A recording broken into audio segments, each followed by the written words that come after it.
Hello, everyone, and welcome to the broadcast.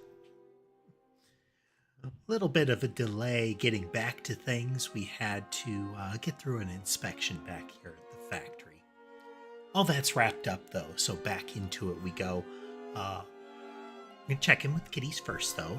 We do have Ember and Sky. Ember in her spot, and Sky up in his tree. We have Mason and Sammy on the bed, and I did get a little toy for them to change up the play area since they weren't really getting a lot out of it. I got a cheap little air hockey table. That's right, James. That's right. It's a little air hockey table. I am looking at printing a different type of puck because especially Mason is capable of prying them off. Like he'll get them to the edge and like lever them off and bat it around off of the table, and then I have to go find it. You can see Sherbet's trying to do a similar thing there.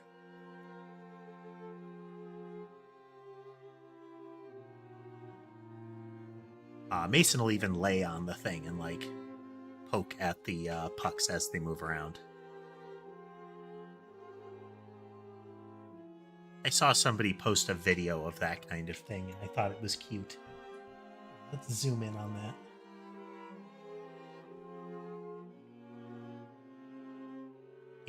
Do. For those of you looking in widescreen on Twitch and YouTube.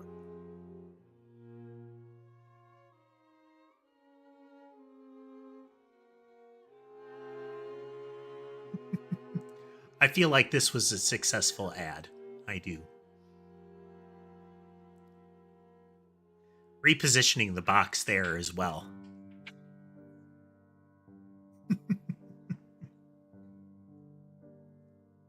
But back in we go. Let's see. I think it's still working since the last time we looked. We were getting snared on getting rotational movement to work. Not calling it spiral because that was one of the conceptual hanging points. Instead of it being a spiral, it's going to be to achieve a spiral, it needs to be a composite of a series of movement types. But we're starting with something that just makes a progressively sharper turn as it goes around. So if we look at, is it move, rotate? So some of these need to be set, like what the increment is, that kind of thing. But we figure out an amount to turn each time.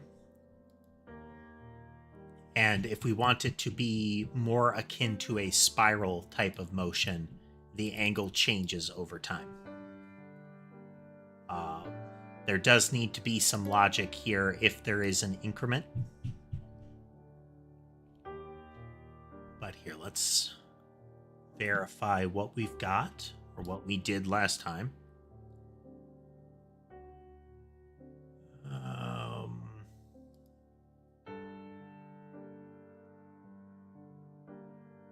Random direction and rotate. Okay. Yeah, buttons.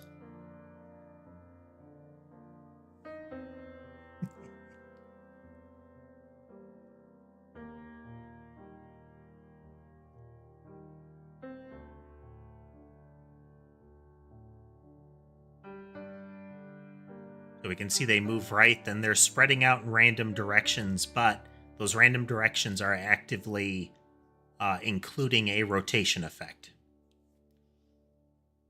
So they'll kind of loop around in here. But that loop will slowly start to like arc out as they go. We can make slowly faster, but just to show what's going on.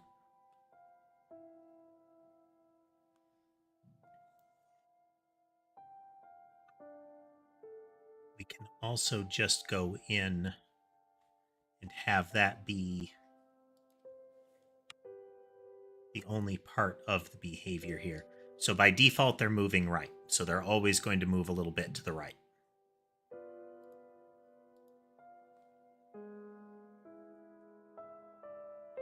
So after 3 seconds, they'll start to like veer off.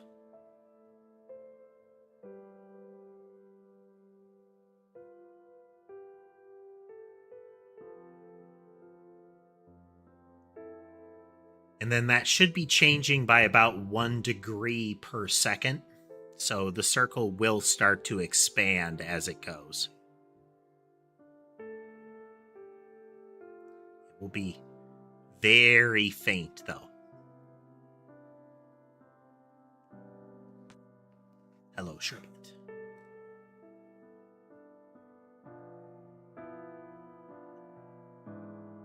Now, I do want to get the math recorded in there, the combination of turn radius and speed to get an idea of how wide an arc it is. We can see the expansion happening here, with this interior circle being the base radius, and then we're getting it going further and further as the turn angle widens.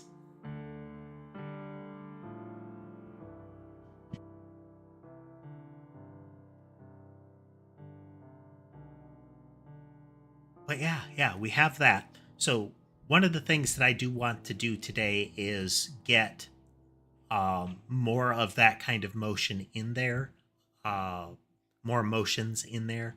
But primarily, I want to get projectile multiplication in. Right now, we're just emitting 1. But we want to have logic for, say, 1 splits into 2 or more kind of thing, because that will be important. By having them split, that may solve some of the problems that we have. I think spawning multiple at a time is one vector to go with, but figuring out how to make that work without making it as complicated as it used to be might be tricky. So the thought, first, let's clean up some of our prior stuff. Well, let's give Sherbet some back scratches since he's hanging out behind my chair here. Sherbet was the one playing on the air hockey table earlier. He got bored of that and came for some attention. Okay. Thinking, yep. All right, so we have target random direction here, which has if there isn't a direction, then we're going to randomly select one. We just kind of spin a needle in a circle kind of thing. I acknowledge you, buddy.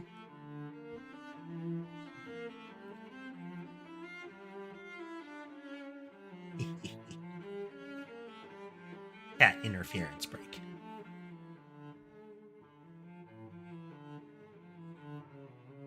Sherbet is still really skittish, but you can tell that he wants the attention. He's just hesitant to get too close sometimes. You gotta take it real easy with him.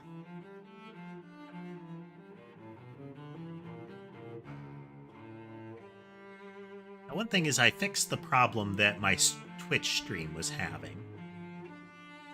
I had been messing with the encoding methods that my stream used, and while I found one that was working well for YouTube, it was one that wasn't compatible with Twitch, and there wasn't really a good indication.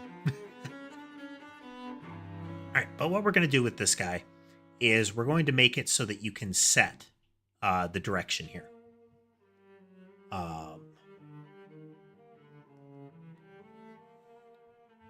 Which means in a targeter we have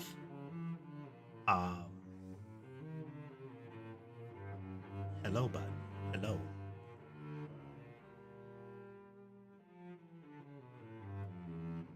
Where are we keeping that?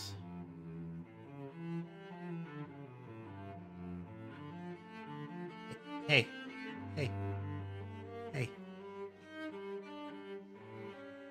There it is.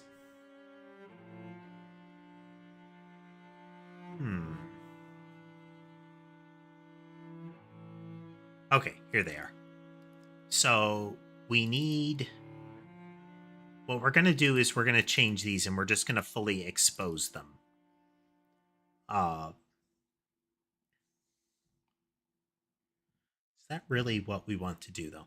So what I want to do with random direction is I don't want there to be a specific one. What I'm going to change it to is that you either set it when it's created or you let it go randomly.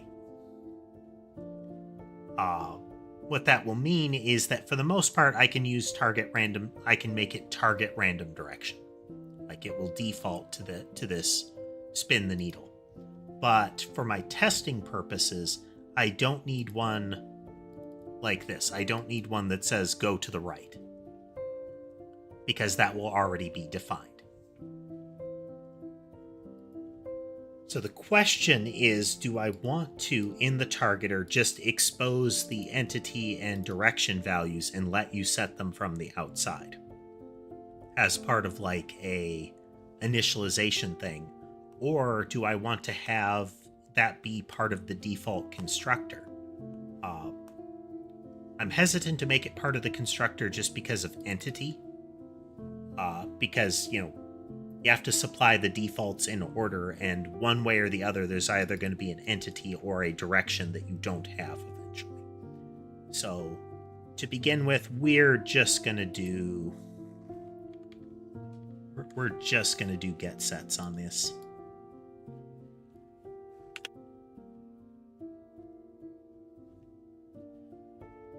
Hey there, Alexa. Welcome, welcome. We're just getting rolling.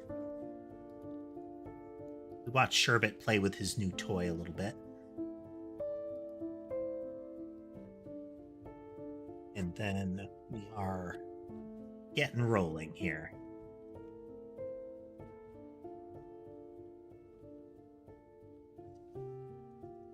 Doing pretty well. We are doing some cleanup on the base targeter just because I want to.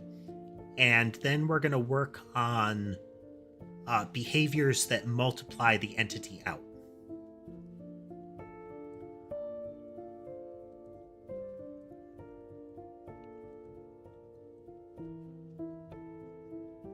So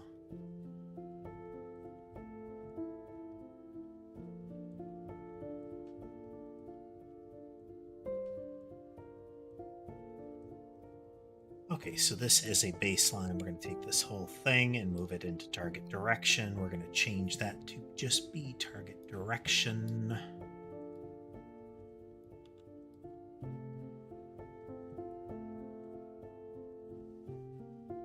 So then when it calls update target, if it does not have a direction by the time it does this, it will set it. Otherwise, it will return direction.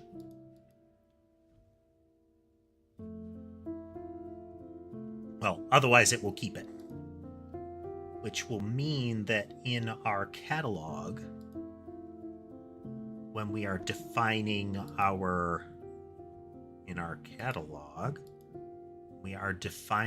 targeters, instead of target random direction, we're just going to say target direction, like that, and like that.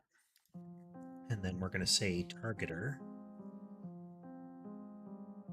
direction is equal to vector 2 right. And then for target random direction, by not setting the direction, it's going to randomize it the first time it shows up. Which should mean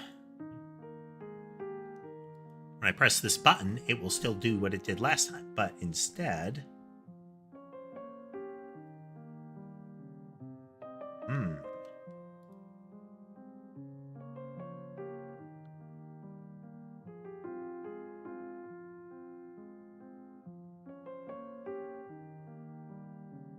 A chat with Noah? I don't get it. Hello, Billboard. Welcome.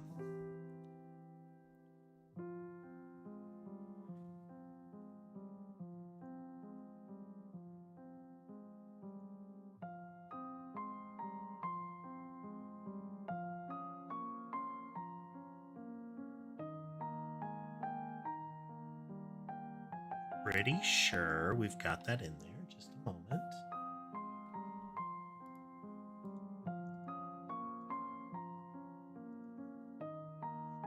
Target direction.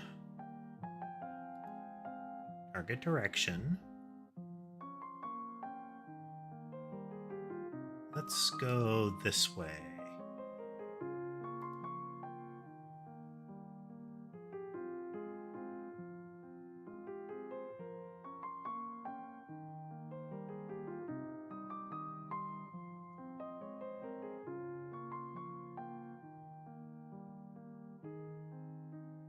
Ah, target right. Is target right, though? Oh, okay. We go into files, and we're going to get rid of you. Rid of you.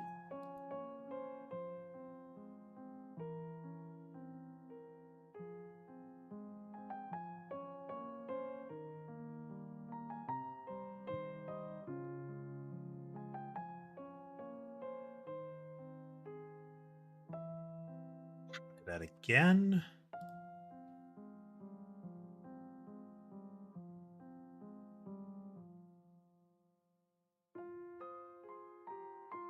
Well, that's how you got to do it, Billboard. You got to start and you got to start and follow through.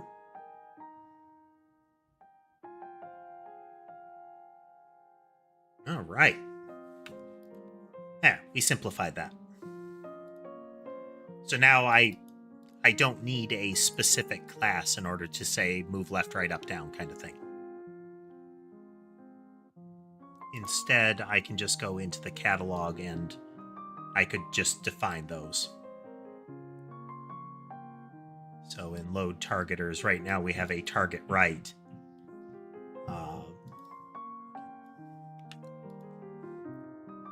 Left, up, down.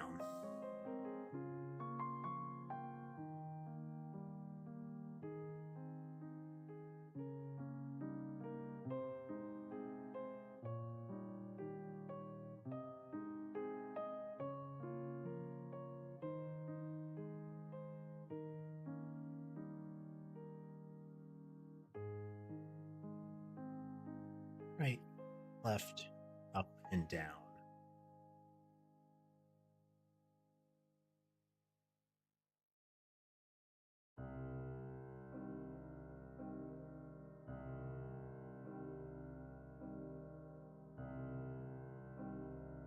Right and left, up, down.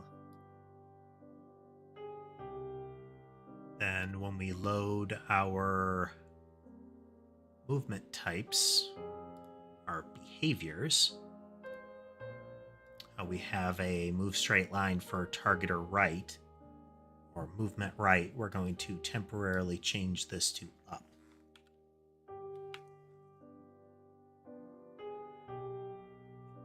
Run that.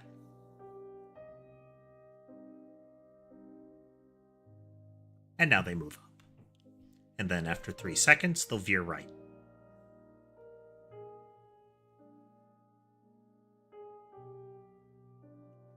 So this gives us a way to steadily change this and have different options for how we do it.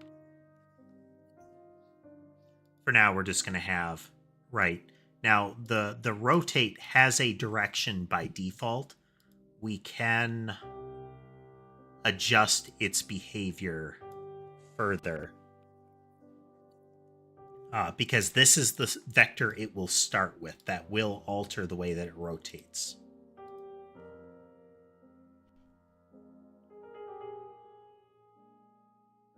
So we're starting with right. Now we're going to go a left rotation here. Interesting. That is slightly different than I thought it would be. Let me verify my code because now I feel silly having said one thing and seen another.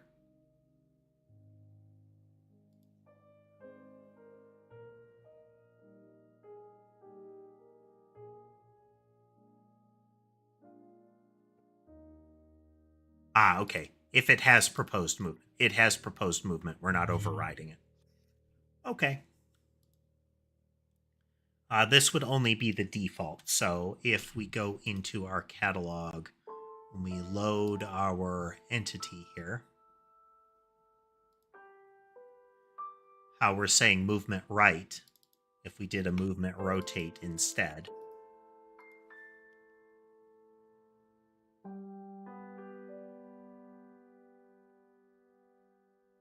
Now it should be a rotation that starts going left, and then it turns right.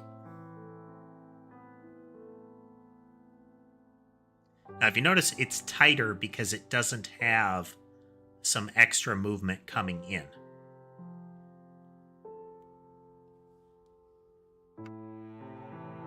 So previously we had movement right happening at the same time that we had rotate. And in rotate, we adjust it.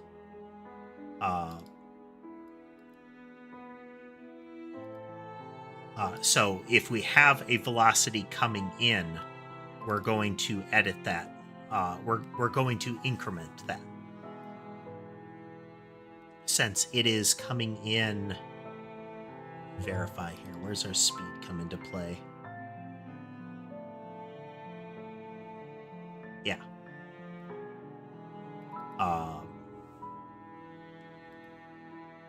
So right here, we're just changing it. We're just rotating it. We're not adding to the vector.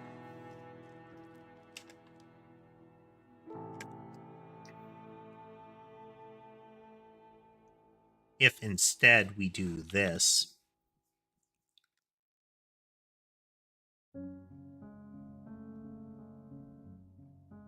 so now we're taking the movement here, the incoming vector.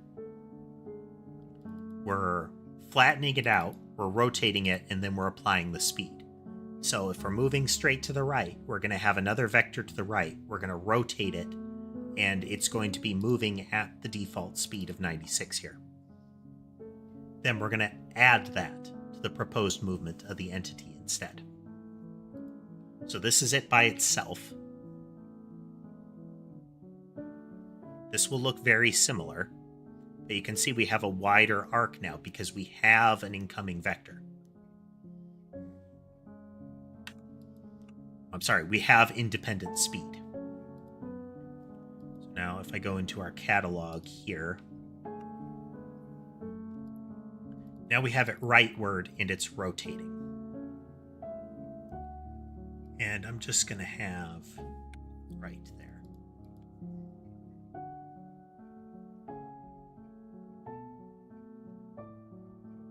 Now it's going to move right, and after 3 seconds, we're also going to apply the rotation here. So you see how we have a very different movement now. This is the two of them blended together instead of rotation impacting it. So the move to the right is always pushing it directly to the right. The rotation is going to take that incoming vector, it's going to smush it down, and it's going to apply a force that would compare to the rotation. So here we can see it's pushing down, it hits straight down here, and now it's going to start pushing against, each time it starts pushing against the left, so it's almost stopped the left here. And then it starts to go back up, so now we get kind of a bounce. If we do it such that we have, so we have a behavior group here, so I'm going to have, it's going to stack inside the behavior group.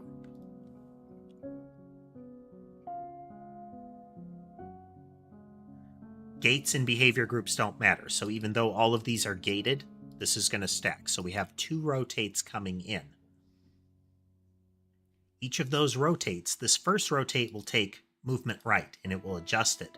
the second rotate is going to take the effect of both of these coming through, and it's going to rotate that.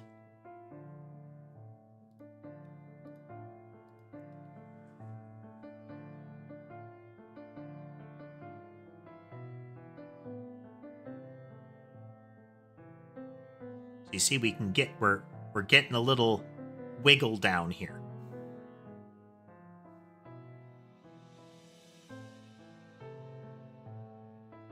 Now, I'm not sure that I 100% like this.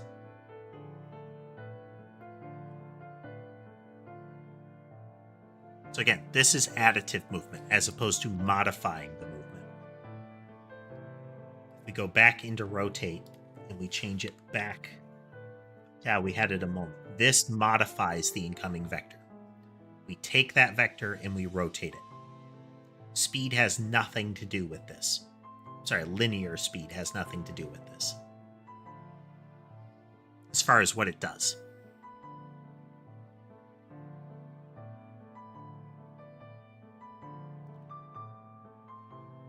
So we have a push to the right, and then we simultaneously have two rotations that are going to very quickly make it orbit like that. At least keep pivoting it in. So the push to the right is being heavily influenced by those rotates.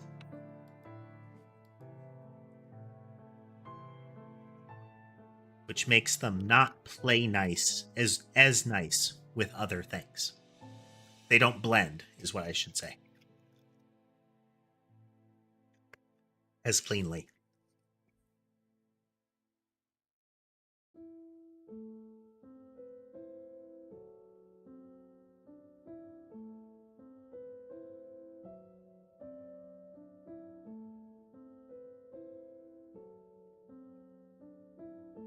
Yeah, we'll get kind of like a little double curly Q going on in there. Let's keep exaggerating this and see what we get. So it's going to move triple speed to the right.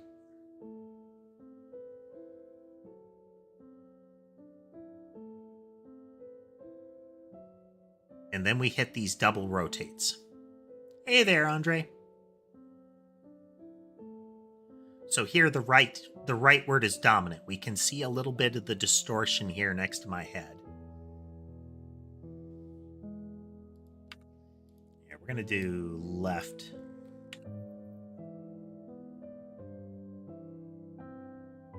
No. It's not a movement type.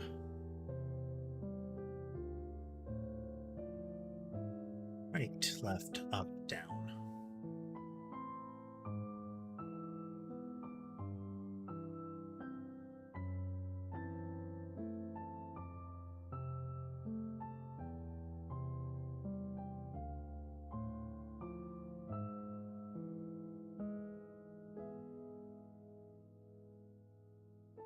Left, up, and down, and now we have right,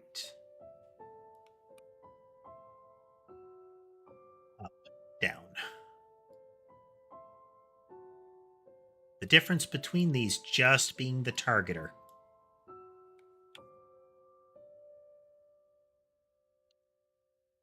And the difference between those targeters being just the vector that I initially supplied them with random direction not being changed at all. Now, all three of these are gated, which lets us do fun things with them. But for the time being, we are going to just do left twice so that you can see that. So they're going to go left so they don't, you have more of the screen that you can see if you're watching in widescreen. Or they're going to fail entirely. That's neat.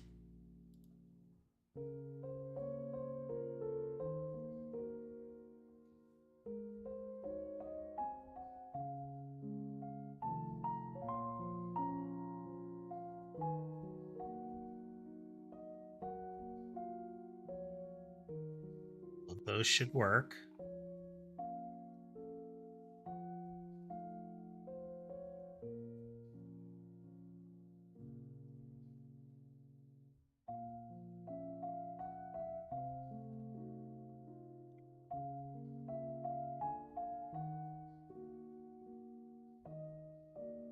did I break?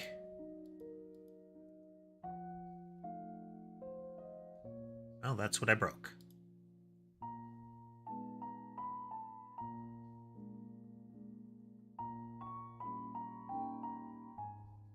Movement left.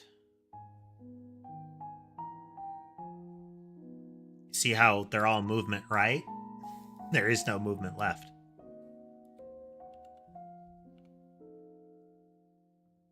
I didn't change all the names.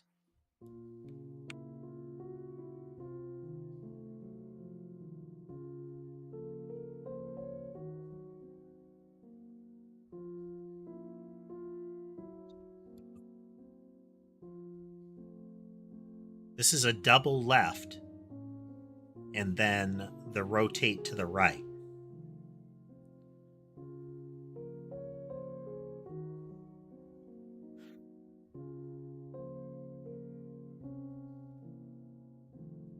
I'm not sure which one what I prefer here.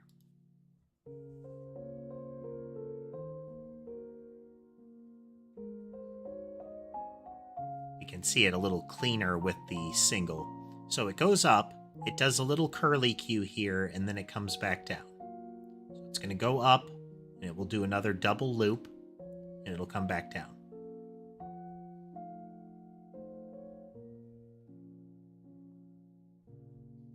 This is just editing the incoming one.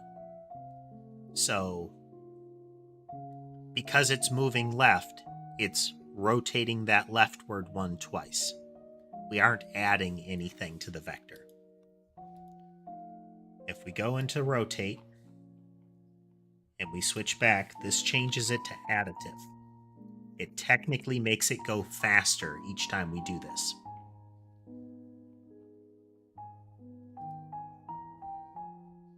So now it'll be left, but the vectors that it's going with are adding to it.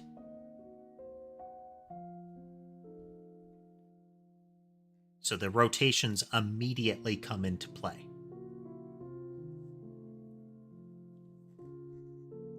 And it's happening, it's causing it to be a very tight rotation as a result. So let's increase the power of the leftward motion here.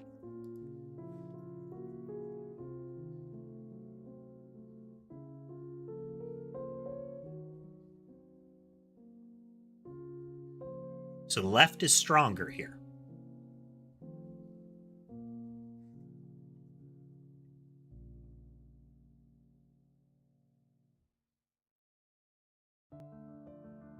So it should slowly expand just like last time because we have two motions to the right happening.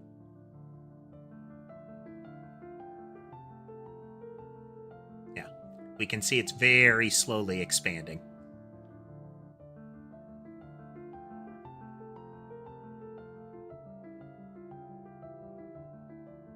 Which is okay. I think this is ultimately how it should work. Because again, it blends. An unanswered question, as far as how I want it to work, is dealing with this. So right now, everything that exists in a movement group is given equal power. That is, if this one has a speed of 96, and all of the others have a speed of 96, let's say there are two others with a speed of 96, then my end result is going to be like, what is it, 286 or something like that? 288? I think that's the number. Yeah, if I have three of them, then I will move 288 in the world per second, which I don't know if I want, because it means that every time you modify it, it has to go faster and faster and faster. Which might not be how we want it to go. For the time being, though, it is. Every one of these has its own speed.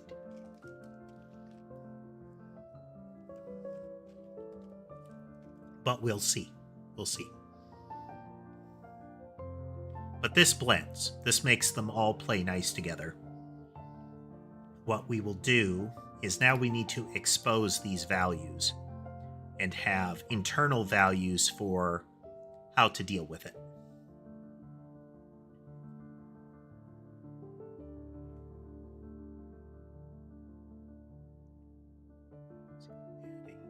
Change each time. Yeah.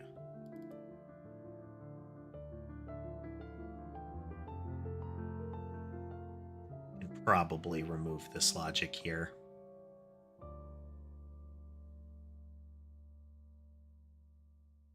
This technically doesn't matter. It could create an overflow, which we could mitigate with some extra math, but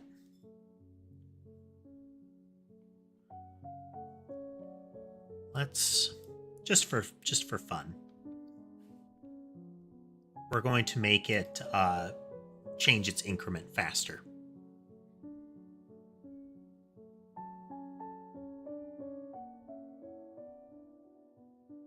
You can see it's expanding out quicker.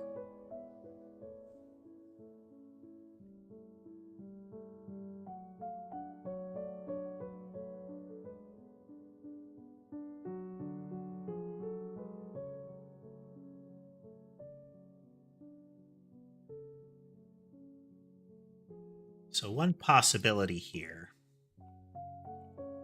is if we remove this part,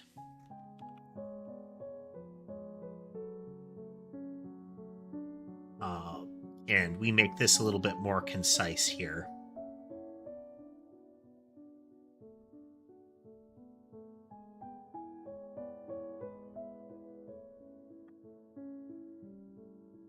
We say integer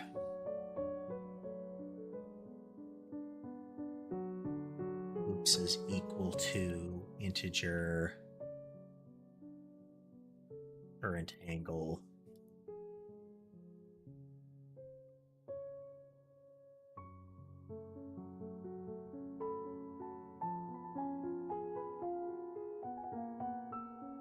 divided by, actually no, we don't need to integer it. We integer the whole thing.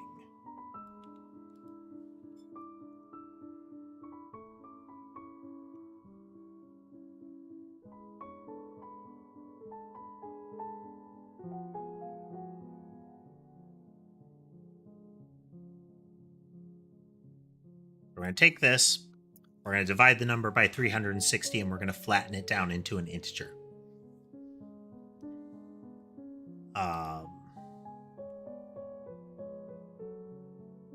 Which could be negative, so let's see. Math dot absolute.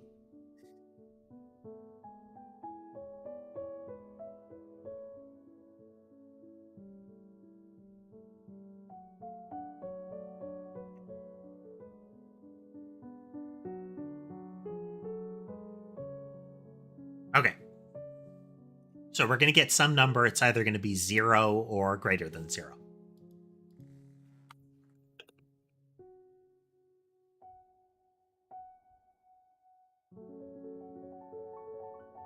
So if the loops are greater than 0, current angle minus equals 360 times loops.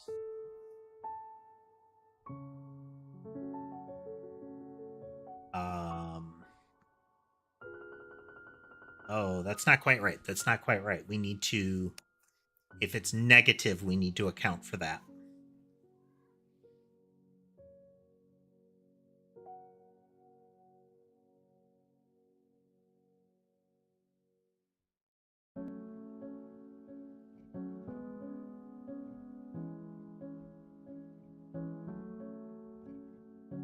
Hey there, Skylar. Yeah, Sammy and Mason having their nap. Let's see where all of them are here while we noodle on some math real quick.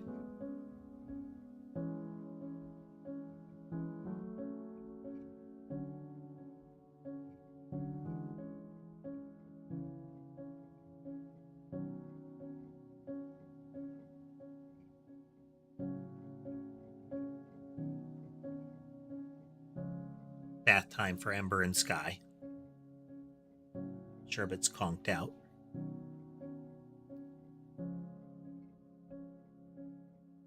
Looks like they may have managed to make off with one of the air hockey pucks.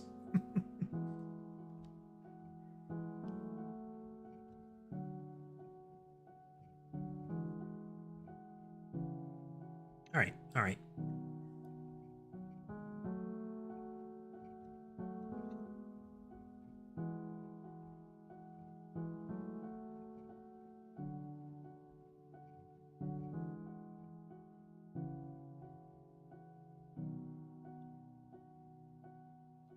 This is potentially overkill.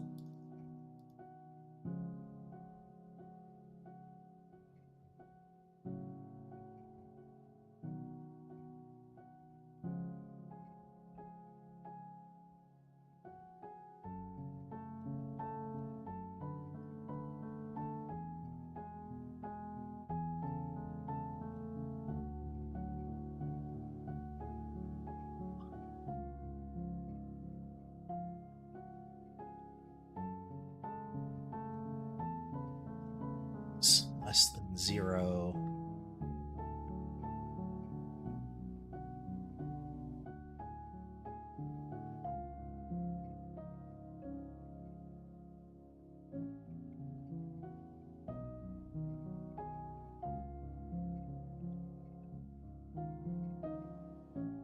Okay, let's see if this makes sense. So, if the angle has exceeded 360, we're going to reduce it by 360 each time, because looping in a circle doesn't matter. Once you have hit 360, you're effectively back at 0.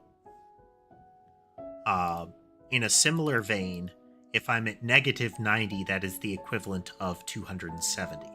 So if I'm less than 0, I'm going to keep adding 360 until I'm back above 0. So this should totally work.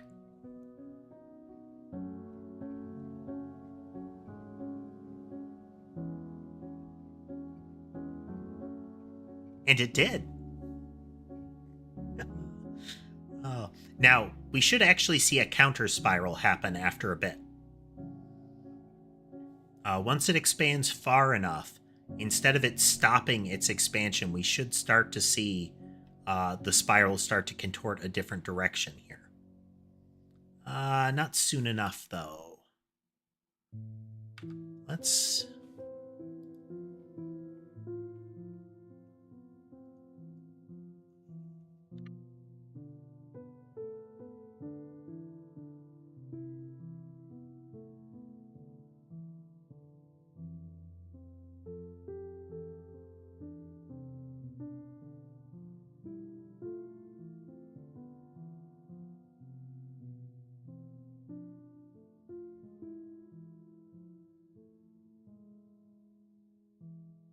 think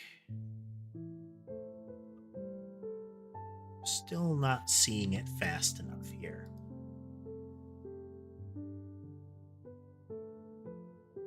It's kind of a combination issue, is we need to get the rotation to change fast enough to see it right here.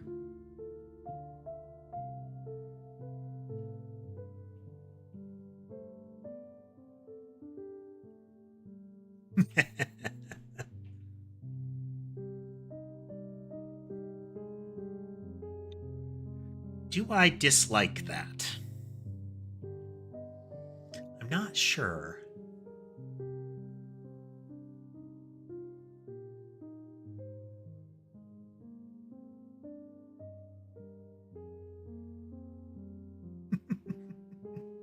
Here, let's see if we can make it a little bit more visible.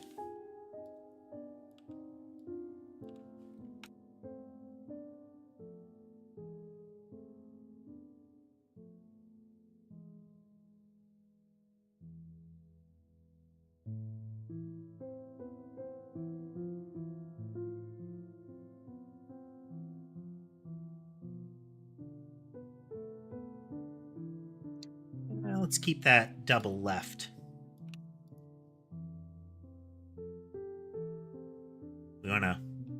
push it, we want to stretch it a little bit.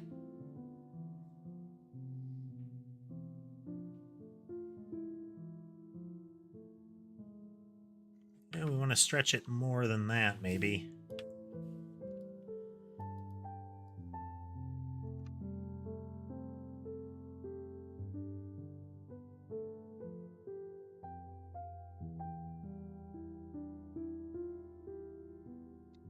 This isn't end product stuff again. We're just testing how the movement works and how it blends together.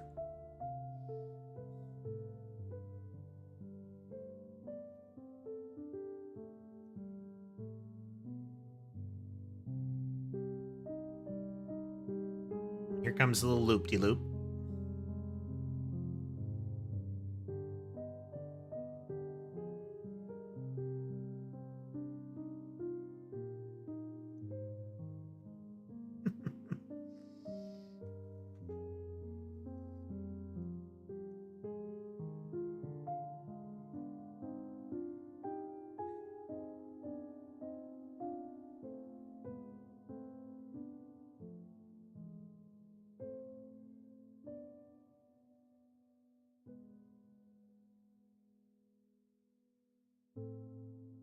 I'm not sure if I dislike the way this works. It's figuring out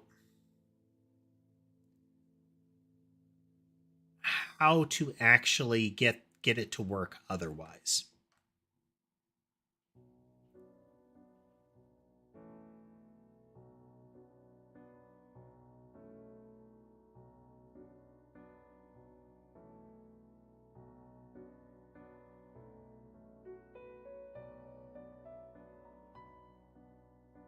Trying to figure out.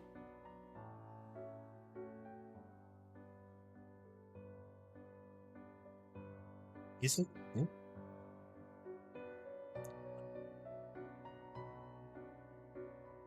There we go.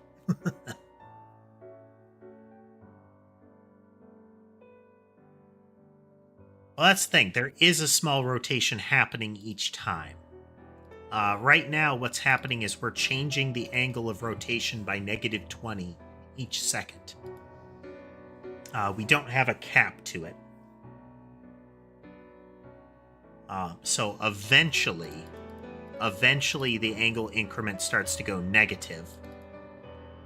And it will continuously go negative.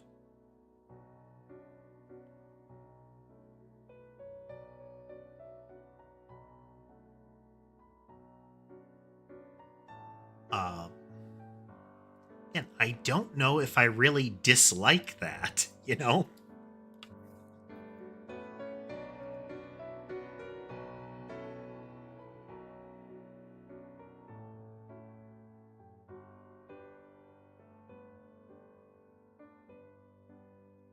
It's rotating too slowly.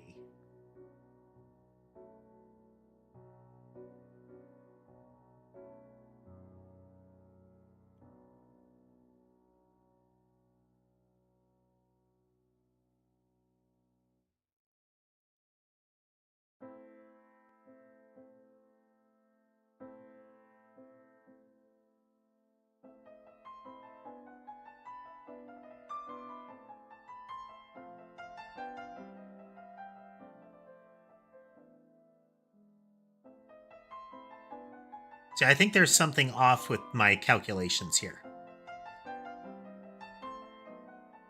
It's that hard jar right there that I think is throwing something off. There's got to be something wrong with this sequence of events. So if we exceed 360, we truncate it down. That makes sense.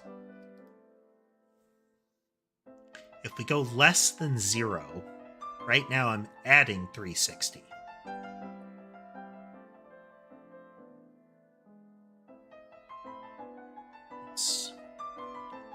Let's just equal this out here.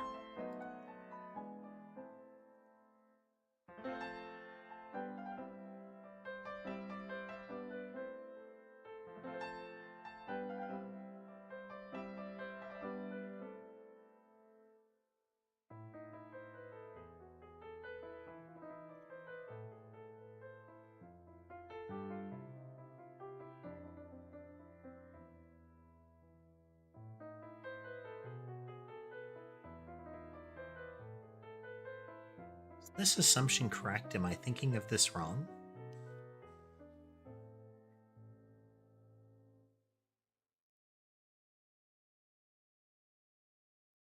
Because we're starting with a rightward rotation and it's decaying off quickly until eventually it turns left.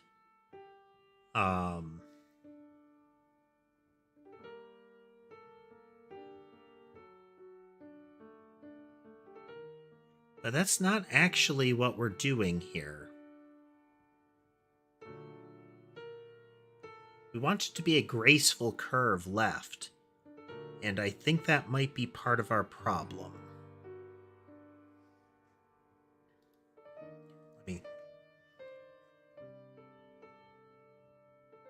So we start by turning to the right, and that within 1 second it has decayed to no turn at all. And it should start to pivot further this way. Like, it should arc back around like that. But instead, we've got this sharp jar into a leftward rotation. And I think that's because of the negative case. So if we just do this, let's let it run wild numerically and see if it does what I think it's supposed to.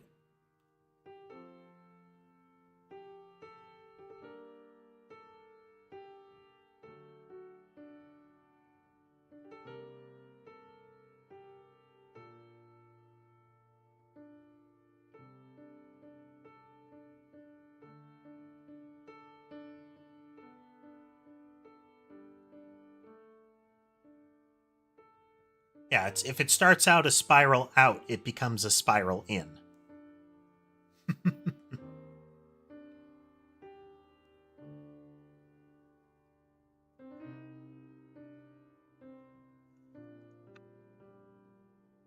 For reference, if we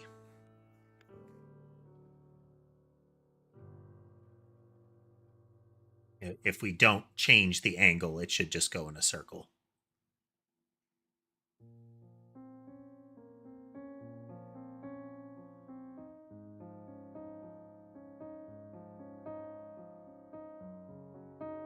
Yeah. It's this thing that will make it spiral out or in. If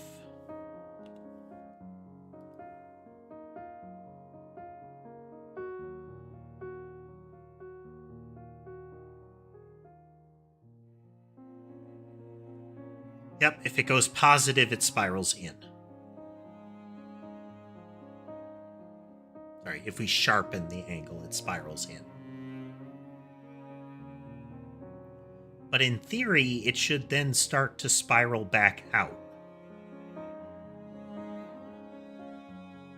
But whether we would be able to see that or not is the issue, is it might just get...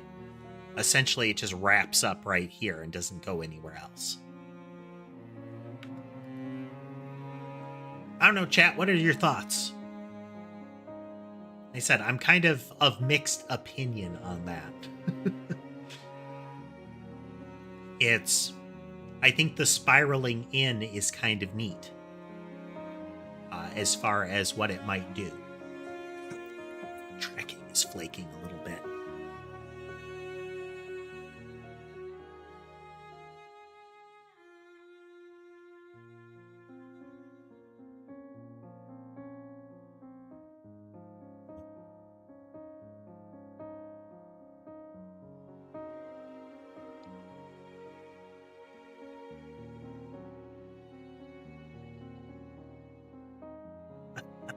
Not yet, Lunar. And welcome back, Lunar. As might be apparent, my Twitch streams were broken for a little bit. Oh, what's going on here? 1 second, I gotta fix something.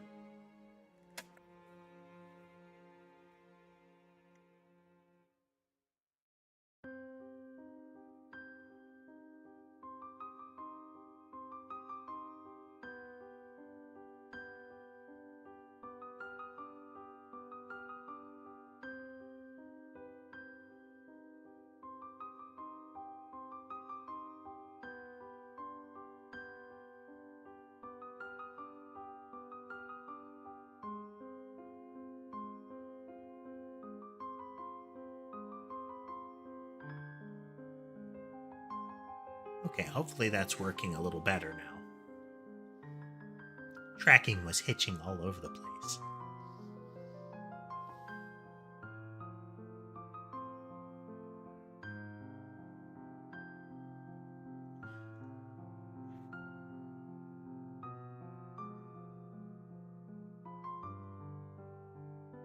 Because the alternative is to say if the angle increment hits, if it exceeds 360 or it drops below 0, or below negative 360, that it stops there. The increment gets set to 0 and then we don't do anything more with it. Because that would mean that there's a point at which it's done a full rotation, or at least there is a point at which we've stopped incrementing it. The flat part here.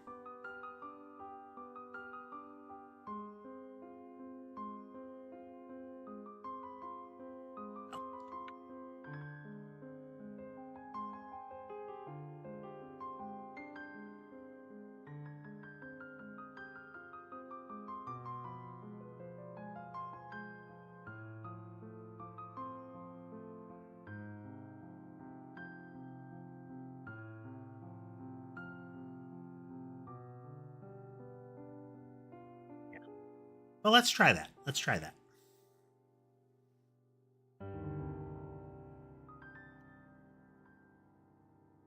Hey there, Chloe.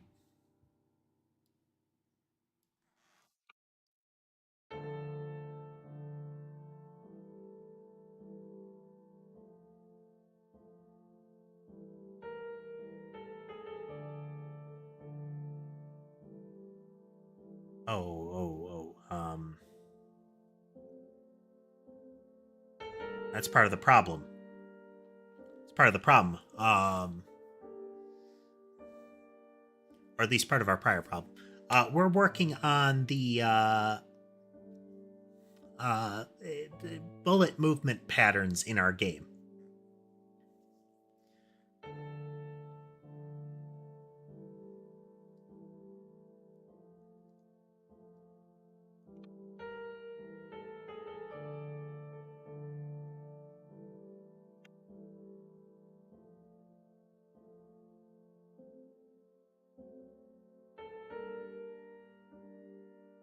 If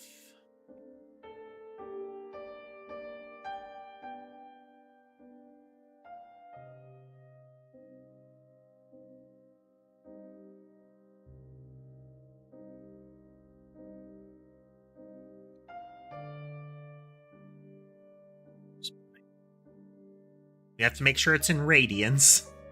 That was part of our problem there, with the prior calculation as far as flattening it back down.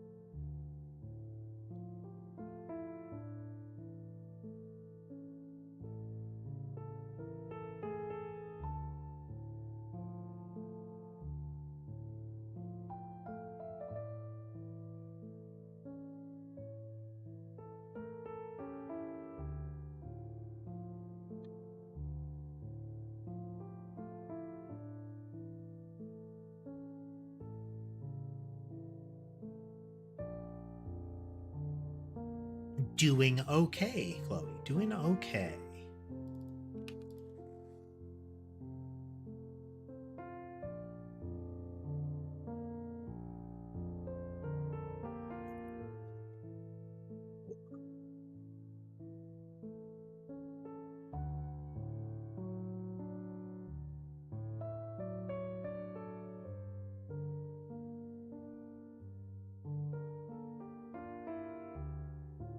Was in a straight line. That's not right.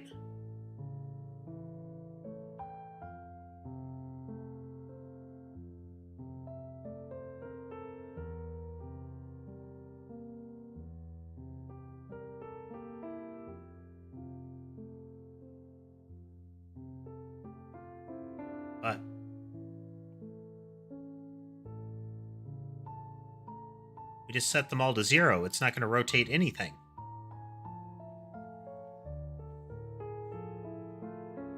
It's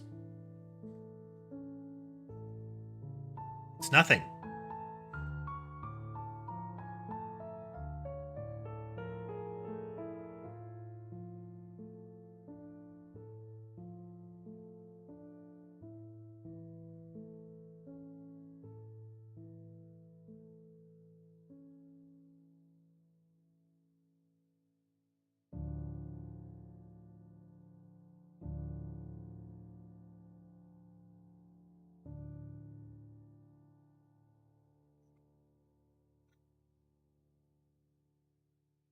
All right, quick break. Coming back to think about that in a moment.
And we're back.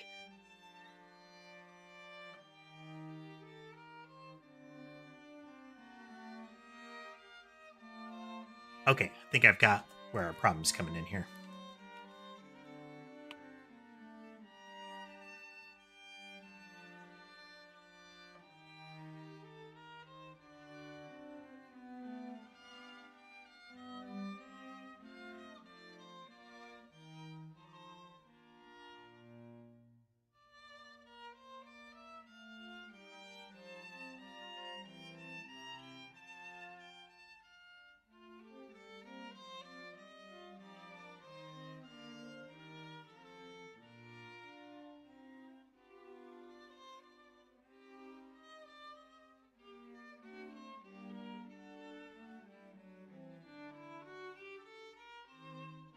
Nope, still same problem.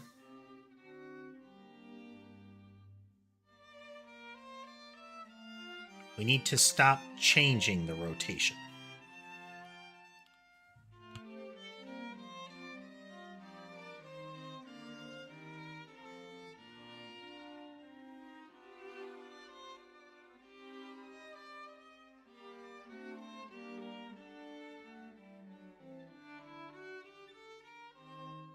This is with a rotate inward. No, that's not true.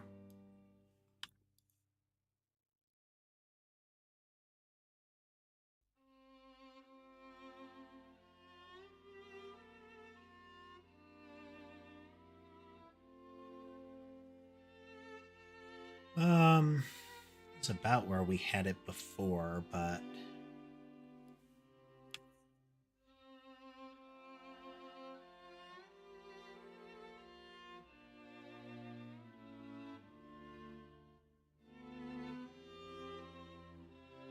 and it does have a bit of a look of a caterpillar, doesn't it, Chloe? Just because of the way the all the little blobs are kind of rippling together like that.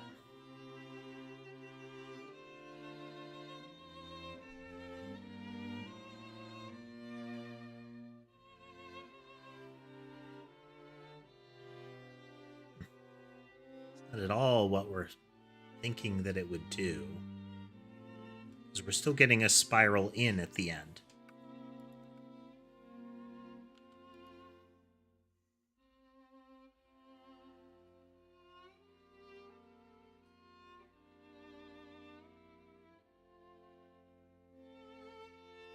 If I have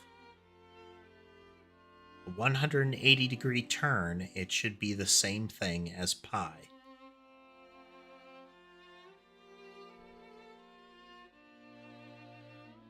That's not quite right. We're trying to make it so that we have behavior that rotates it at an increasing degree or a decreasing degree. So in this case, we're starting with a 70-degree rotation each second. And we're decreasing that rotation by 10 each second. So it's when we're watching it, it will have a spiral-like motion when combined with other movement. But we're also trying to make it so that the rotation stops after a point.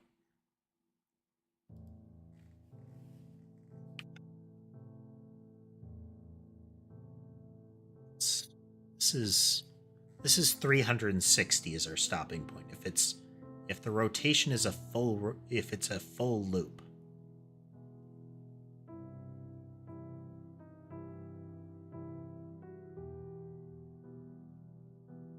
That's no. It's not the angle increment that matters.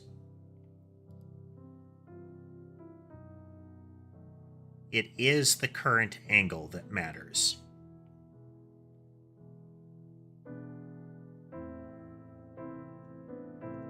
Right there.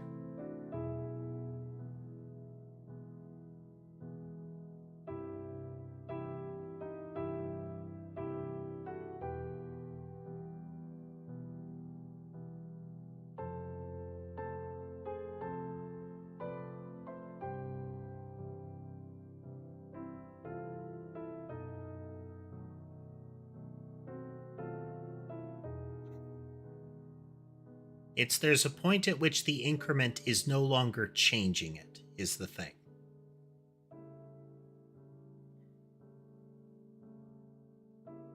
As soon as the increment hits 0, or it hits 360,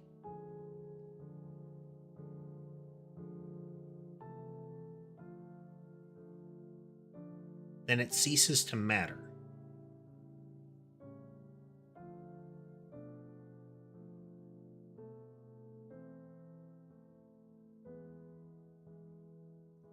Because at that point, we're not actually changing current angle. So why is this going haywire?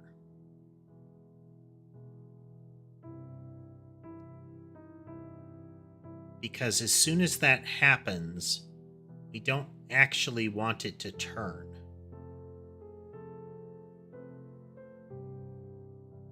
Any more than it already has. We're going to stick at that particular current angle.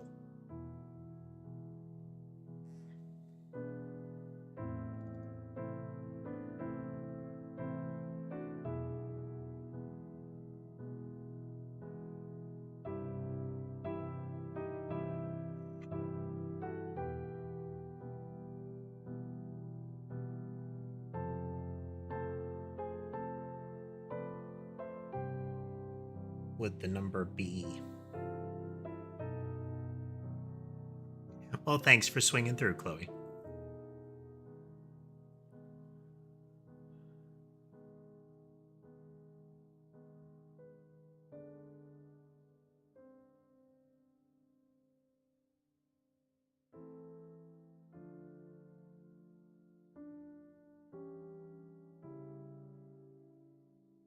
Nothing has actually gone wrong. All right. Let's just unbound this thing here. And we're going to just assert that it applies a vector.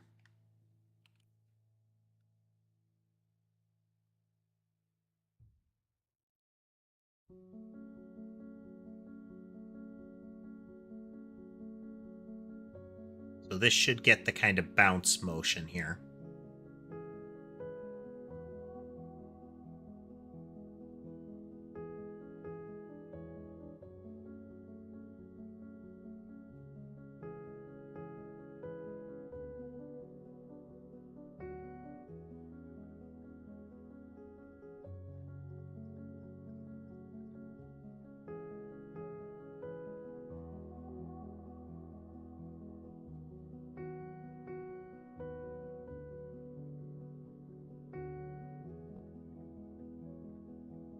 Because there's always a leftward force here, and then there is a force being applied that moves in a circle.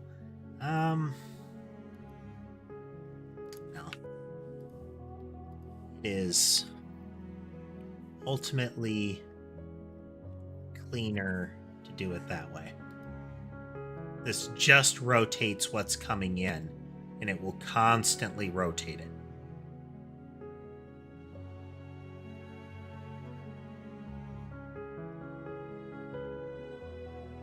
So after 7 seconds, it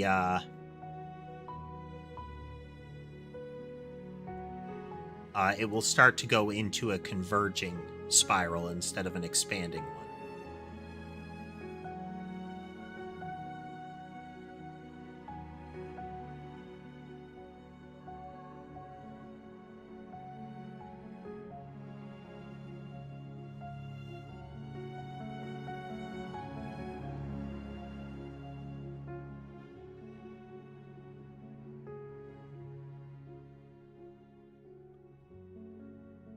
Right.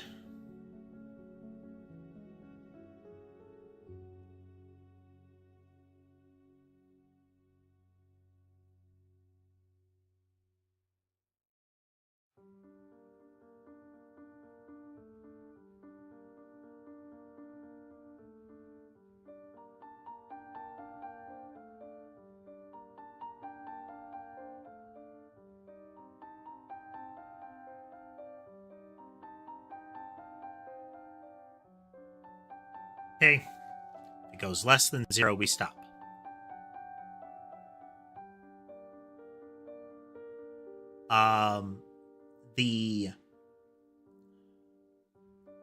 In this case, the blobs are moving slightly to the left, but it's combined with the rest of the motion here.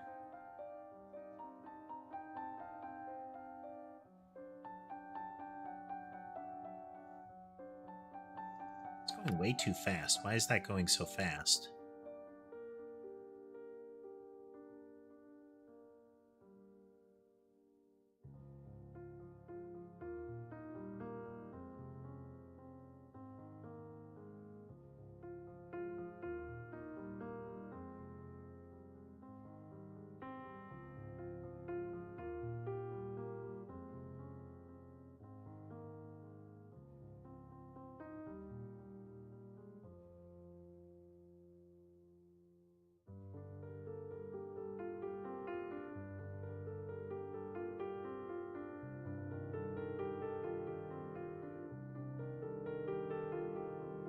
I like how it looks like after a while, the blobs that aren't right there at the center, the first one that you see, they don't look like they're moving. Because they're all moving in that smooth, tick there. Each one of them having its own, animation slice when it appears. But they're all moving so much in sync that they don't seem to shift.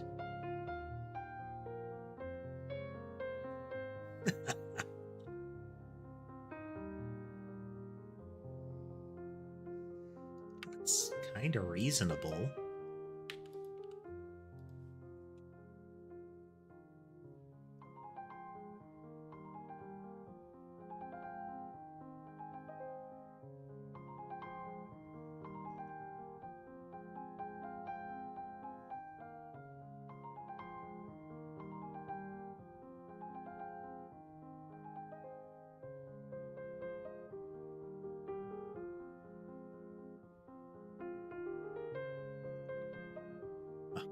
Okay, we can still have the speed up going, though.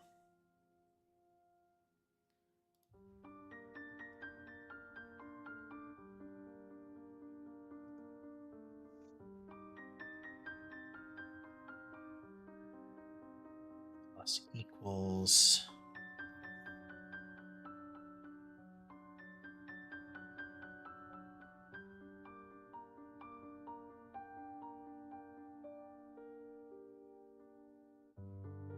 Hey there, Habib.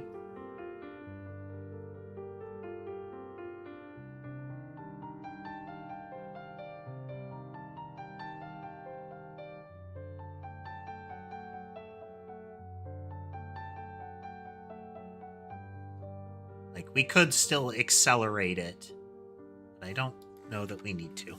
Okay.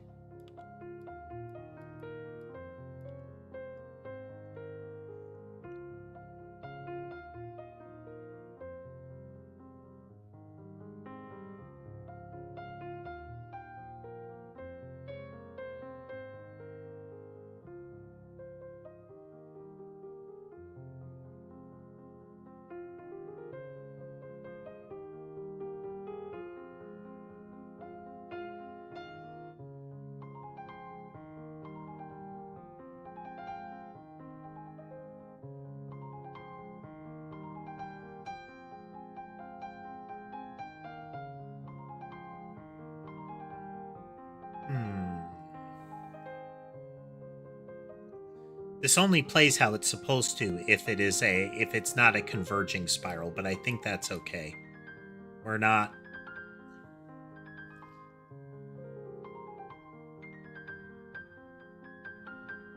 I like the idea of being able to do both.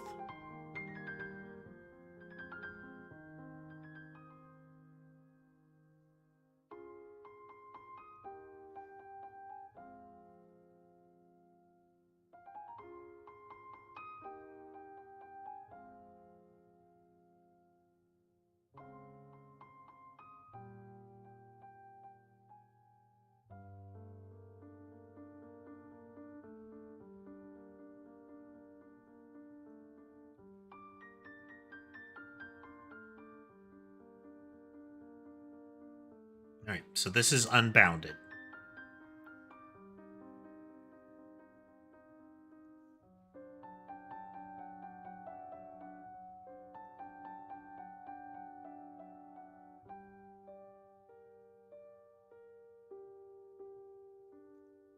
Move rotate is a class we're dealing with. What it does is it makes it do this little circle here.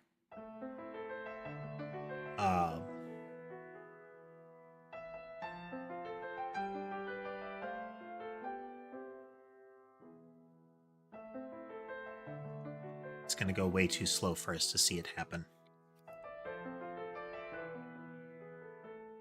So in this case, move rotate is something we're copying. This is the actual logic of the method here.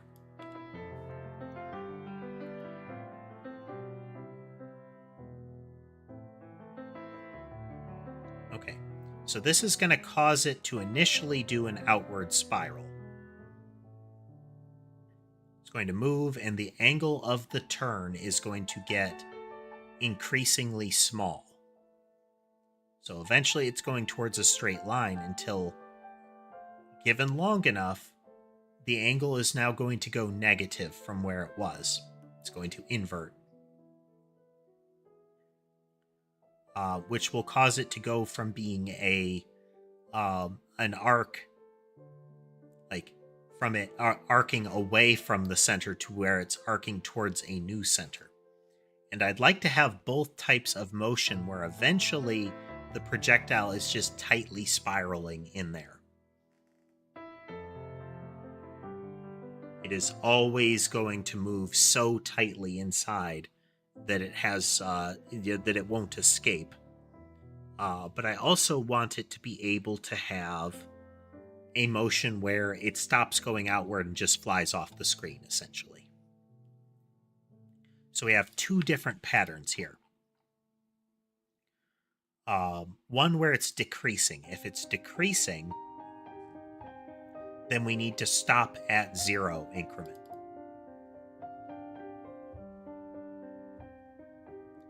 So that's if angle increment is less than or equal to 0,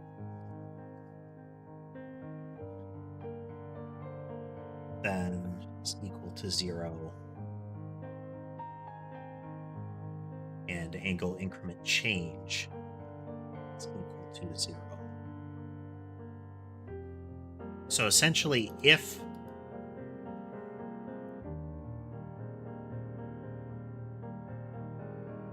change is less than 0,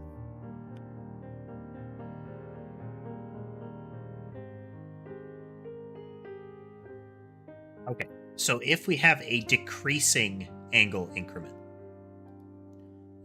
and the actual increment has now fallen below 0, we stop.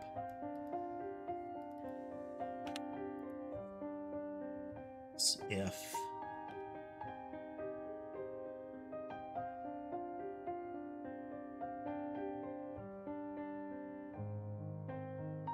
how are we going to do the spiral in? Okay. So this is a curve outward.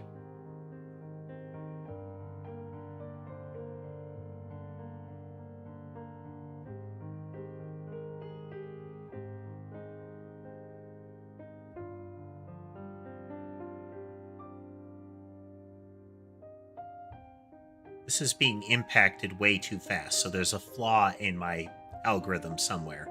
But it eventually becomes a straight line. It stops curving. Great.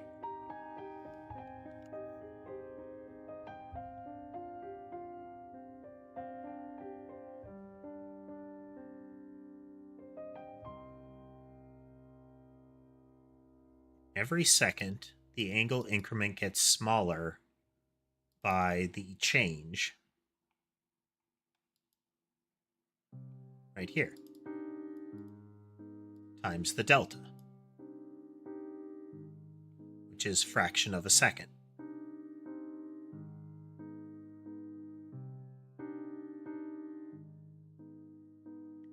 Pi over 180 should give me the result in radians, which is what I want.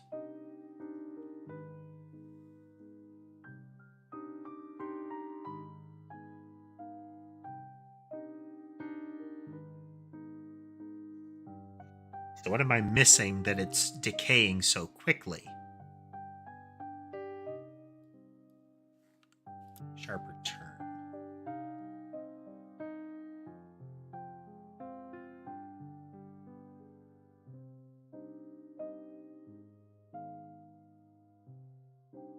Now, one would assume that it would take 9 seconds based on the math to reach a point where it stops turning.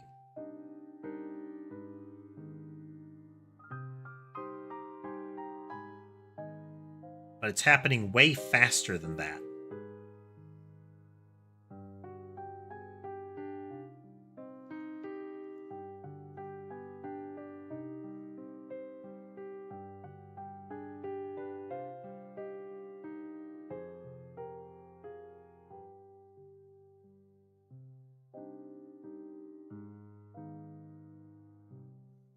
So why?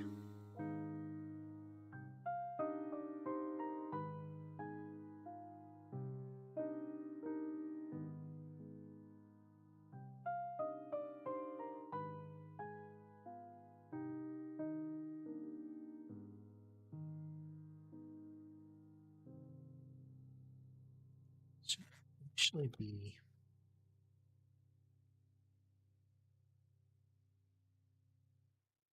I mean, we were double dipping on delta, but that shouldn't be the case.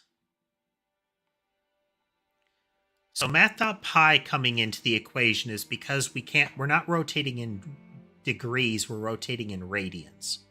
And assuming I haven't completely flubbed the math that I need to be doing here, degrees to radians is degrees times pi over 180. So like 360 should be 2 pi.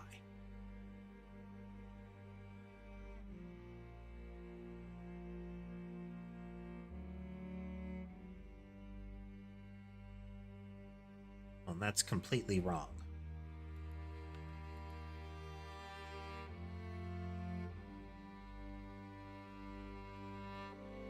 Right. Should only be changing the increment by delta in the same way.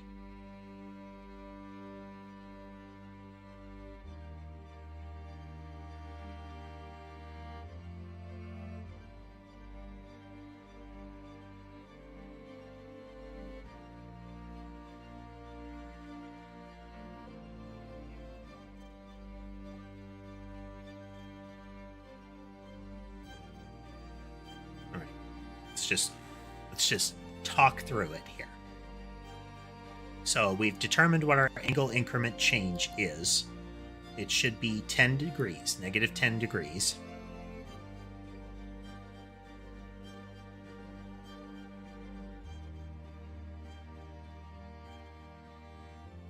And we should be changing it by 90 degrees in its rotation.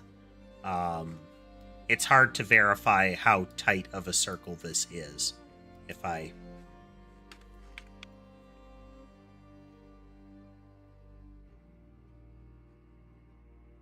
Here, we'll show you what a 90-degree turn is as far as the circle.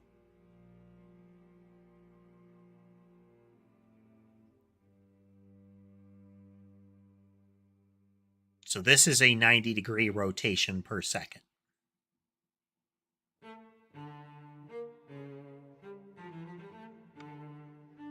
So in theory, this is altering that 90-degree rotation by 10 degrees each second, because we're changing the angle increment change by that much by delta, which is a fraction of a second. That's how much time in how much time in seconds has passed since the last time we did this. So if delta were to be 1, we would change this down to 80. But there's something going wrong here.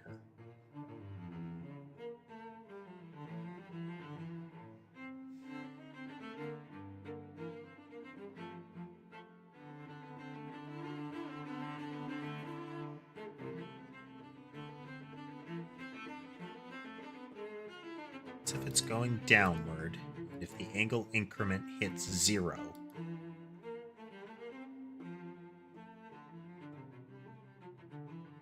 this is also not right.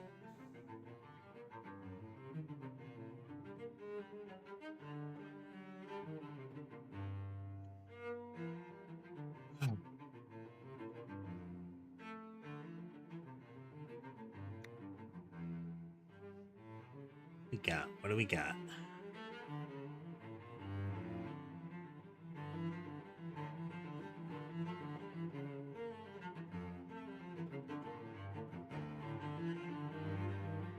This current angle is how much we actually rotate it. And we do need to keep rotating it if we keep this model.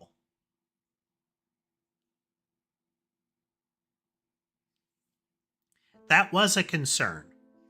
But double dipping into delta should have made it decay the circles slower. So we applied delta twice. There's 2 places we apply delta.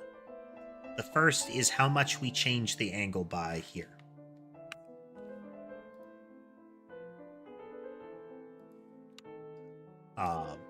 So that's this 10 degrees. We only change it based on, if it's 10 degrees per second, we change it based on the fraction of a second. Then when we are applying the rotation, we only apply that based on fractions of a second. So this angle increment change is kind of like acceleration. We're applying that over time, and we're applying the result over time. So there's a bit of a fuzziness between these two as to how they operate. but it's kind of like I'm moving at 10 miles an hour and I'm going to get 1 mile an hour faster each second. Is I will still be moving at, like, I come in moving at 10. By the end of the first second, I'm going to be moving 11. But over the course of that second, it's going to be different.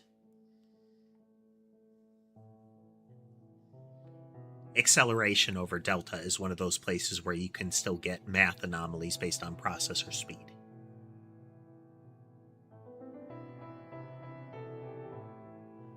Possibly MP. Also, hello, MP. Don't think I greeted you. I'm not sure where to throw that math in, though, or how to apply that math. If you folks have a thought on that, I'd be happy to try it.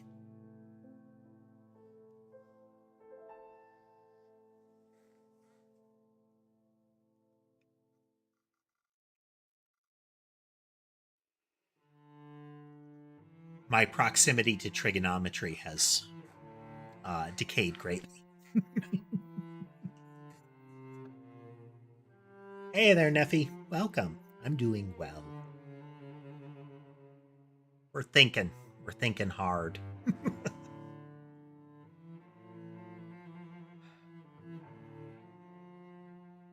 So I need to keep the current angle going, or it will snap back to whatever motion the prior behaviors want. So in our current case, the prior behavior says move directly left. If I stop rotating, if I don't use current angle, then it will snap back to moving directly left.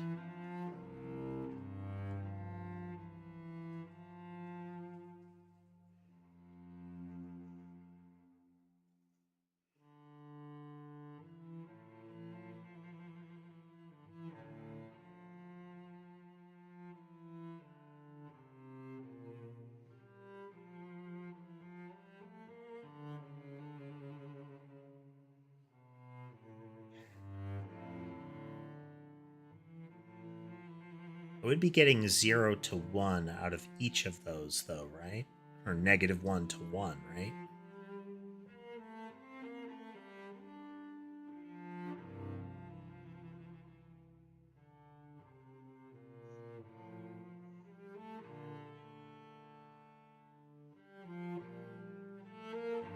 Because if I'm doing like a sine wave motion, then like a wave motion, then definitely things like sine come into play.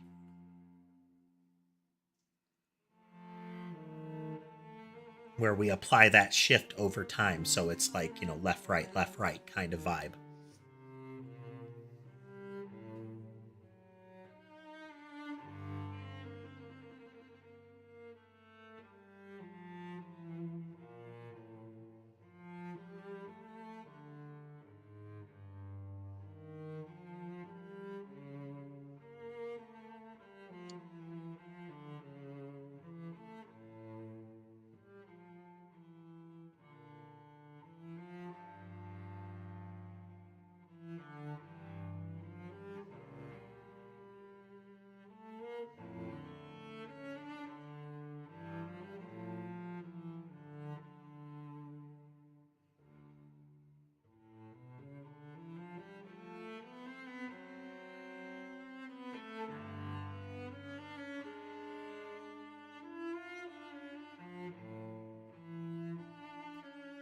No worries there, MP, no worries.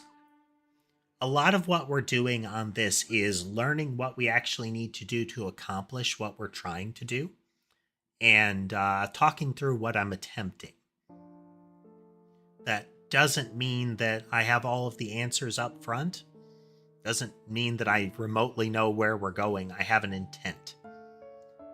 For those not familiar, we are making a Bullet Heaven style game, like, Vampire Survivor style game. But the weaponry is inspired by a game called Noida, where it is essentially a series of like changes that take place. So, fire this projectile, make it move fast, make it drop, make it home, that kind of thing.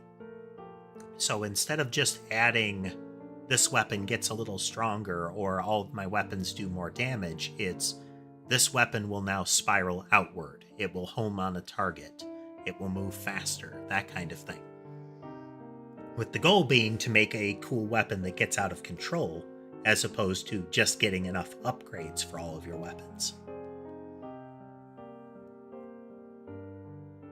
On paper.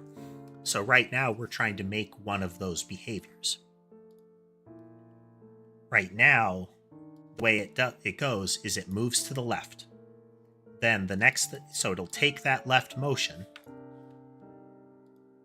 and then we come into here, which is the rotational motion. Since we already have proposed movement on the entity, it is trying to move left, we're going to take that as our basis. We're going to calculate what angle we should rotate it to. And like I said, that changes over time. And we're going to take that vector and we're going to rotate it that much.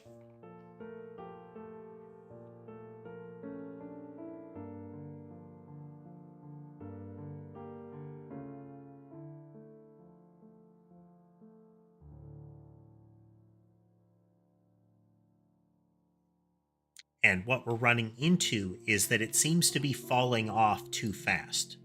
This is happening too quickly.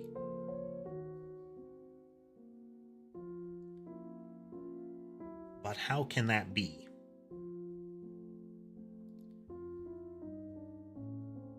Because again, it should take 9 seconds before this hits 0.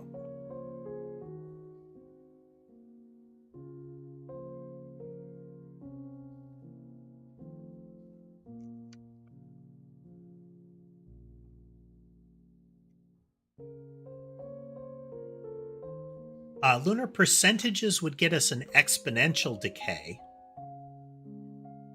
So it would...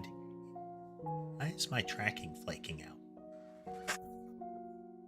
Is it twisted?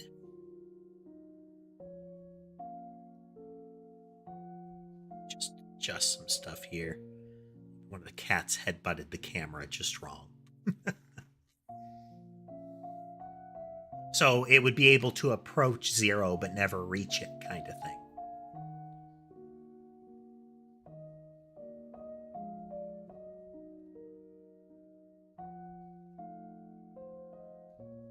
Not out of the question. Not out of the question.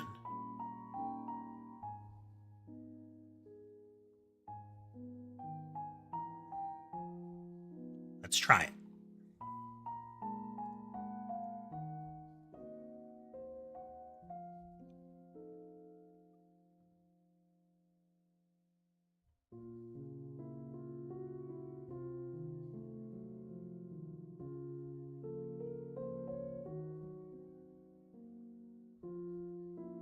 Okay, it's going to decay by 10% every time under this model. In this case, it will never converge. It will reach a limit. Now, if it's an increasing angle, it can technically wrap back around still. We'll burn that bridge when we get to it.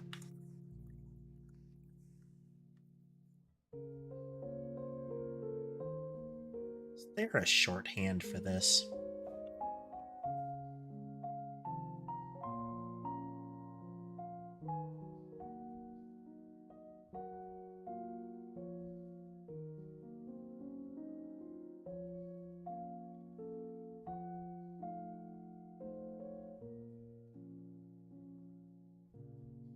No. Sad.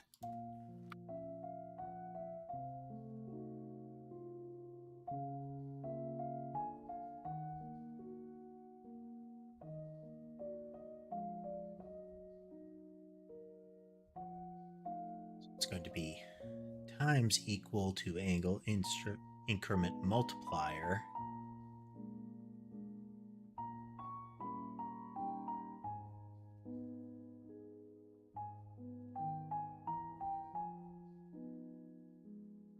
Yeah, That's what we're testing out there, Parakeet.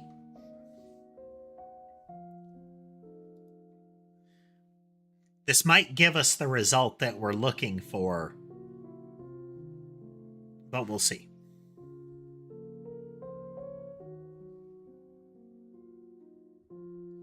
No, this isn't right. This isn't right. Can't be times delta. We can't put that there.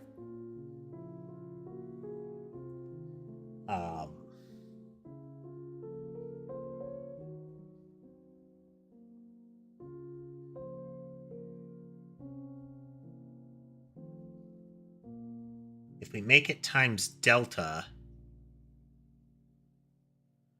then it massively decays the increment right away. It's the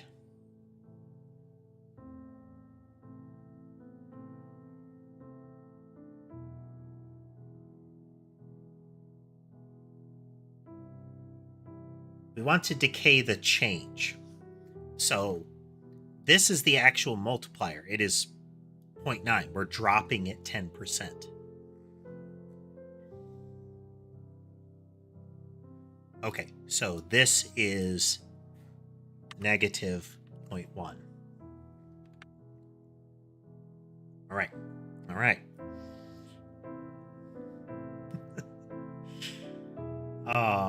This is not actually a multiplier anymore. This is a change to a multiplier. Bear with me. This is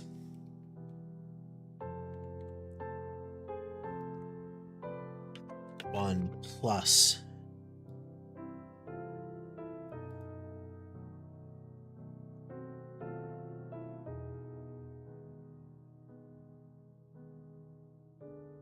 all right. So the actual change is 10%.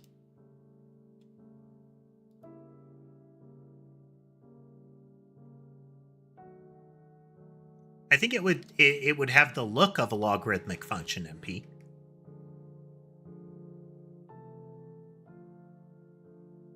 So this is 10% per second that the rate of change is decaying.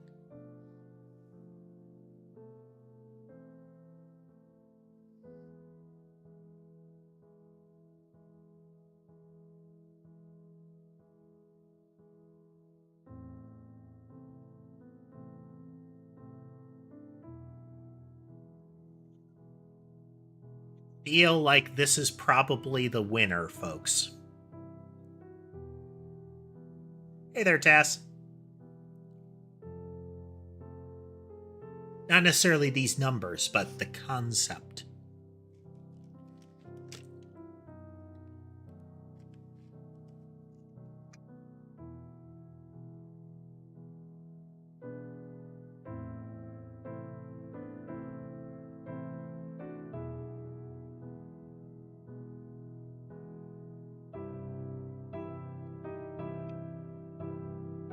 Let's find out how well it stack.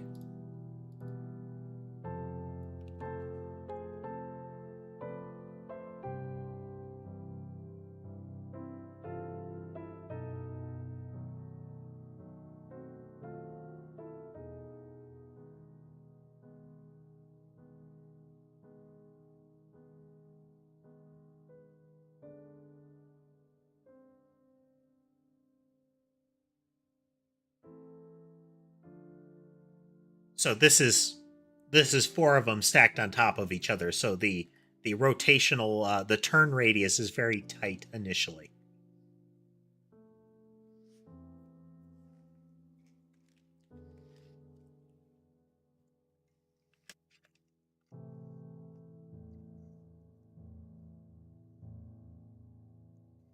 We can see that it is expanding outward. Got the first chain of blobs breaking away now.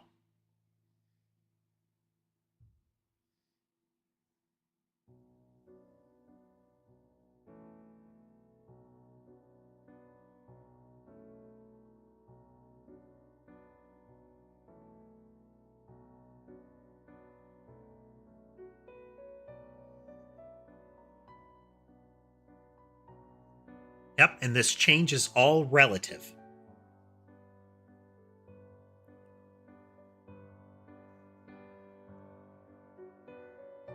And we never have to worry about it inverting at the end.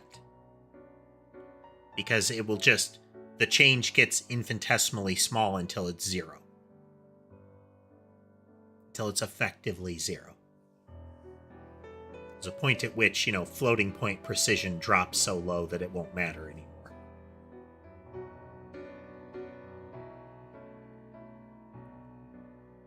Okay.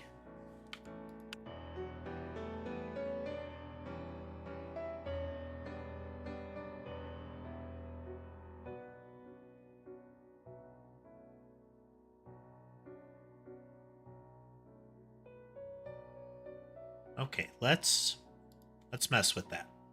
Well, now let's make it so it's modular. So our angle increment and our angle increment change, we need to, this can stay static. Well, okay, we need to work on this. This one is going to be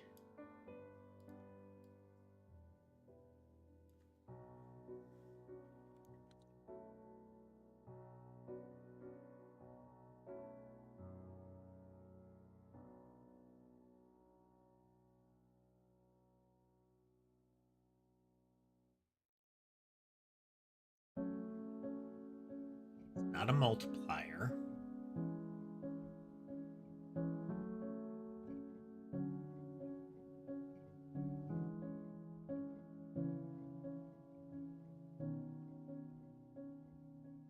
We're going to keep it at change. I can't think of any other way to do that.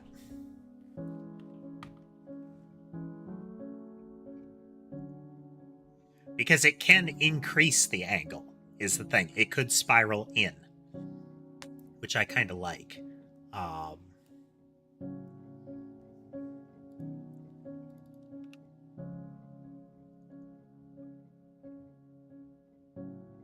So here, if we do...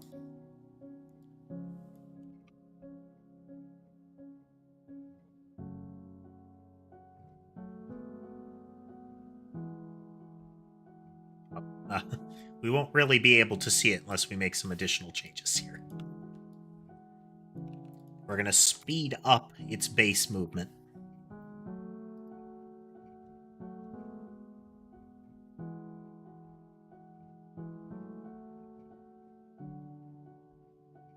So it should tighten inward.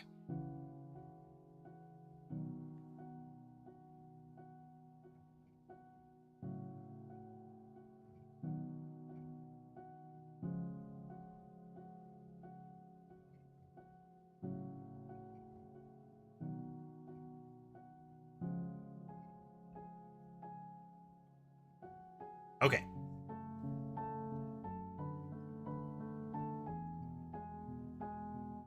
Just for gratuitousness. Which is the whole point of the game we're making, is gratuitousness.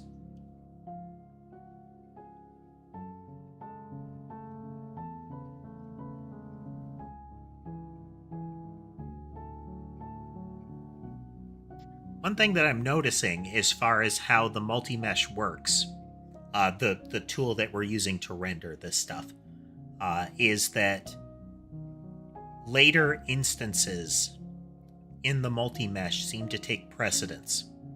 So the newer ones, in this case, the ones that are going to be rendered, as far as the multi-mesh is concerned, instances with a higher index are rendering later. Which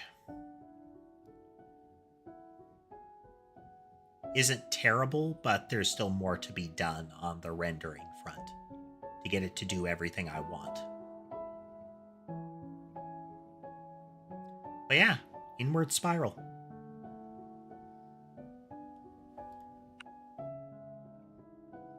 Just... okay, quick commit.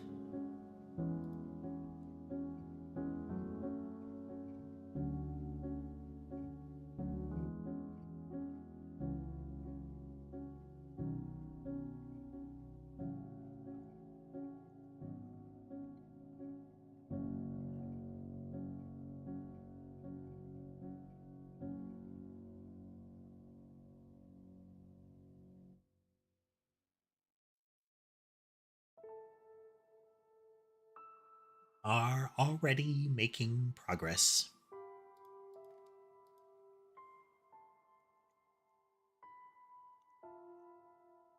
Yeah.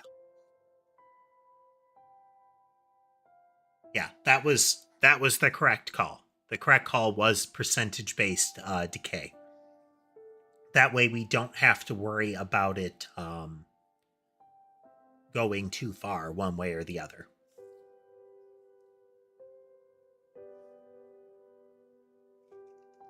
I mean, technically,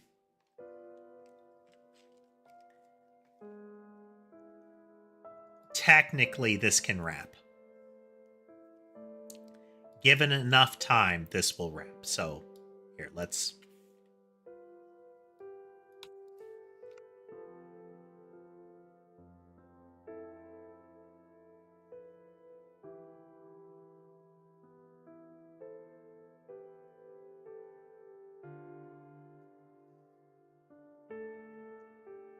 We're going to increase it by 50% each time.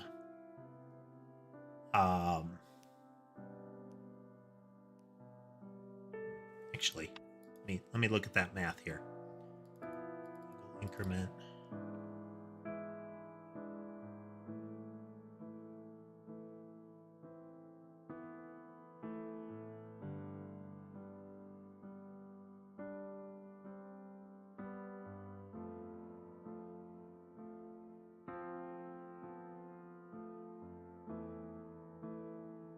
Yeah.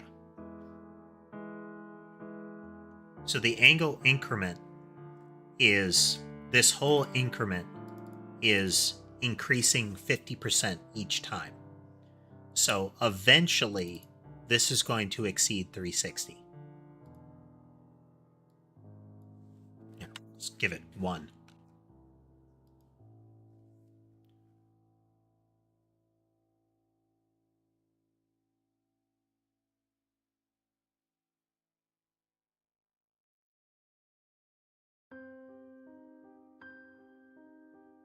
Now, what will that do? We're going to find out. We're seeing some aberrations.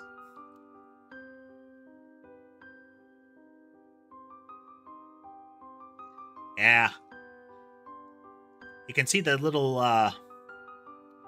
writhing mass off to the left there. That's not supposed to happen.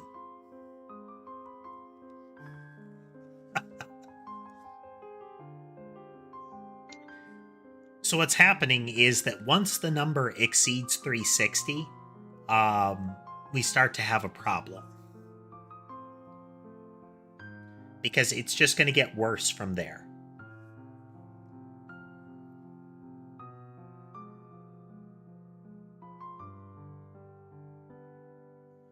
So with decay, that works for us. With increase, tightening in,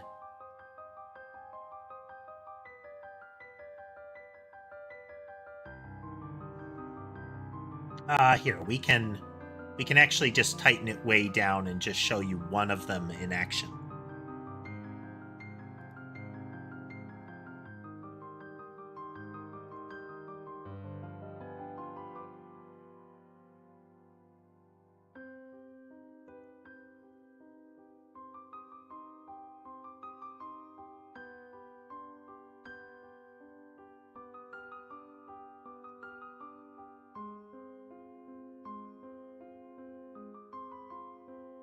Just going to say there can only be one. The Highlander blob.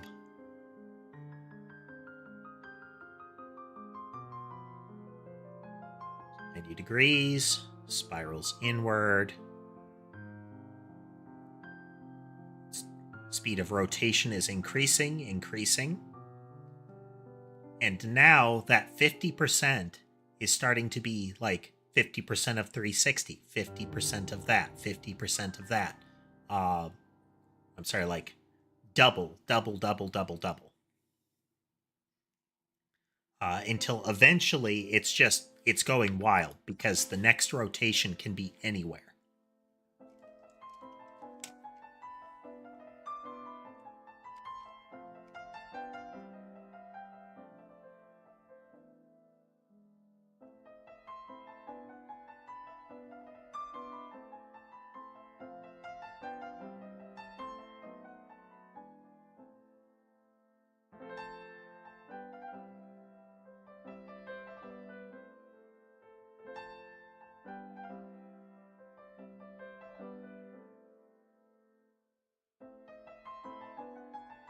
So we need an upward bounce.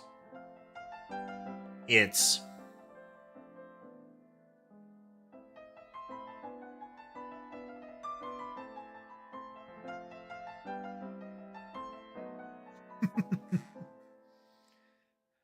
okay. Can we use something different then?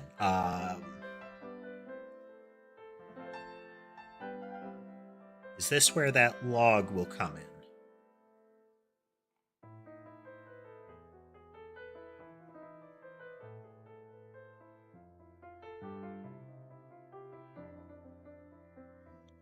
Will that decay at the rate that we want it to? And will it be a rational decay? Is it something that we can quantify? 10% is already hard to quantify.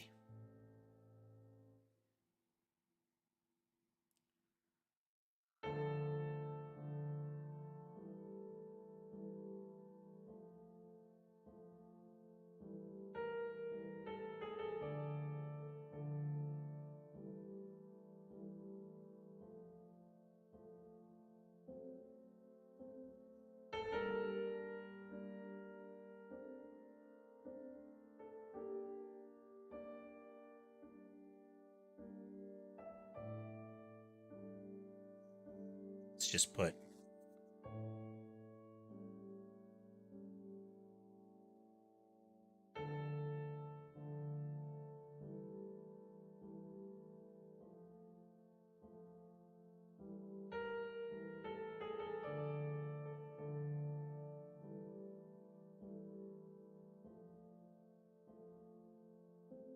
we don't care about the current angle being changed. What we care about is what we're changing it by.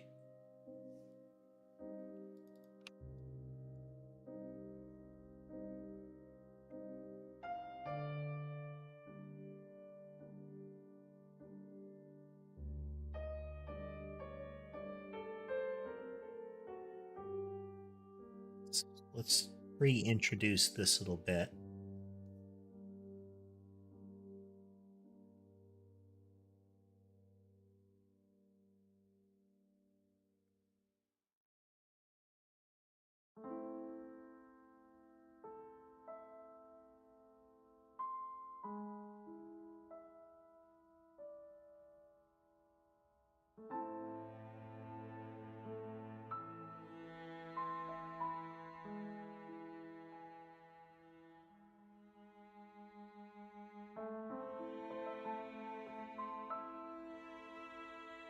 This is only if it's increasing that it really matters.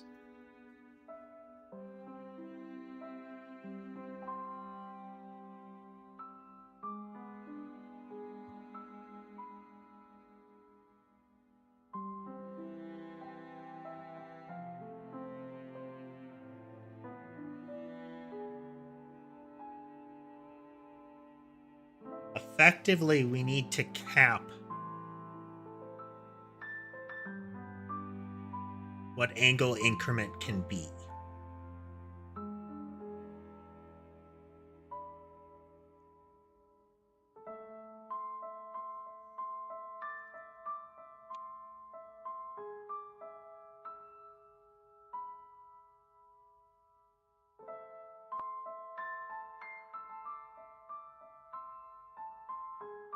This probably isn't right, but yeah. Not correct.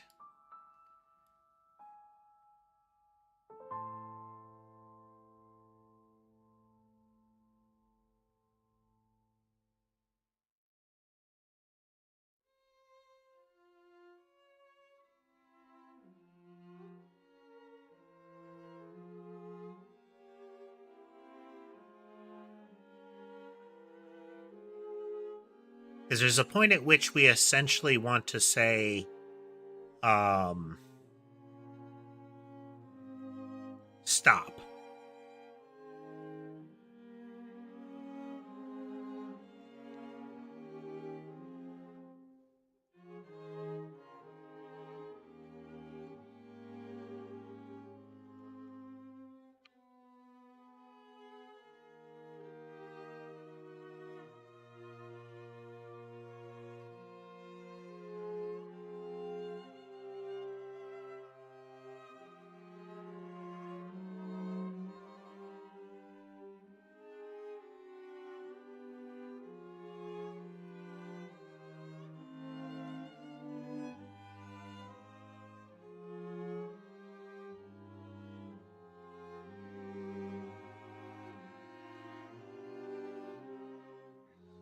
Yeah, this algorithm works for decay, but it doesn't work for increase quite the same way.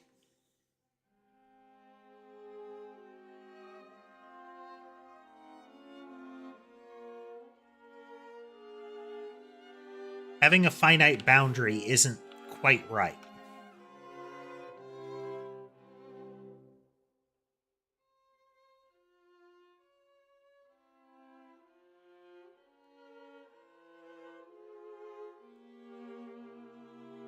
We're going to have...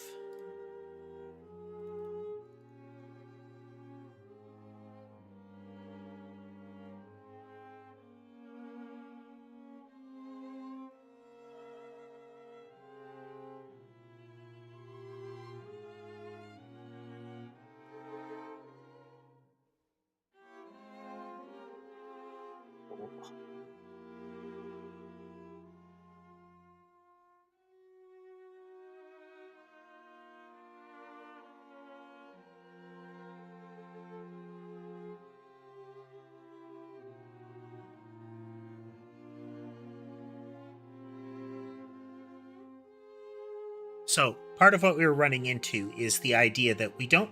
It's not a matter of what the actual change is, what the angle increment number is. It's what it is related to where it started.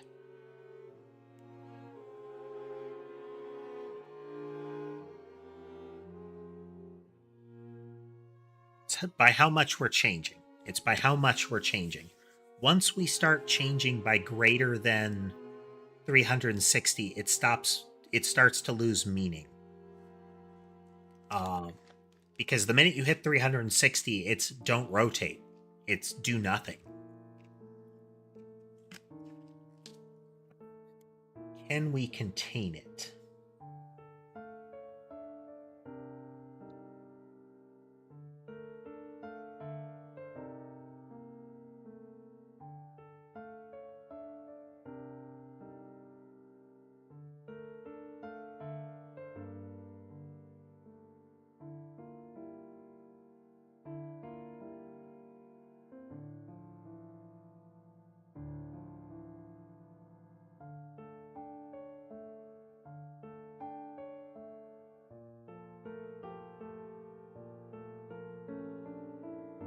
So I want this base here so that we can set it without it having to be altered necessarily.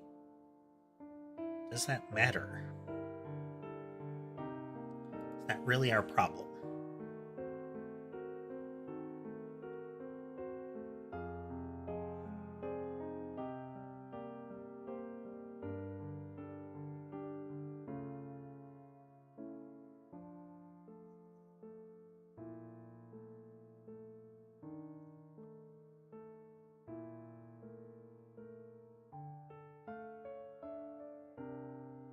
Just gonna brute force this a moment here.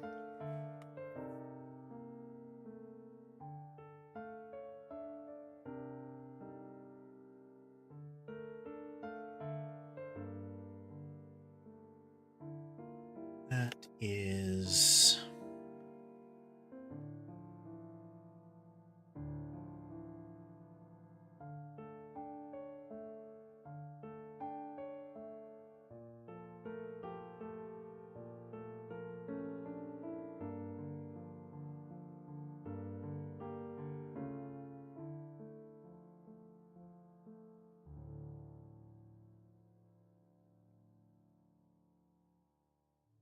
What we're going to do is we're going to say if the increase is less than 360 degrees.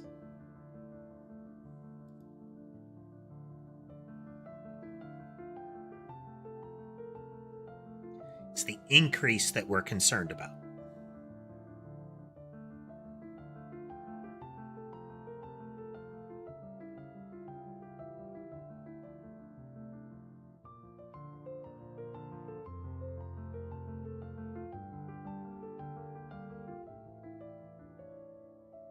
Why it changed, I'm not 100% certain. Let's...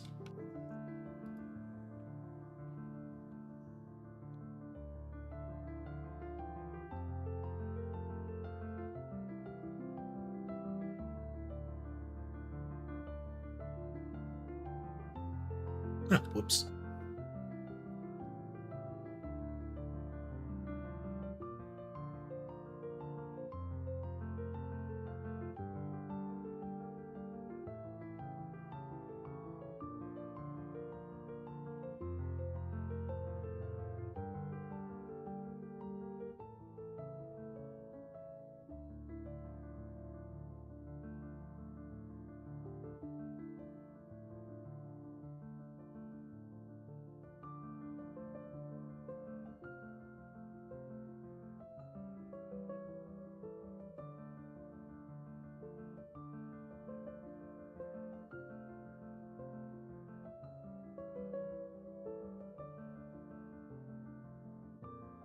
There's a little hitch in there, and I don't know why.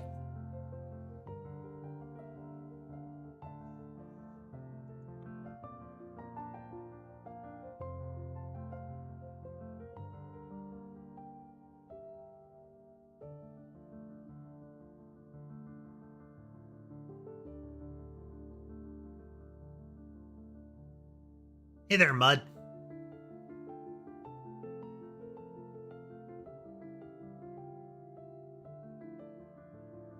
We're doing good. We're doing good.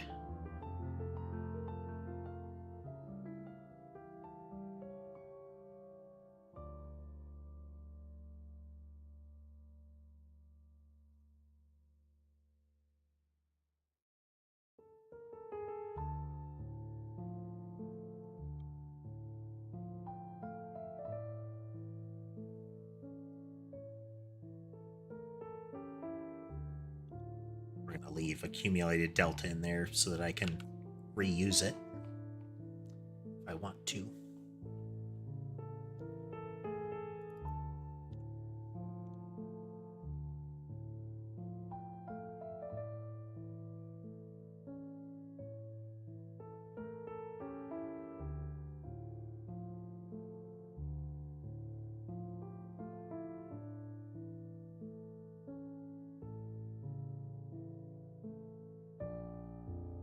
It's kind of hard to see the center since the blob bounces up and down. But there's a bit of a wobble in there, and I think it's just it competing with the other motion. So let's see if we can narrow that down.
Might be where we want to be.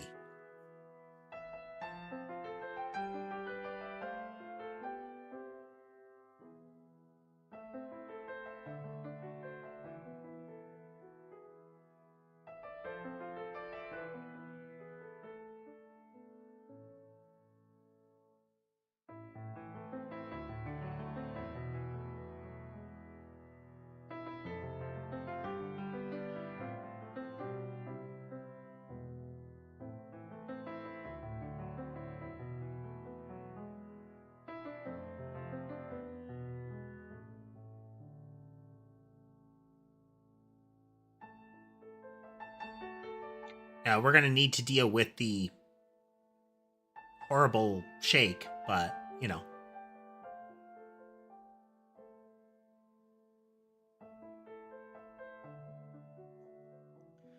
Right. It's once we hit a point where the increase that we're creating is so high, then we start to run into issues with the what the end result would mean. So the minute the angle exceeds 360 per addition, then we're starting to get into territory where we have no idea what rotation it's going to end up on. So it might as well be like aiming randomly. This jitter is kind of painful to look at, but I think there's further stuff we could do to smooth that.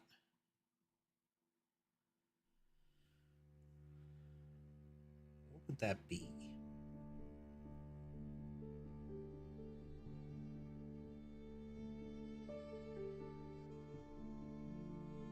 I think that would have to be on the final motion side, is that we don't move if there's too small of a difference each time, you know? Some sort of smoothing. But kind of an extreme example. Hey there, Dorothy. Kind of an extreme example. All right, all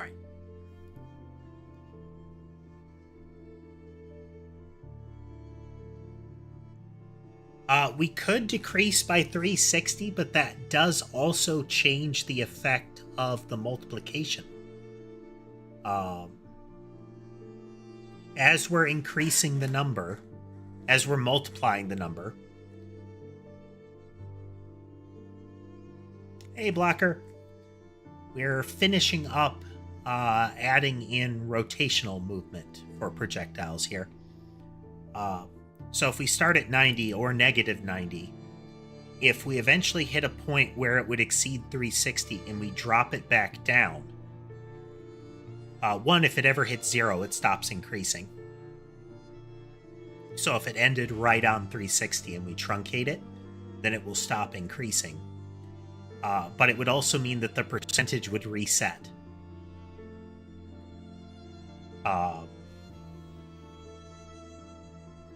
So the rate of converging would come to a halt.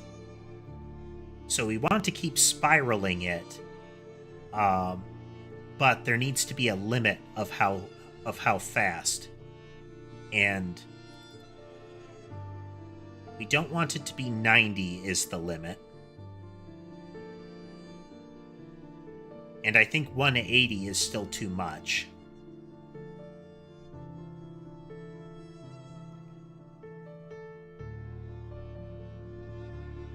But 180 will be a good limiter for now. What 180 is doing is it's making it jitter back and forth super fast. Let's say, let's do another test. It can never go back and forth.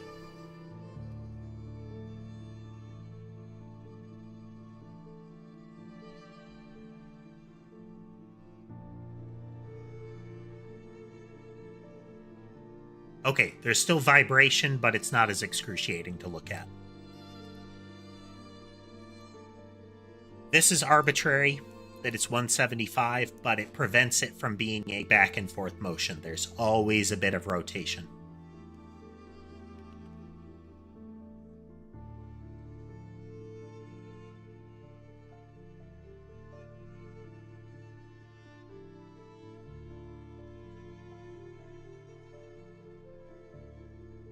Well, longer term, this can be refined. Oh. This is our base.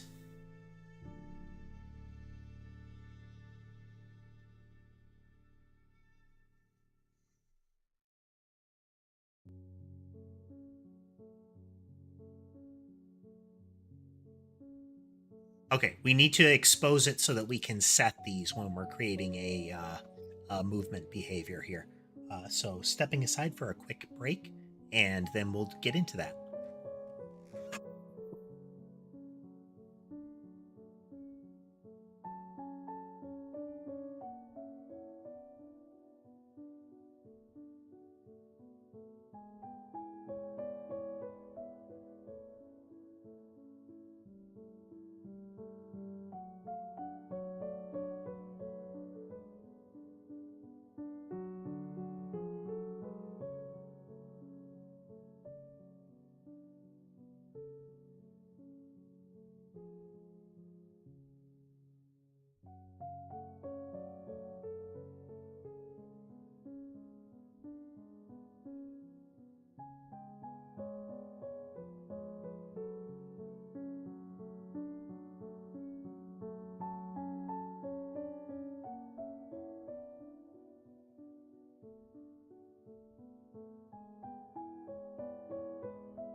All right.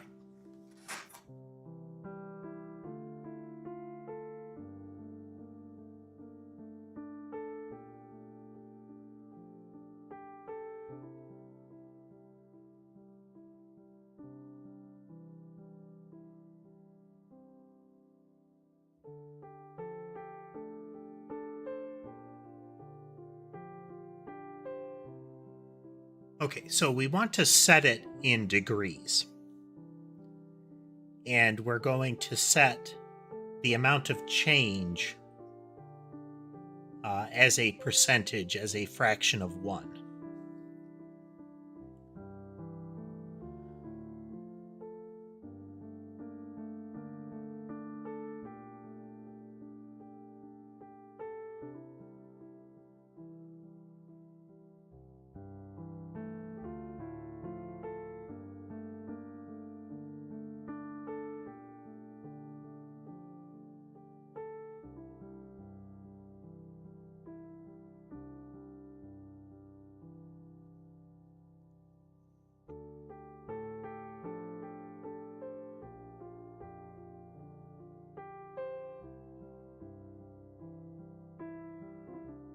This is public double.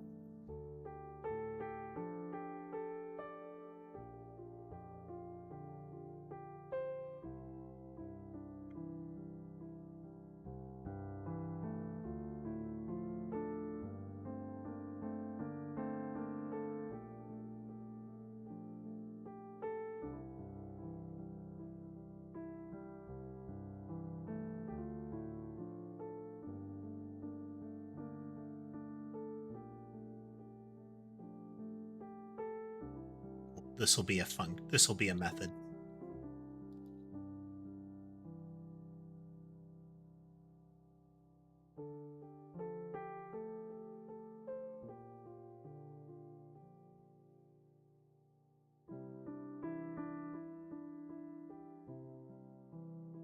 No, this will still work as a property. We just need to have a special set.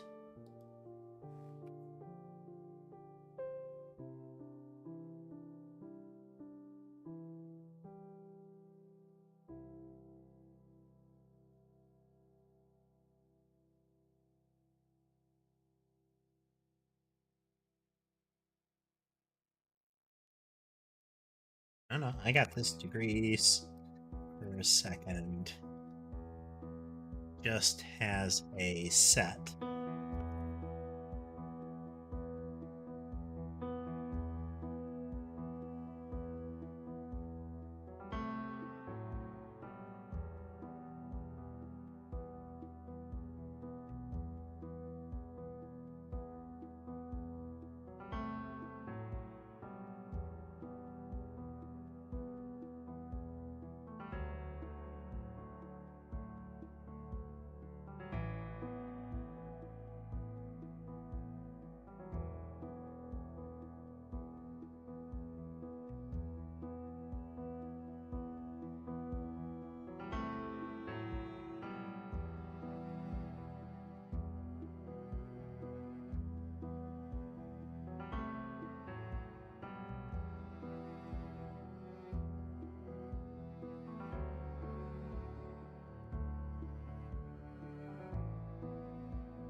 Actually trigger the refactor.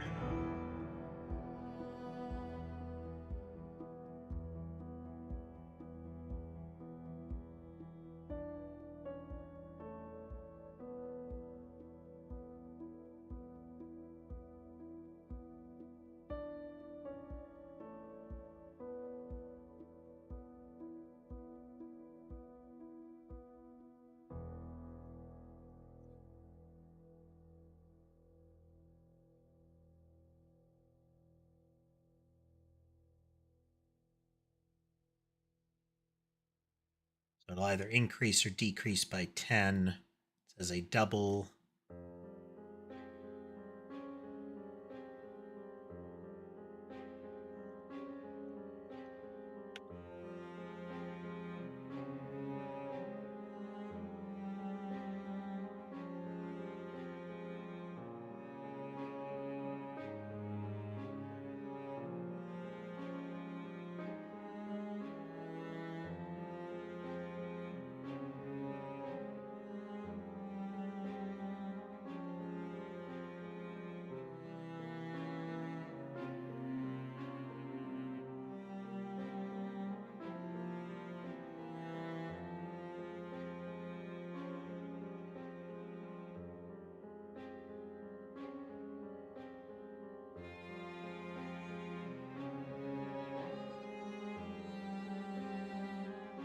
Leave that as is.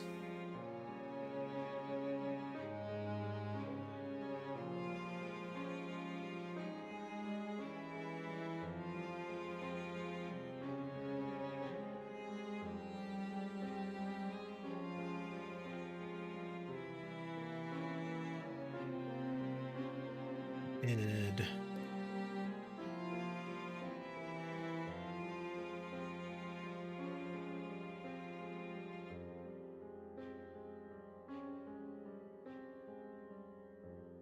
Well, that needs to be public.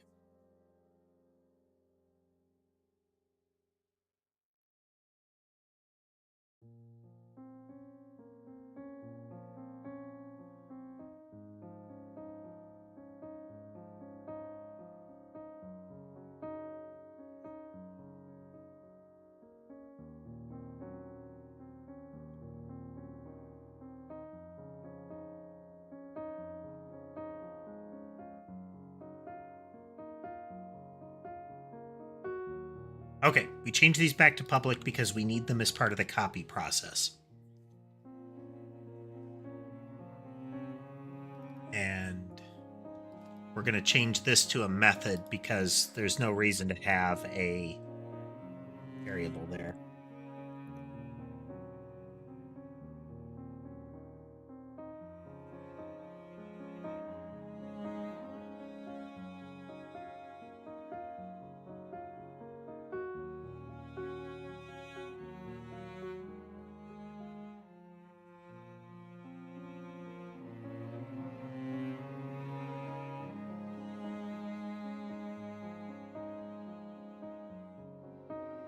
So if you want to, you can set it as a radian directly, but you can also use set degrees per second to do it. This will copy over the angle increment. It will copy over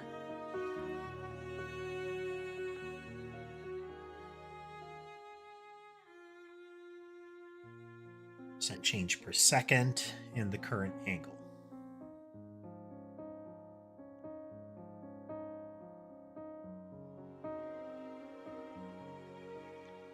Then in our catalog,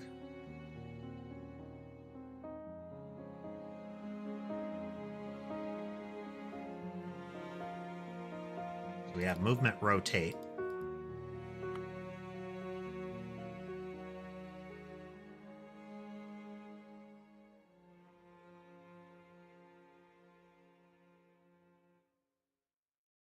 We're going to have rotate out.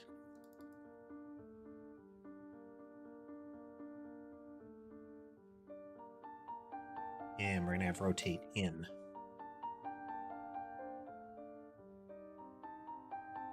Rid of the existing rotate so that it pitches a fit.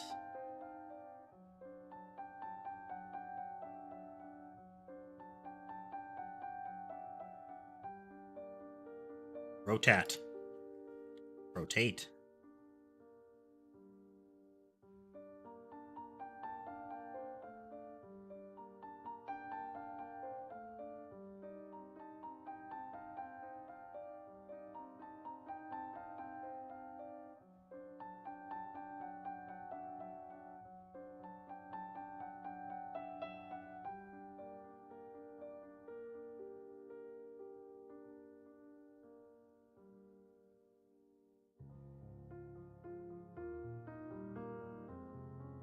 Consistency.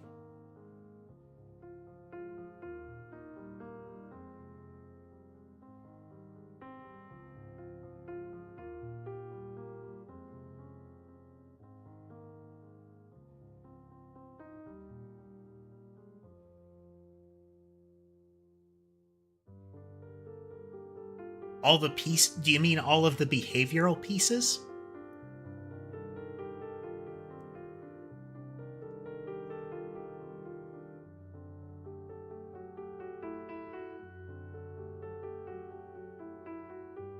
Yeah, I'll show you in a minute.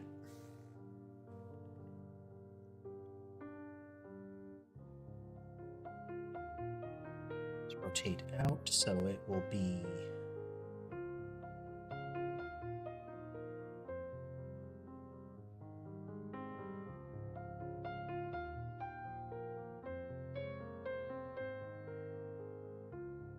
and we'll have to tweak all of that, but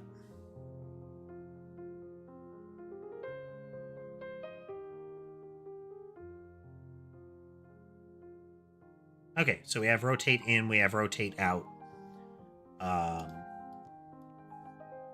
Okay, it's going to start out moving left. Then it's going to up.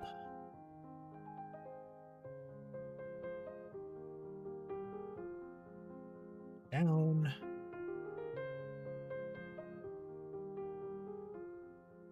Actually, it'll go right, then down.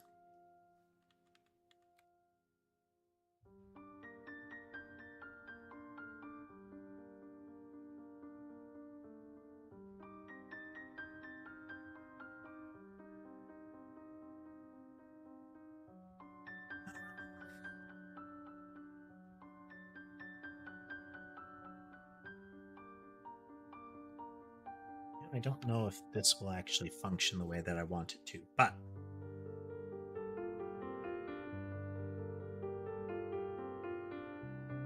so then let's see, then it will go down, then we're going to rotate out.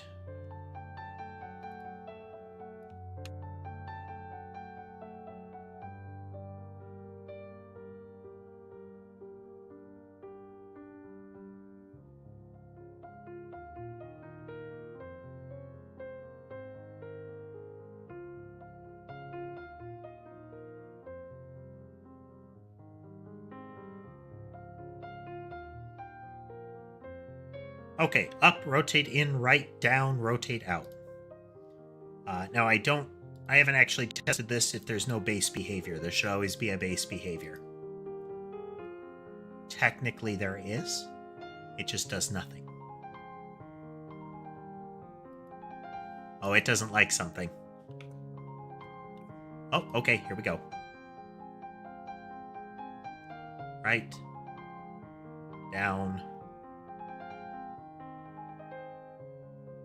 Rotate.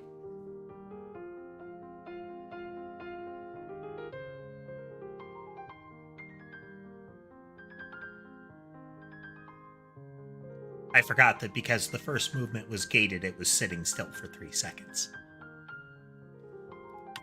Alright, let's make it so it's easier to see this. 15,000 is kind of the limit of the number of things we can show on screen before we lose frames per second. Up. Rotate. Right. Down. Rotate.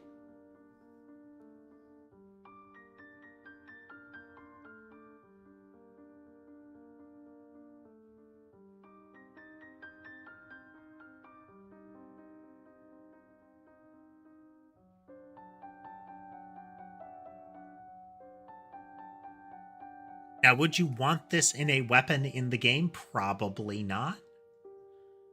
But it's possible. Yeah.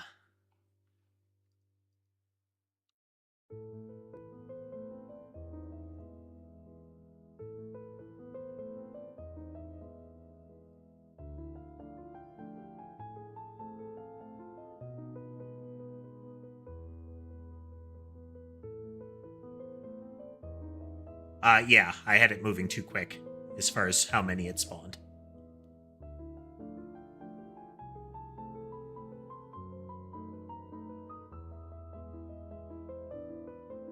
For visibility purposes.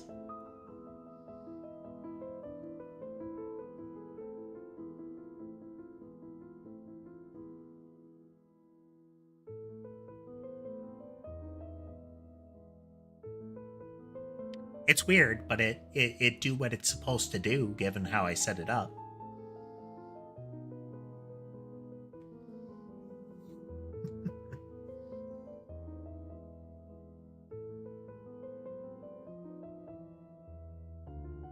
It just keeps going.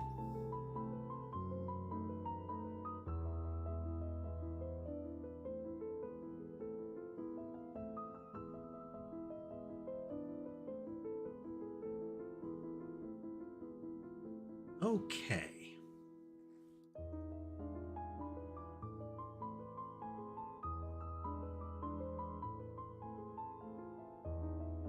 Got that in place now. another one that we want to get in.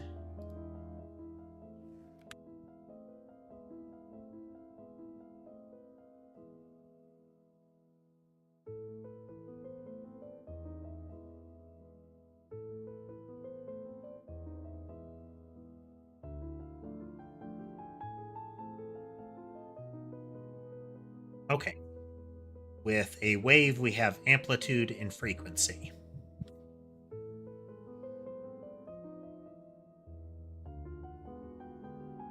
We update the targets. It's relevant that we have targets. Actually, this one doesn't care about targets. It cares about what direction the entity is moving in.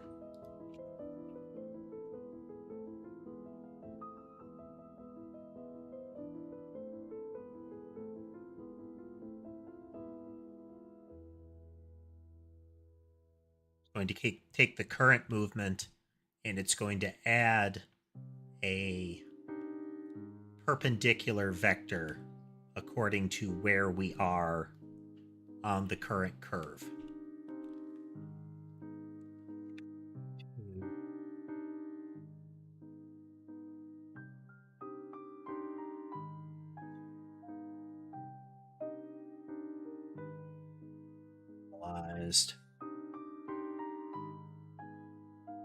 Hitboxes will come a little bit later. Additionally, we're just working on projectiles right now. But one of the things when those blobs are monsters again, we're on like refactor 4 for the development of this. When those blobs are once again monsters, there's also, we're going to try to get non-overlapping motion going.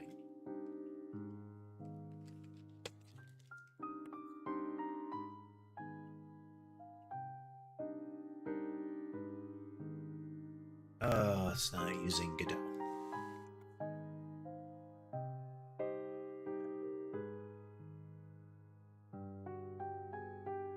Okay, so we have our current direction. Current direction is going to be whether we're doing a 90-degree rotation or... Yeah, okay.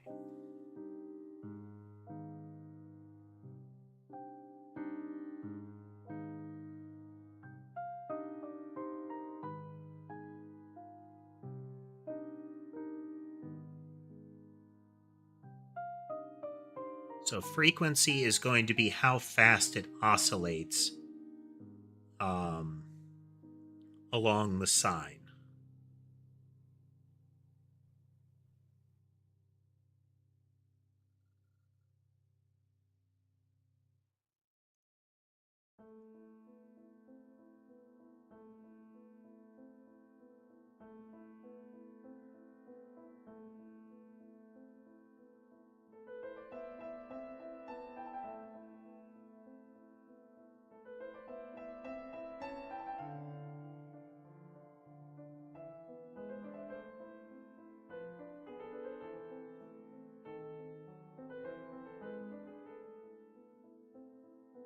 So frequency is fraction of the whole cycle per second.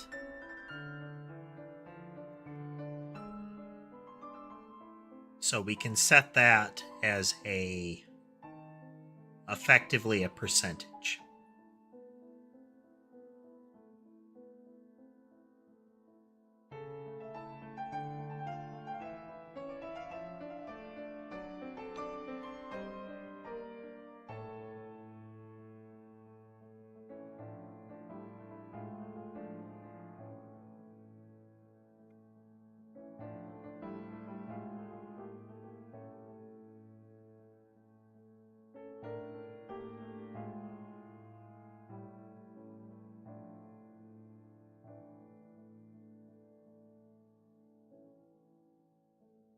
And then the amplitude is another multiplier that is how long the arcs are, which should just be a multiplier on the impact of it, because we're going to be shoving it left, essentially perpendicular left or right. Perpendicular assuming that we're facing up. Or up or down assuming we're facing right if you want to go with a classic graph.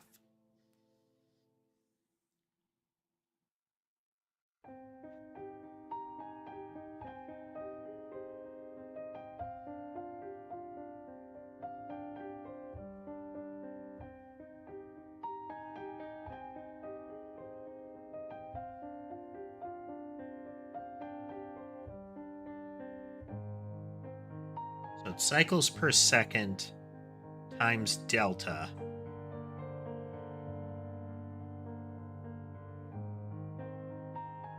Times 360 is what we're going to feed into the sine, I believe.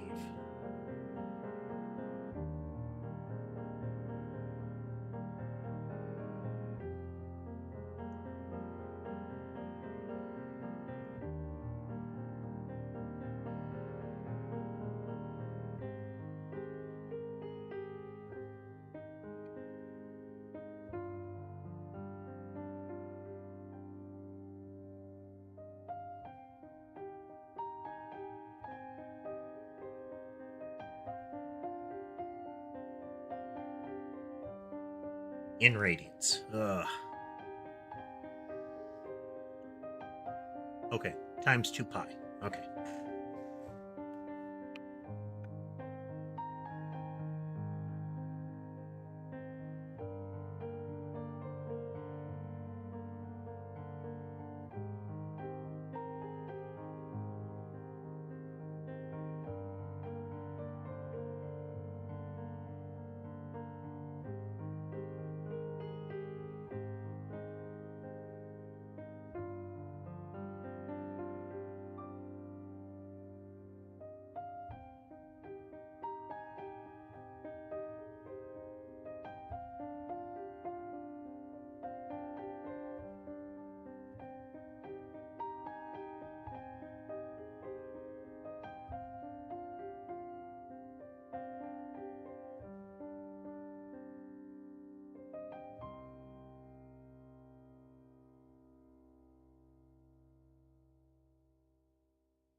You know where it is?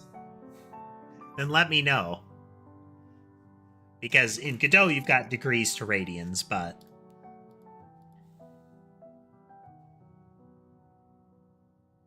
this should be the equivalent. Should. Again, if anybody knows if I'm doing degrees to radians completely wrong, let me know.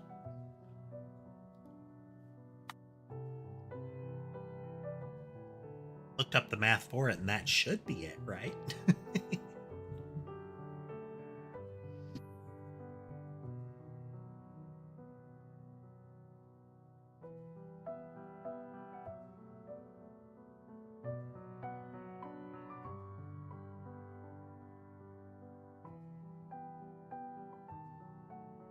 So if the result...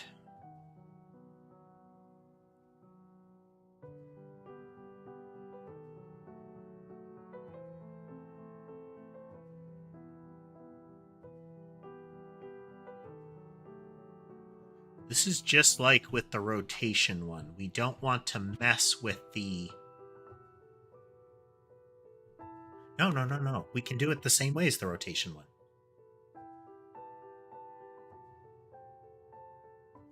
Oh, I see what you're getting.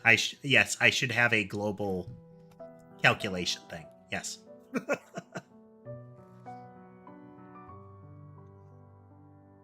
I'll definitely do that as a cleanup thing that I won't forget to do later.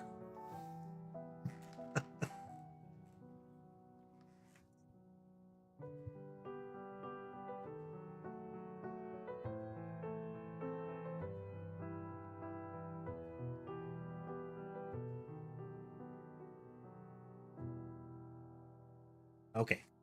Okay. So we're going to say that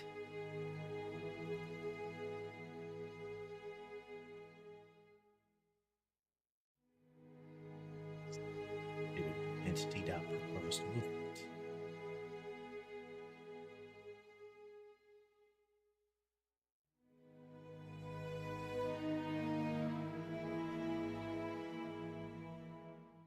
Rotated.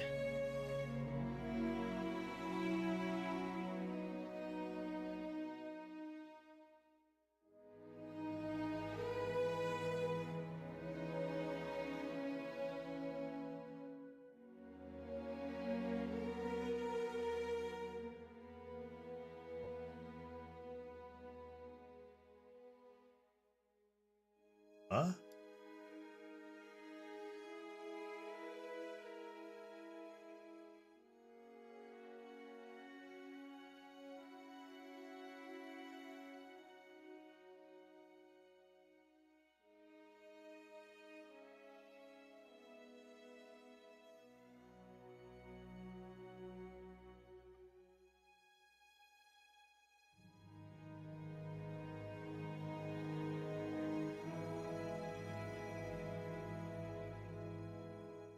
I wonder why it's like eating like it's eating part of the first few letters of your text there. I feel like that there's a in some language there is a profane term.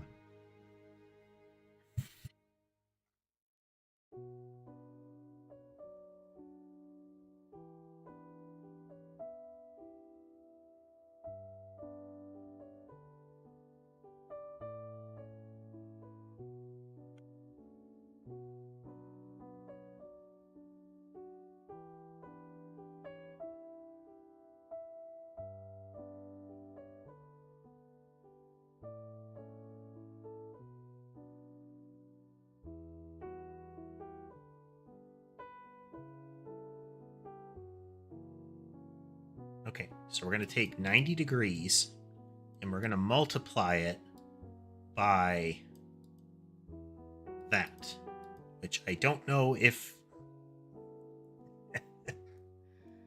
Oh, this will totally work.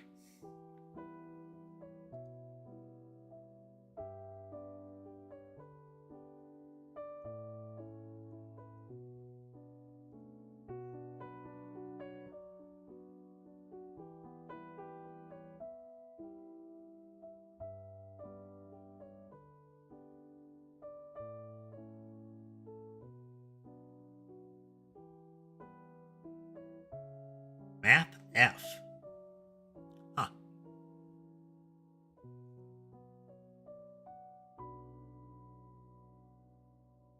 That in there in a moment.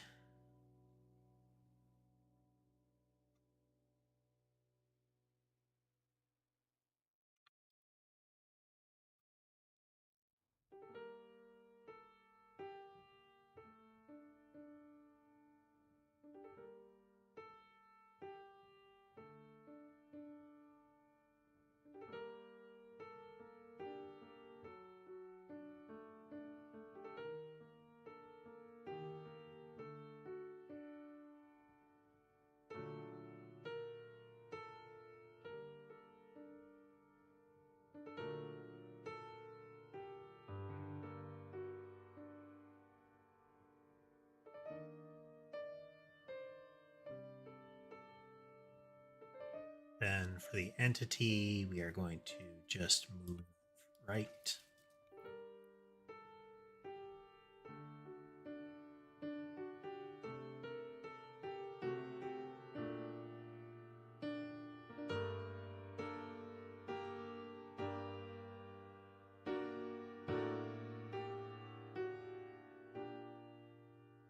And this will totally work.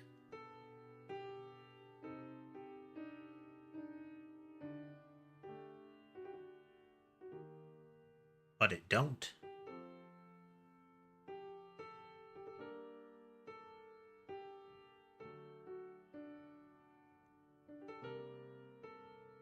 One moment.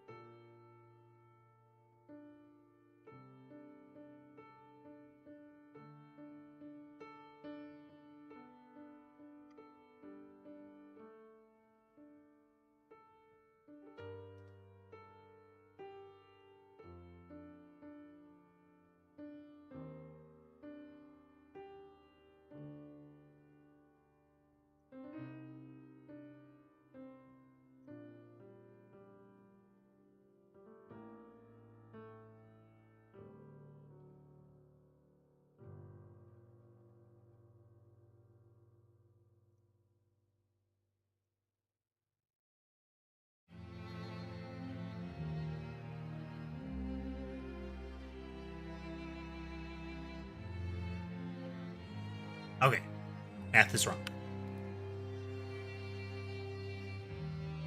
It's not 90.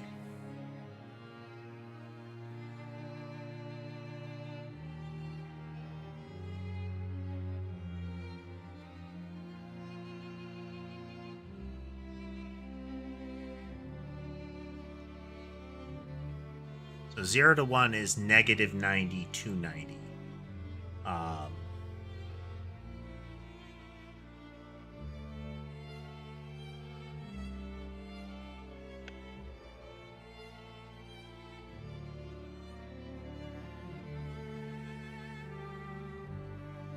No.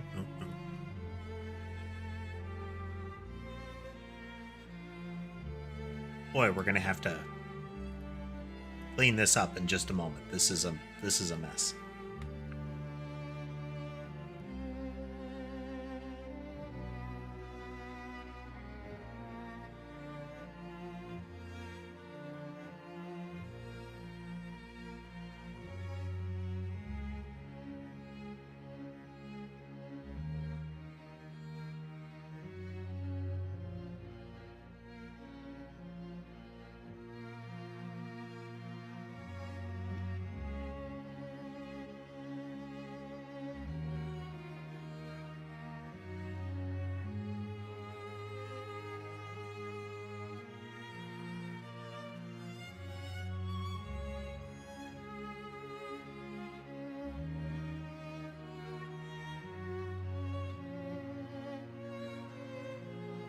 Give us a float, which we need for most of this stuff.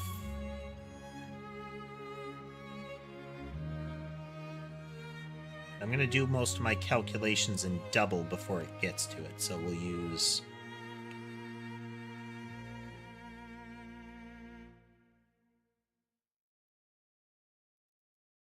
Nope, it has to be Godot's MathF. Okay. Have that.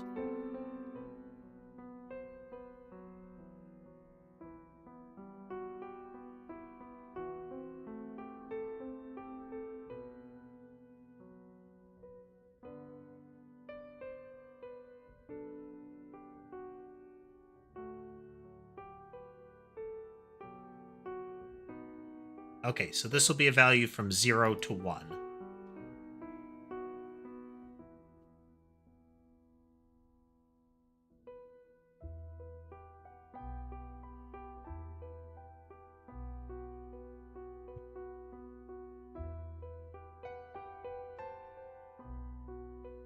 Which we want to be ultimately from negative 90 to 90.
So what we could do is make it a fraction of 180 degrees minus 90 at the end.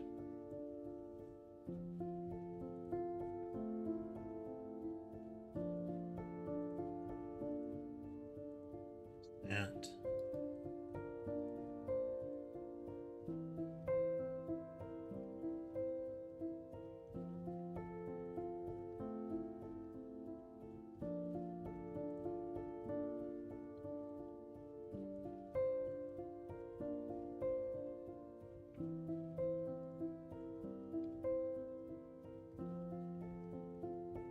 Equal 2.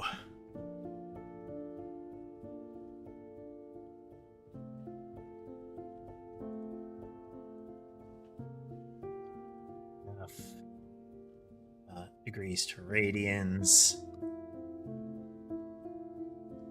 80 times result of sine minus 90.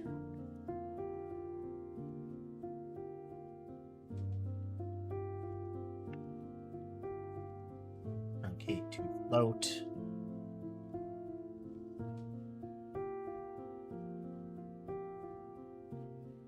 We could force it here and save ourselves a typecast, but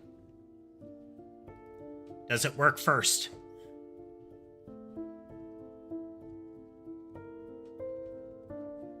No.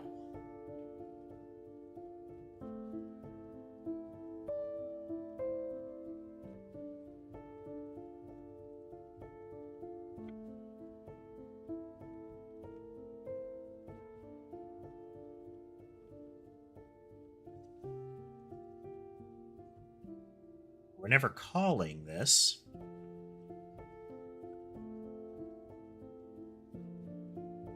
Might be why we're not seeing the result that we want.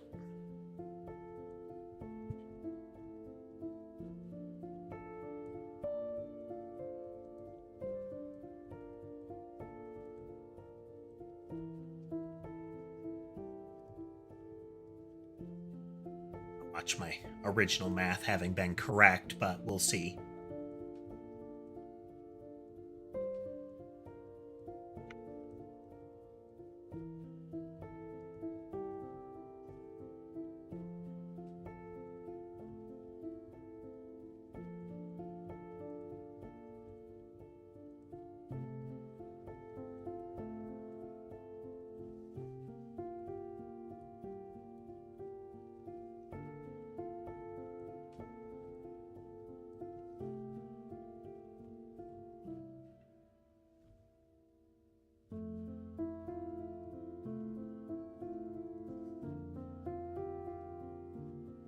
Not correct.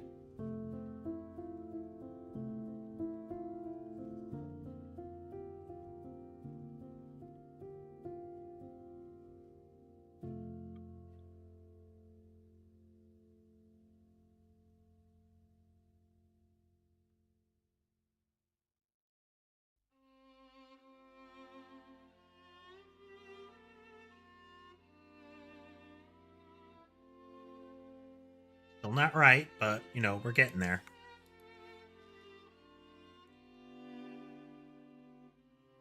It's current cycle that we need to...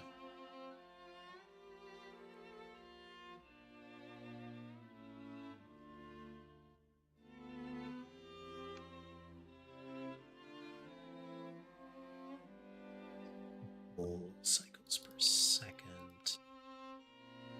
It's delta.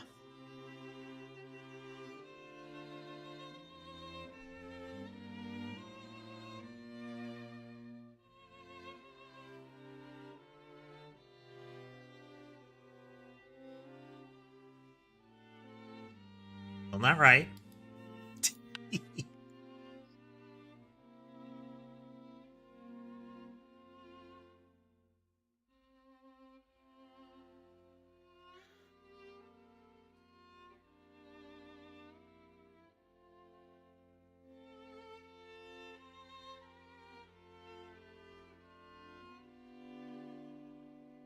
This is a loop.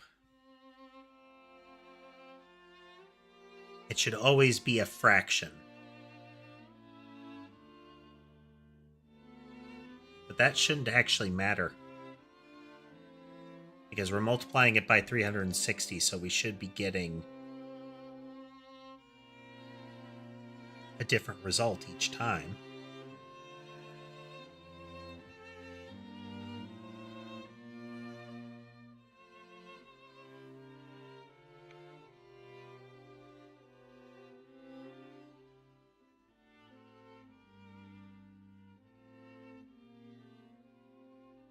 Or 5.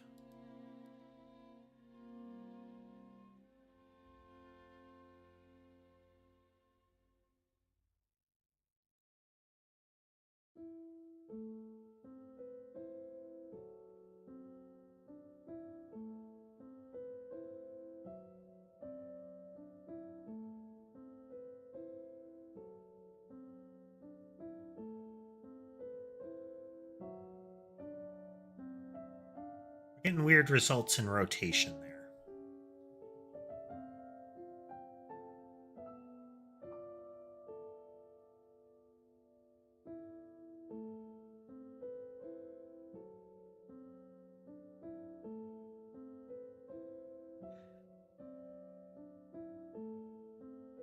Something wrong here. Oh, I'm doing something wrong. Just, what is wrong?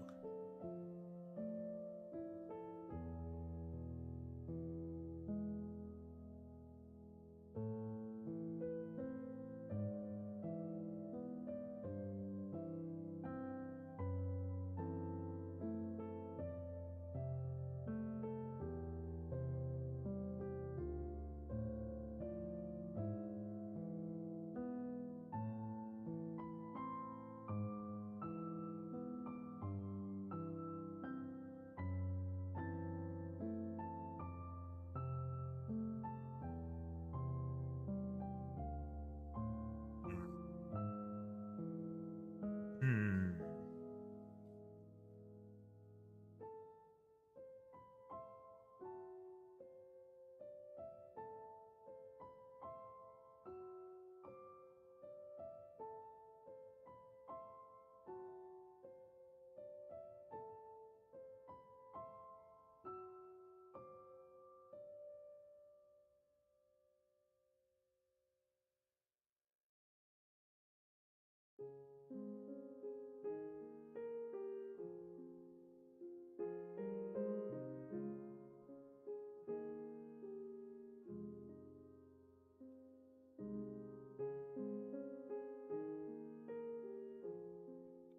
All right.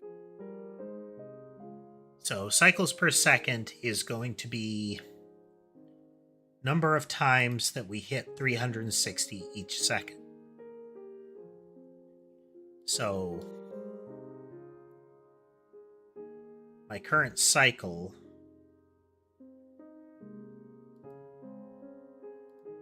should always be a number between 0 and from 0 to 1. Doesn't really matter if it exceeds 1 though, because this should still deal with it just fine.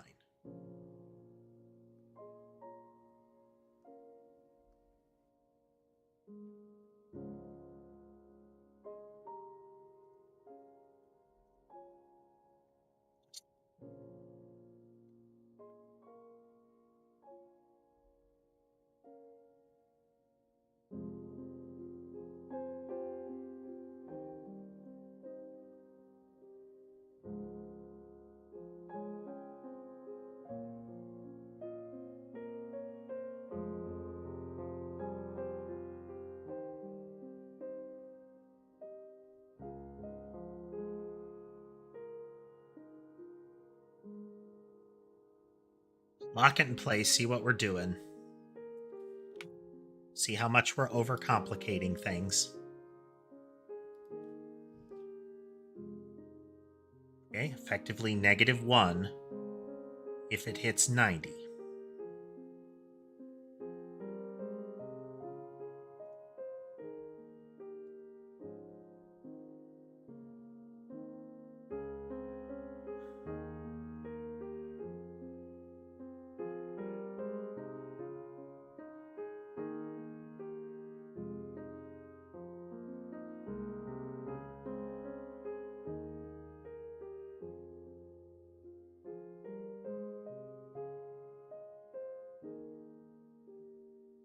If we do from 0 to 90 as far as the degrees goes,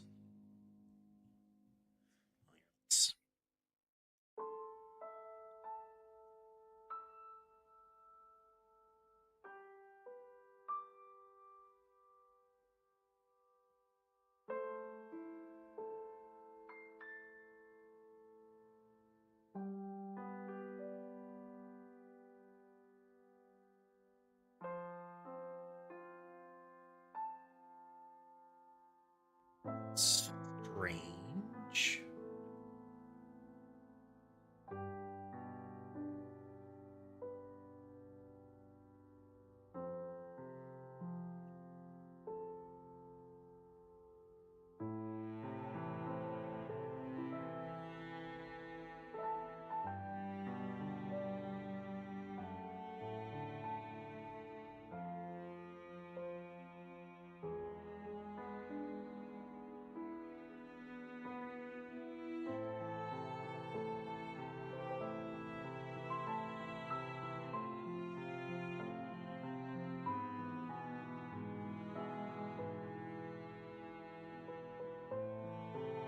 The course of it, the 360 should equal 0. Because at 2 pi, we should hit 0.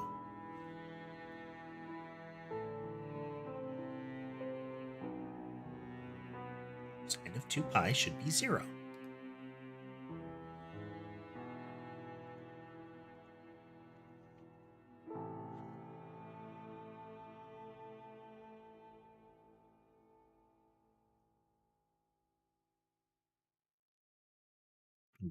This should be 2 pi.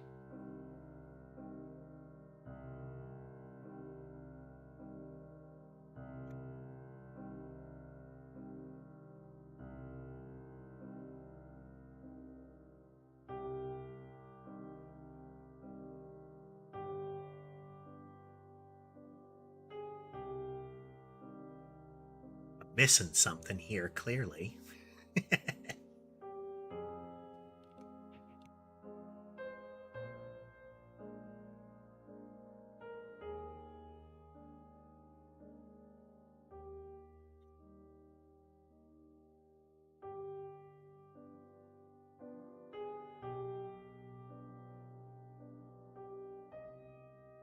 Something is incorrect.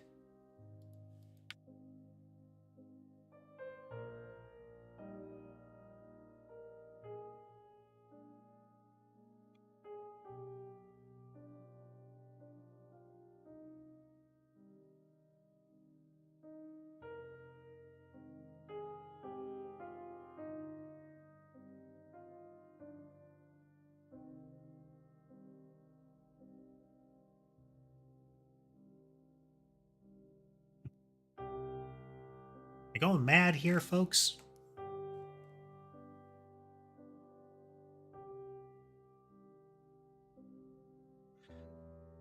How could we get a result of like -2?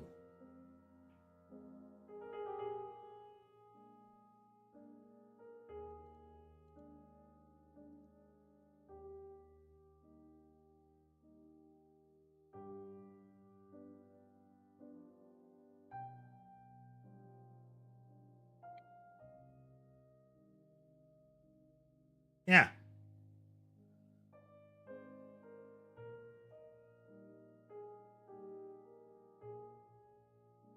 Okay, no, that's 0.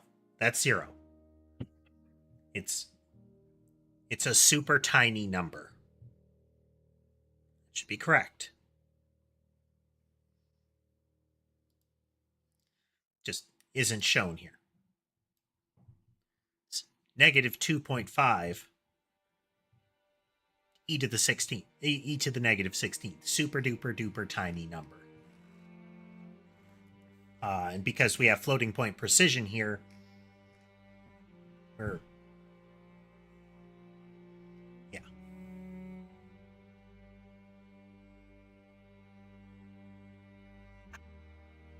okay. Okay.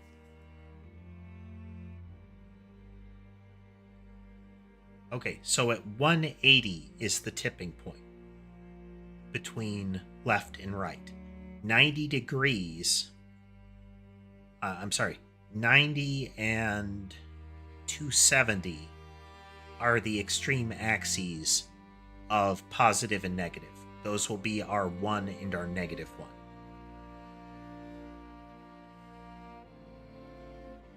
But that should still cover the bases. From 0 to 360, we are getting some amount on that. But it doesn't matter. Oh, we can simplify this. Can we? No. We want to use rotation. By using rotation, we don't need to add additional vectors. Not adding vectors means we don't influence the speed, and that's good. We only want to change the speed when we explicitly want to change the speed.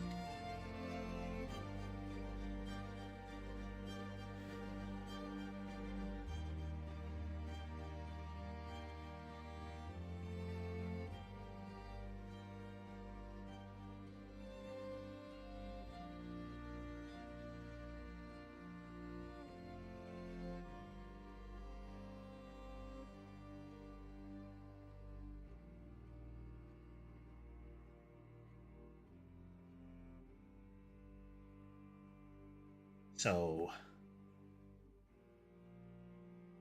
it should still be, if we have cycles per second, that's going to be a multiplier on delta. Right there. So our current cycle is going to be a fraction of 360.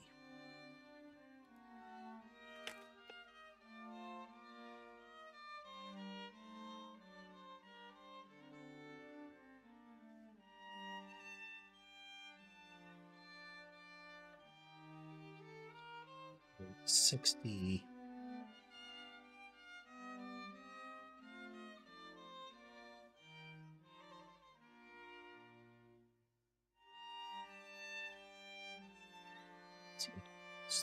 $60. Smash it back down.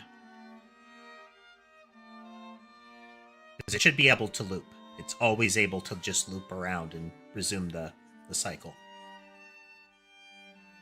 So current cycle is the degree that we want to deal with. So it should be f dot degrees to radians current cycle. Then it is 90 degrees times the result is what we're rotating it by.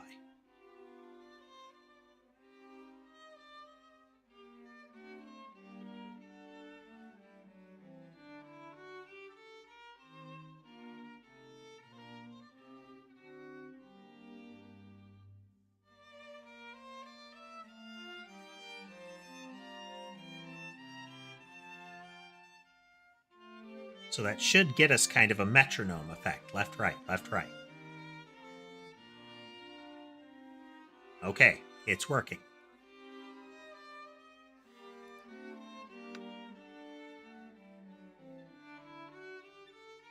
So now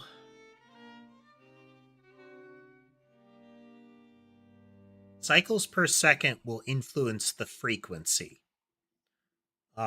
Amplitude will be affected by how fast it's moving.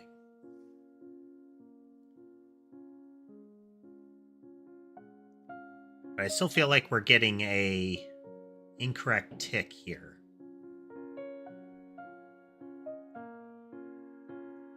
Let's amplify it a bit.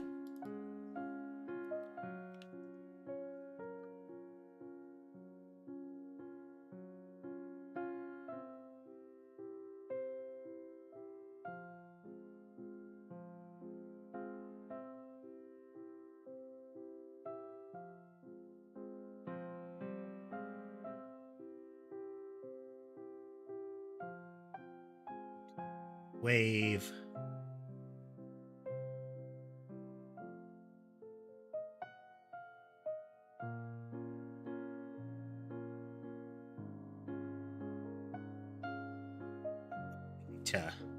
need to limit it down to just one if we want to be able to see the results of this properly.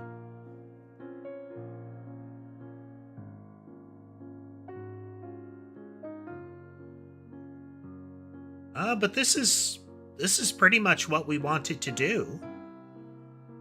It does not impact the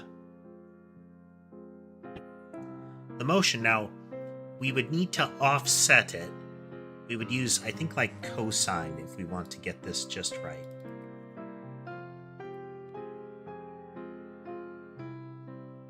We'll offset it a little bit.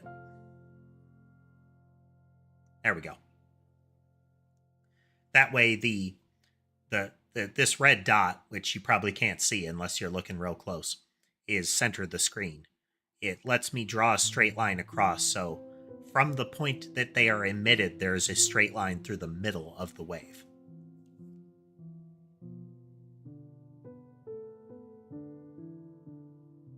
Yeah. There's wave motion. Let's mess with it. Boundary test here.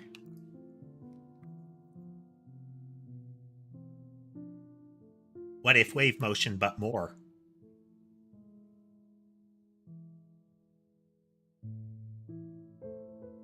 Unexpected.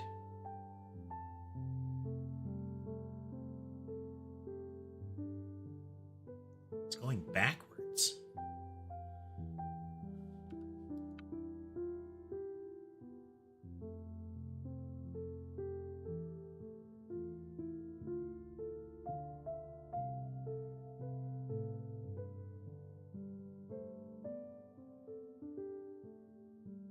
Still going backwards.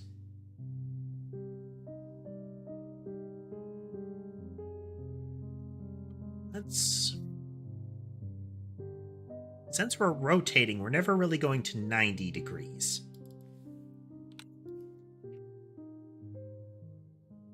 We want it to be an arc, not a S-curve, you know?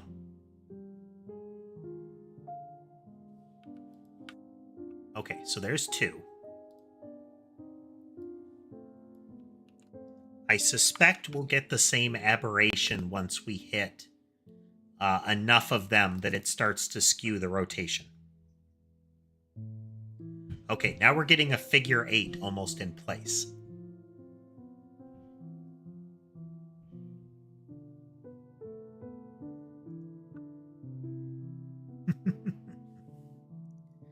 But with just the one,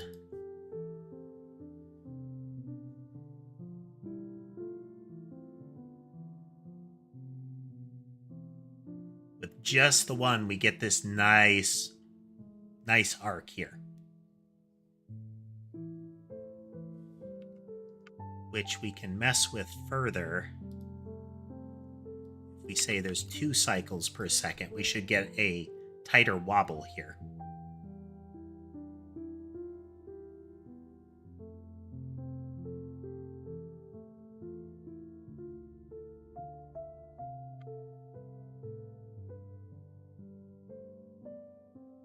This isn't quite right, though. Because we're tightening the amplitude by doing this as well. I don't know if that's really a bad thing. But if we change this to like 0.5, so it does it slower, we should get taller arcs here.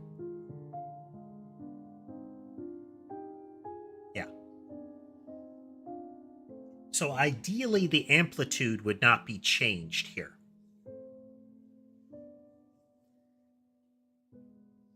That it would be... that we would get frequency and amplitude out of this and not just frequency.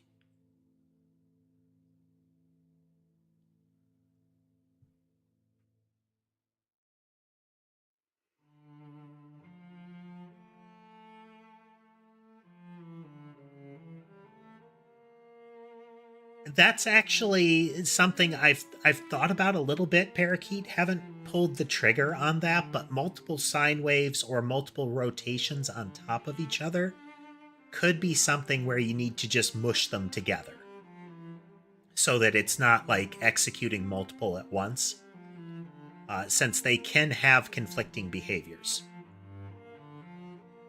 that would result in it becoming unusable, essentially. That triple sine wave there would make it unusable.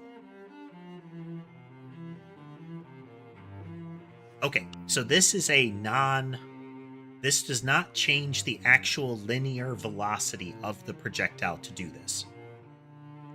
The speed along the arc is the same. Now, we could change the speed along the arc. Instead of rotating it, we can add a perpendicular vector here.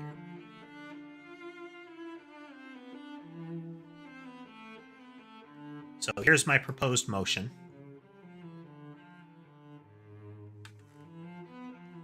We're just gonna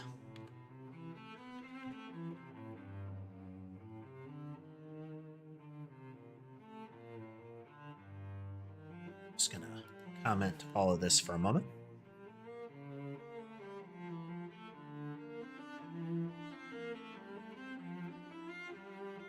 Normalized.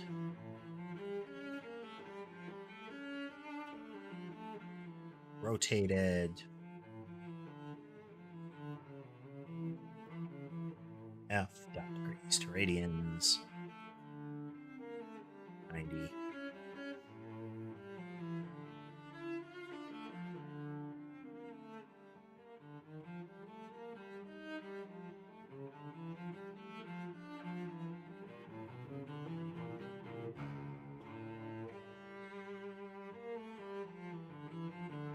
Okay, so this gets us a perpendicular vector here.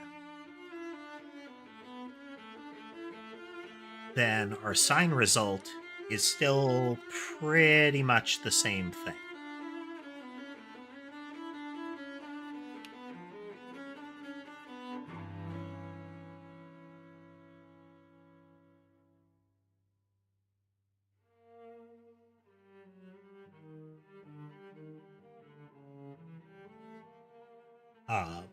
So this will get us a result from 0 to 1.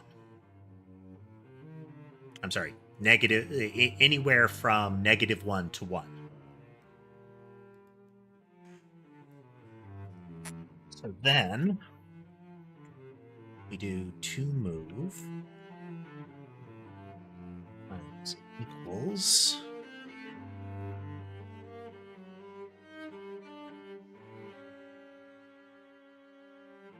sine result times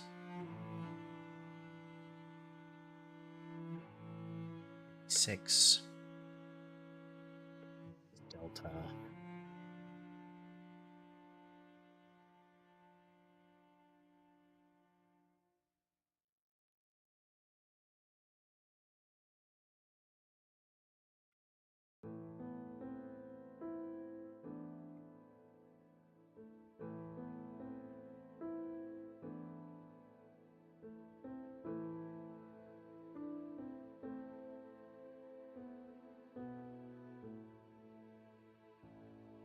the opposed movement is equals 2 move.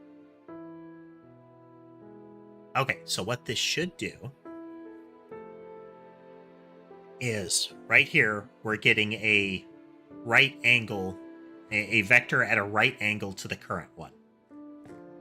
A normalized angle, so it's just a one length vector. We're getting the sine result, that -1 to 1.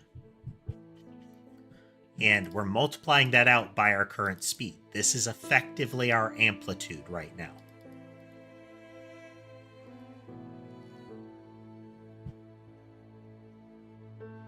Might not work how we want it to fully.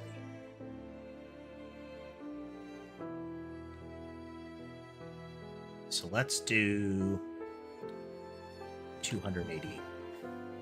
Hello, Sherbet. How you doing, buddy?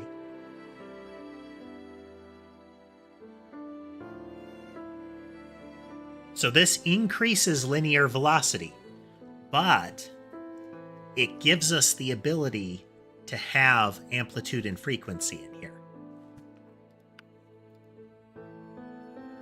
So if we say cycles per second is now 2,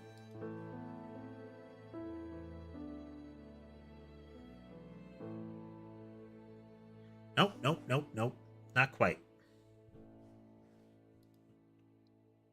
Let's get rid of that delta there.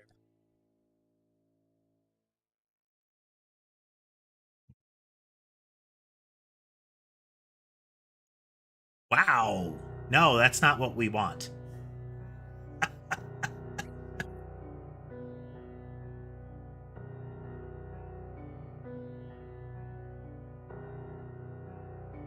That's not, this isn't really what we're dealing with here.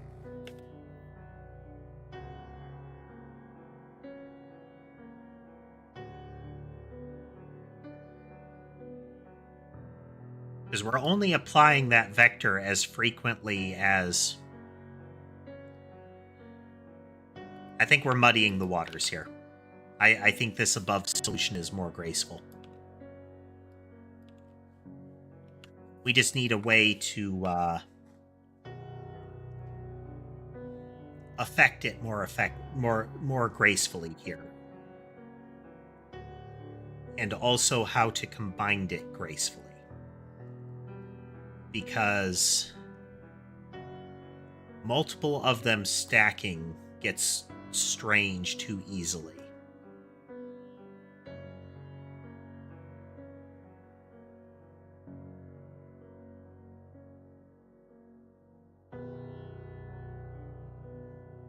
Because this affects the current vector, it is entirely non-additive.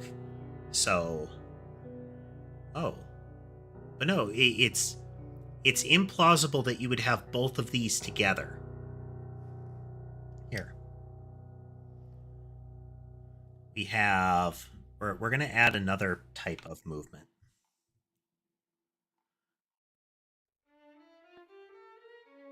Targeters.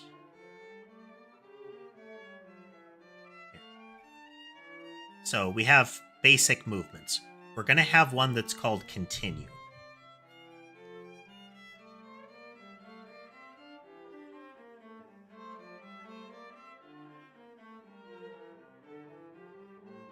Yeah. We're going to go into the default targeter.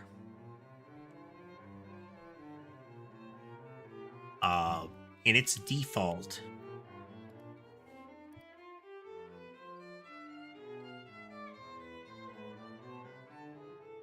it shouldn't be.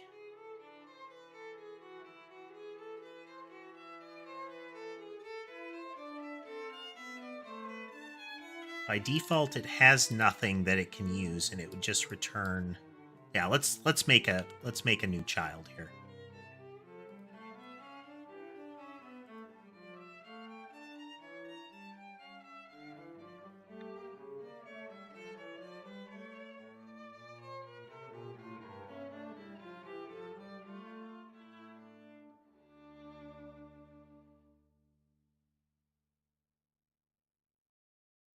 It's largely going to be the same as target direction.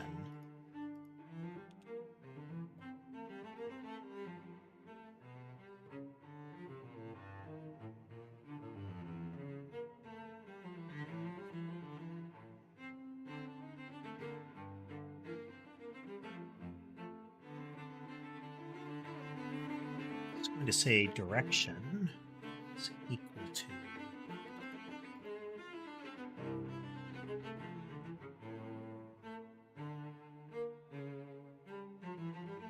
So whatever the proposed movement is, it's going to keep it going.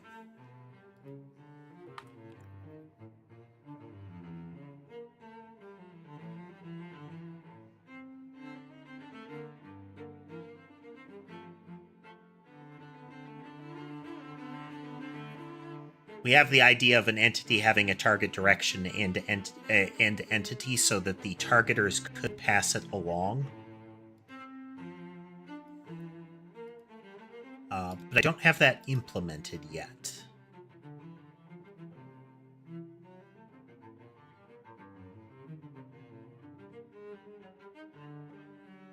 But this is whatever direction the entity is moving, keep moving.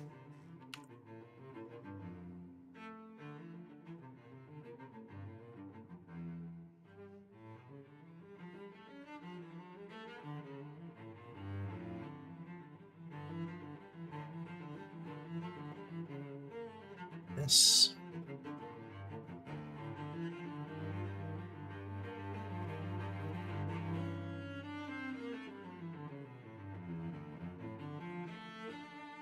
Straight line, and it's going to be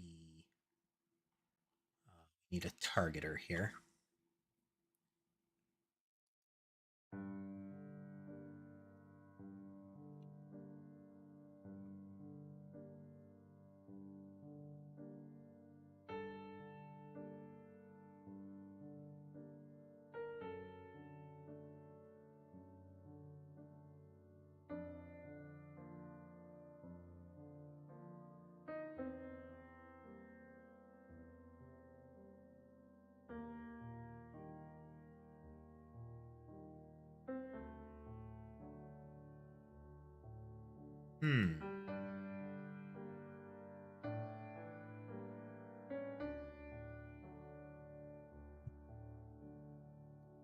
No, I think this is viable.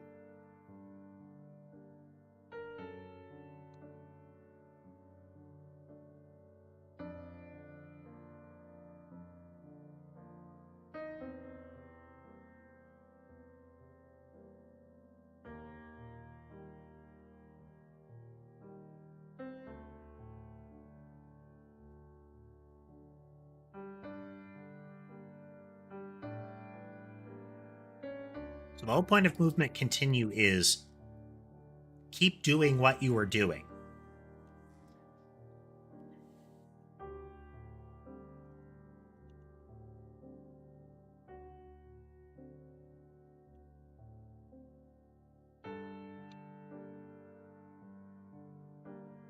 That will be relevant in a moment. Okay, so we have move right. And then we have a wave here. And then move right and a wave, and then move right and a wave. This should demonstrate what we're going for here.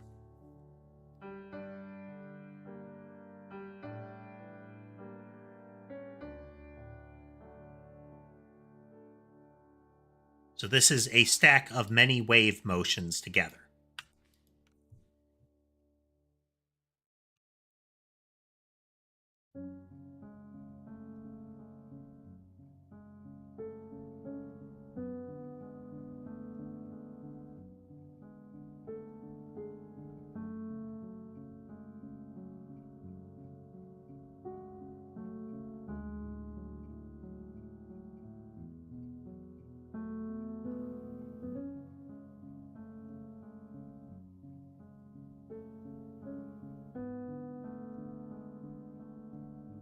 Now we're going to try continue.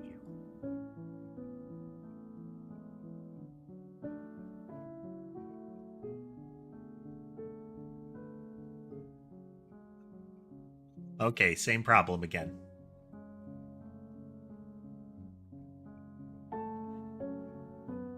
So what I'm trying to do is come up with what would you actually combine wave with to keep it from running into that additive issue, where each additional wave is eventually making it so that it's going backwards, you know?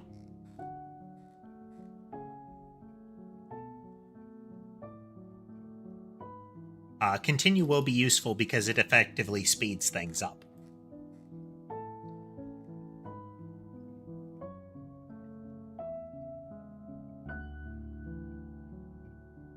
We can do things like this.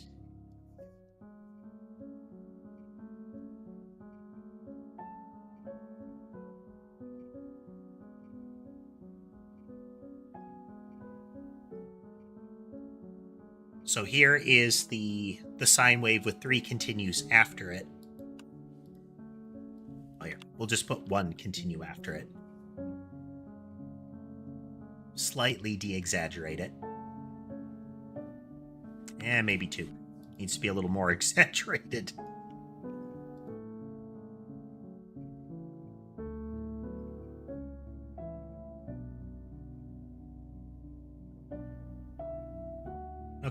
moving right along. So then if we take these continues and we put them before the wave now.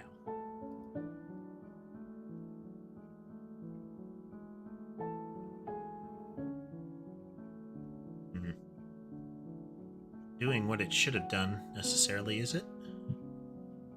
Now I can't tell.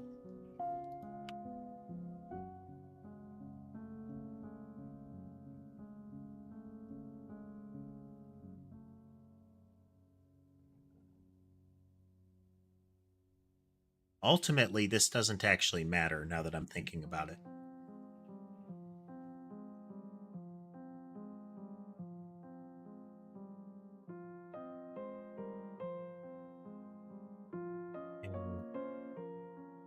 Put the wave or the continues.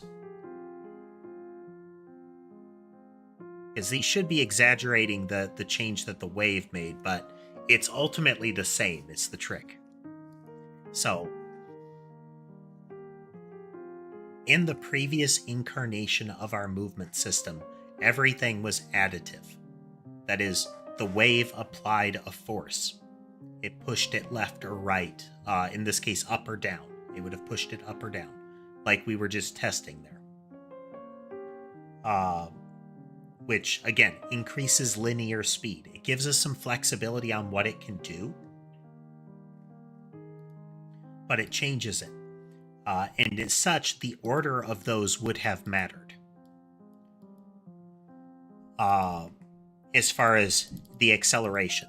Because if I accelerate once I have pushed it in that direction, it's different than adjusting the direction first kind of thing. Or at least it can mess with the vectors differently.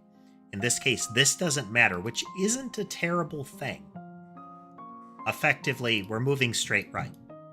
And then we rotate that 45 degrees. And then we speed that direction up. Or we speed it up equally. So now the line is 4 times longer, and we rotate that 45 degrees.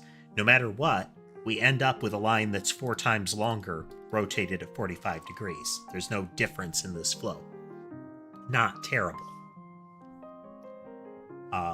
What we can do, though, is that we can get differences if we add things like rotate.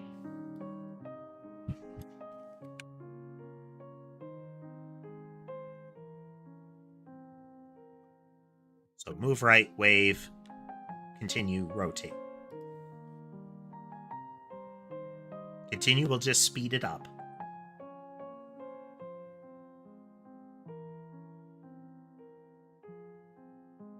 So this is a wave pattern, and then the resultant one is being rotated to rotate the whole thing.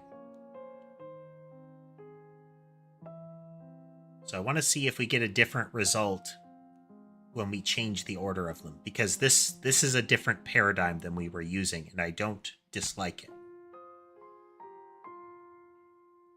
I think this is more akin to what you've been doing yourself, Parakeet. Okay. So, tight little wigglies in the noticeable spiral. So now we're going to swap the wave and the rotate.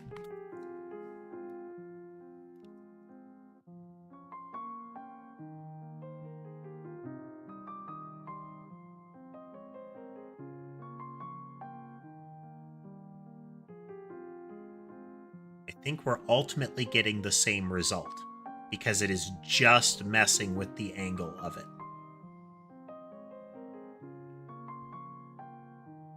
Okay.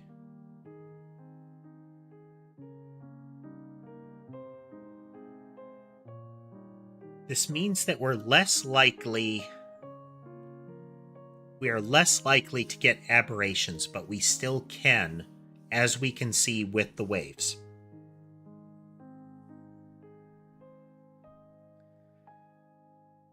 So we've removed some of the really strange cases that we could get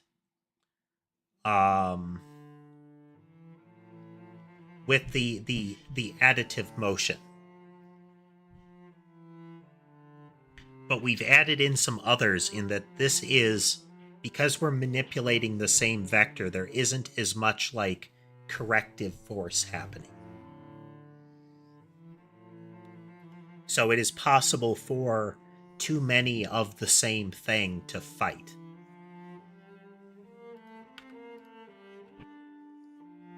So again, too many wave patterns. I suspect too many rotates will do the same thing.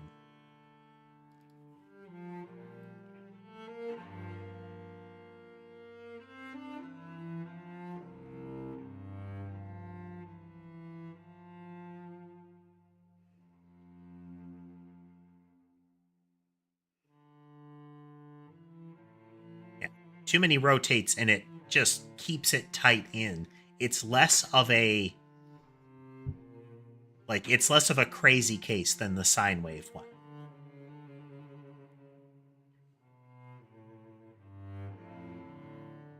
Because we just get this like much tighter blob until it eventually pushes outward. But let's change them to rotate in.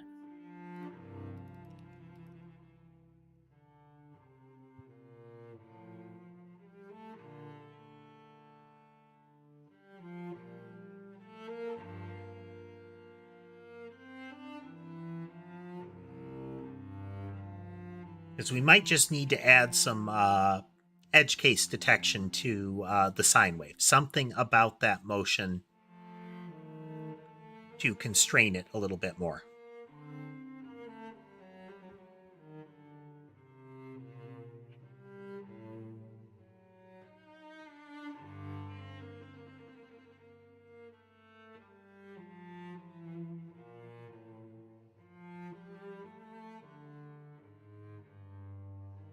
Nope. Rotate in is relatively durable. This is good.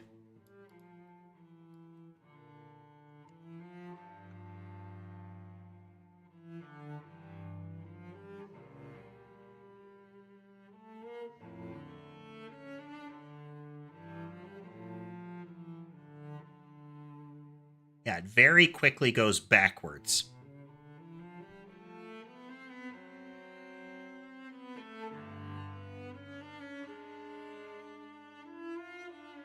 How can we mitigate this?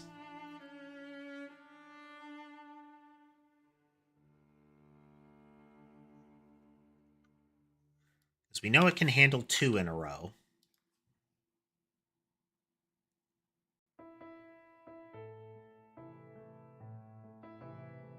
It kind of wiggles a bit during it.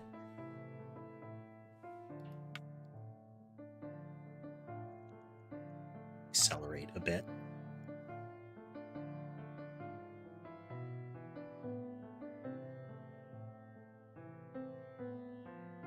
If we're moving to the right each time, it does have some course correction.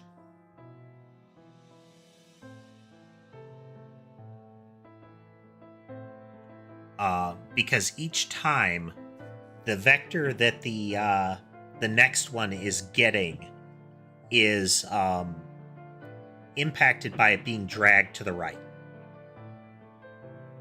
It's not getting the one that is immediately before it, which is the one that came out of the last wave. So that's where movement continue didn't help us, because it was already the one that was influenced by the last wave function. Again, this isn't really a problem in and of itself. It's when they're stacked, and that we have to make sure that there is an intervening movement that isn't just going to be the one that's a wave. If we want the wave to work the way it's currently working. Because this is relatively graceful.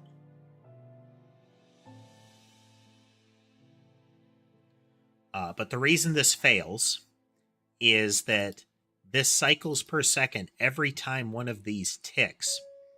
It's on the same clock. Like if they're all together, they're on the same clock.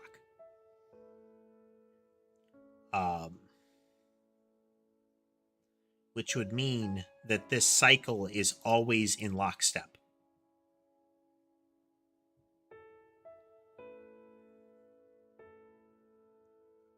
So if there's 4 of them in a row, current cycle is the same each time.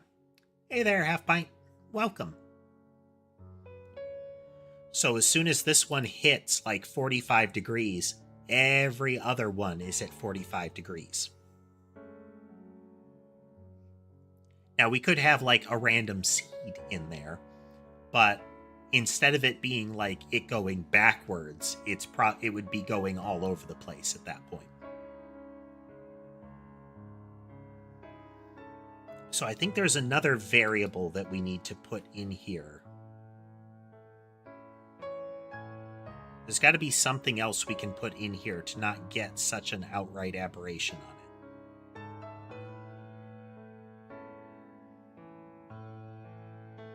I mean, one would be having fewer cycles per second. That's one way to do it.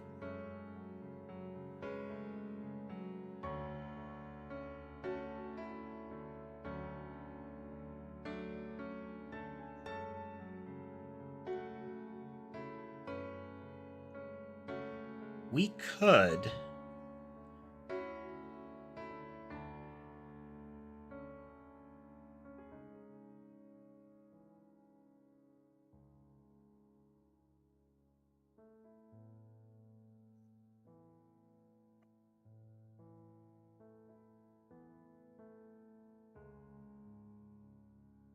The game is coming along, Half Pint. We're looking at getting the wave motion in again. That kind of S-curve style motion.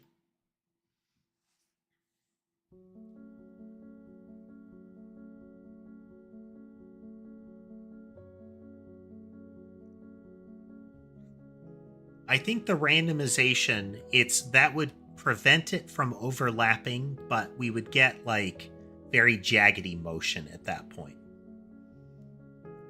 In that if they're stacked, it's unclear as to how they would move. There would be really little predicting what each projectile would do.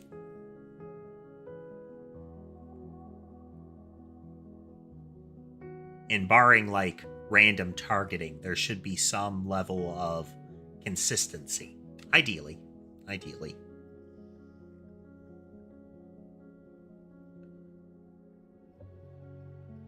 It's not out of the question, though, that each one of them would have its own kind of seed to it, but...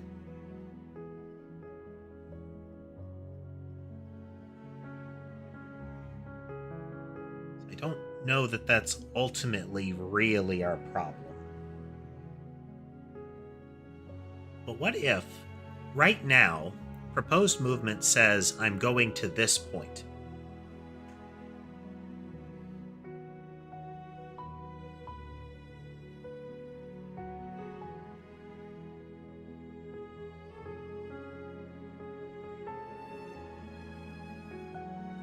Can you rephrase that one, Lunar? I'm not sure I follow.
So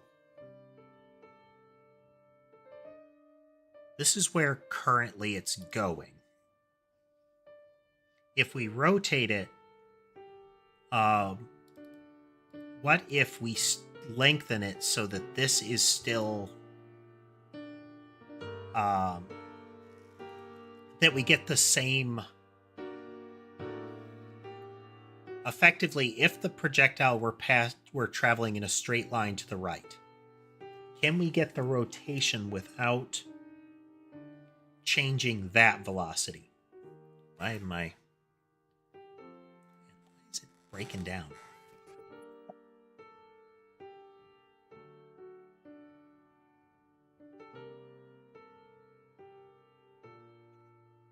So if I'm interpreting this right, Lunar, one of the thoughts we've had is to make it so that multiple of them would stack. That is, if I have two waves in a row, that we have some sort of equation to mush them together into one wave. That it ceases to be two separate motions.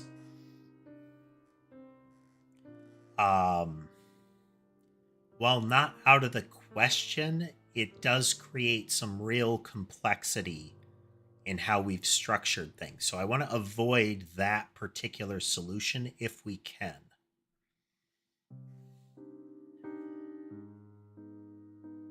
Like going down a direction where there is knowledge of surrounding movements. When I'm building them in the catalog, what is going on? When I'm building them in the catalog, it's fine that I have knowledge that some of the things don't play nice when they are directly next to each other.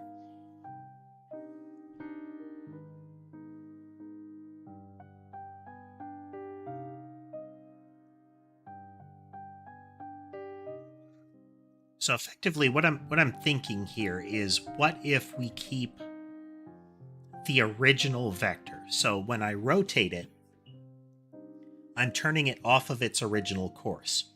So if previously it was going from 0 to 1 on the x-coordinate, it won't be aligned directly with 1. It will fall short of that on the rotation unless it's going at its 0 point.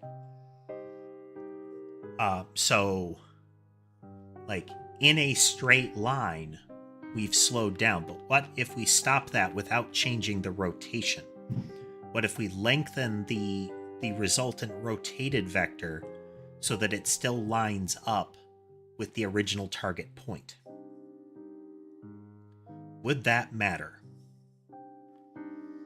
Like, would that change our situation?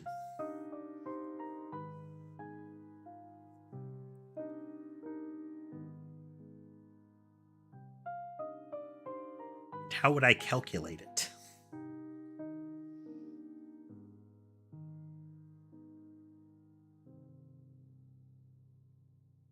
We would need to create an interception line between them.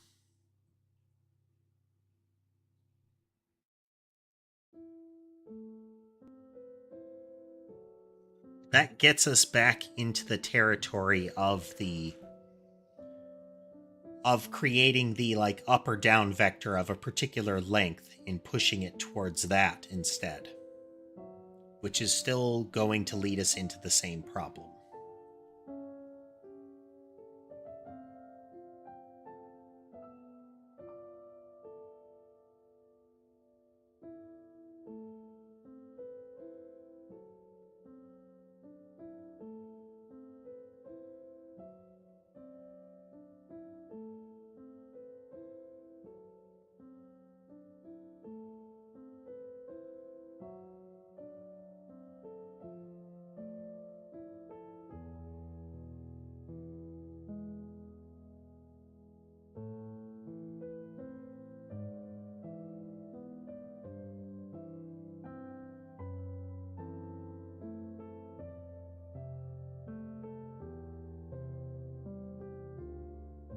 If let's just have a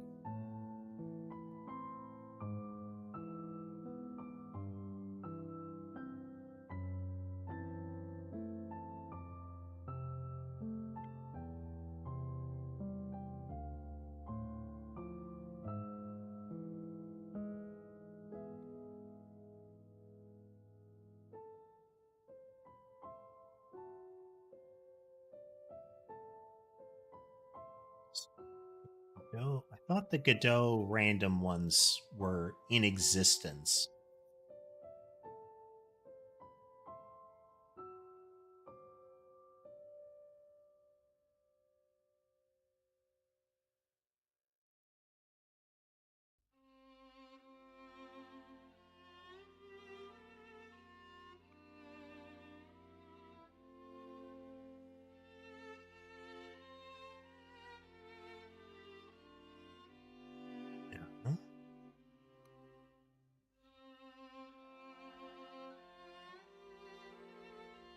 The difficulty there, Parakeet, is,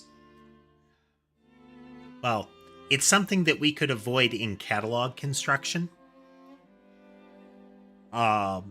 Because it's GD random range. Okay.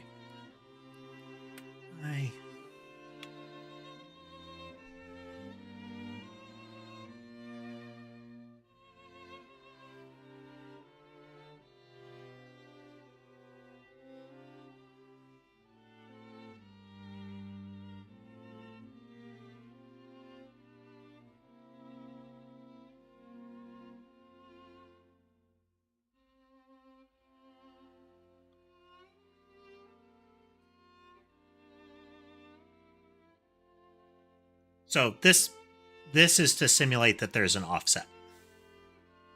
Every time we create one, we give it an offset.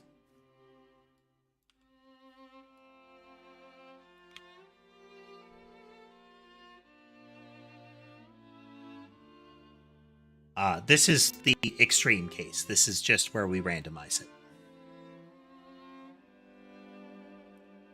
So this is, they're wiggling in place and they're still going steadily backwards.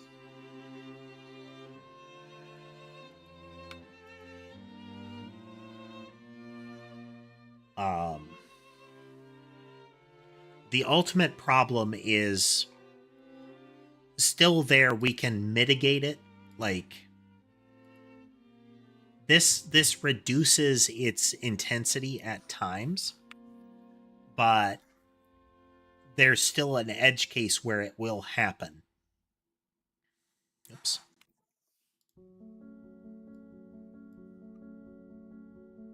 And that's when you get the extreme cases where it's it's at the top of one of the arcs, and that arc lines up with another one, is it starts to pivot it backwards once you have enough waves together.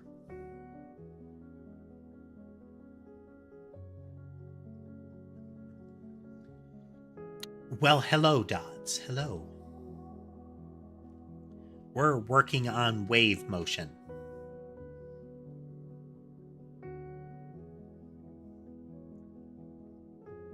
We're trying to figure out a way to mitigate stacking it. Because stacking it right now past 1 or 2 creates something that is not satisfying motion. It doesn't stack nicely.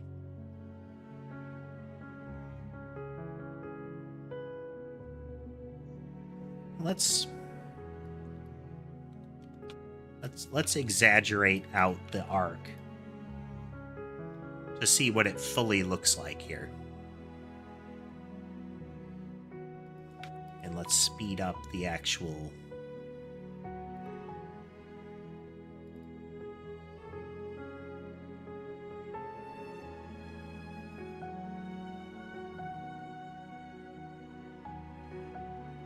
amplify.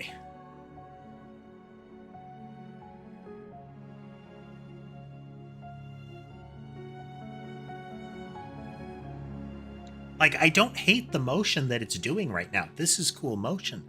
Why is it backwards? I wish it wasn't backwards.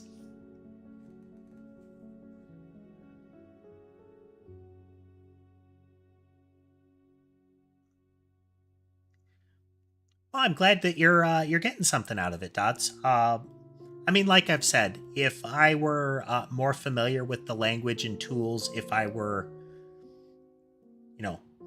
sharper on my programming skills, we would probably be moving a lot faster. But, it's interesting doing this all from scratch, you know? Oh, okay. No, that won't work.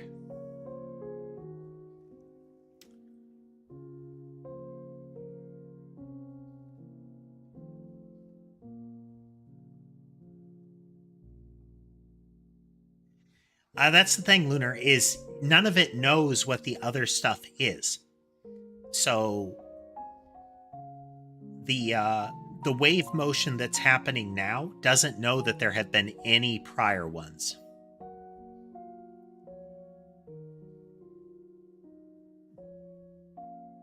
Well, it's a good opportunity for a quick breather anyway. So let's do that, and then I'll swing back into this here.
Okay. I have returned. Tass tells me that there's been news on Monster Hunter Wilds. Interesting stuff. Anybody else looking forward to that game? I like me some Monster Hunter. And Wilds is continuing in the footsteps of World, which I consider the best one so far.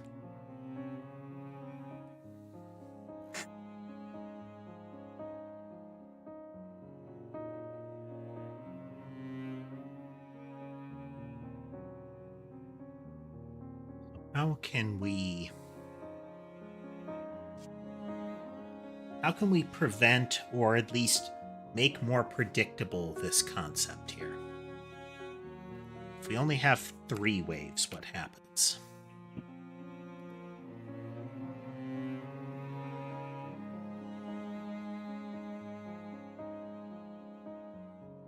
We have 3 waves of the same type. We get a figure 8 with slight forward motion.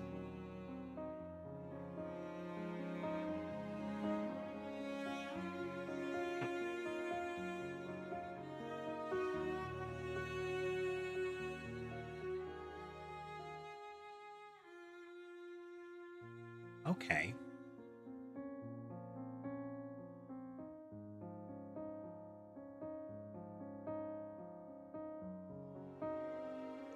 Okay, what about this?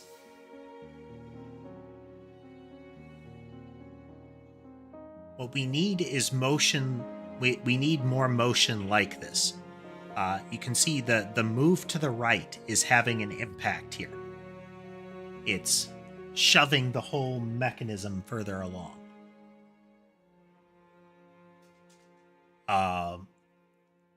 Which looks cool. It's got that like twin grinding rollers look. But what we need is another concept in here. We need an additional movement that says, yes, I get that the sine wave is aiming us in this direction, but I'm going to keep applying direction in our original vector. That is, it started as to the right. I'm going to keep applying that vector without it having to be to the right, you know?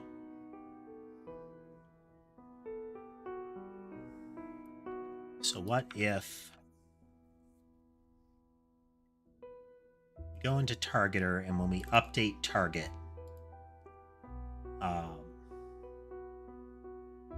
by default,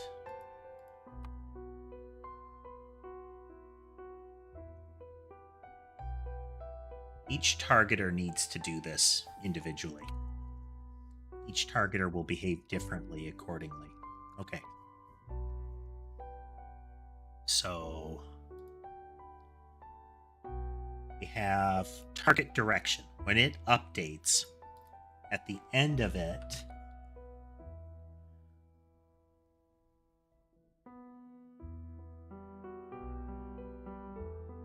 we can look at, like, at a target direction, we could look at it and have it adopt whatever direction was currently there.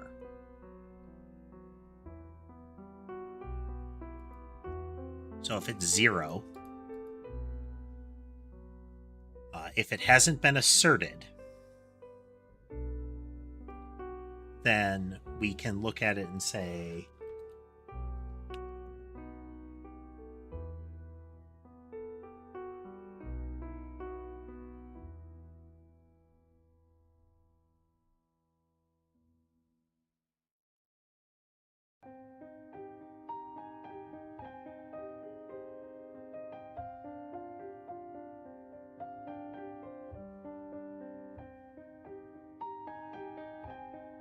Sammy is demanding some attention, so typing is even slower than normal.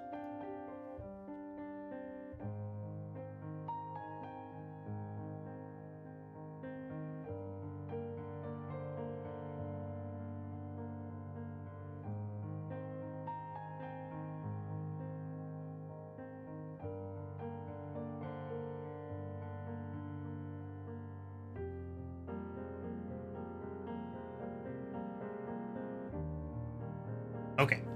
So in target direction, we're looking at it and saying, hey, if I don't have a direction, but the entity already has one, this is the direction that it's looking, then I am going to assume that one. Otherwise, I will go randomly. And so this is where target direction will look to what is already set. And then at the end of it, it will say entity.targetDirection is equal to direction. Now, it might just be setting it equal to the same thing, but it's passing the buck along and saying, if I got it from you, I'll set it to the same thing. But if not, I am going to override it now. This is relevant.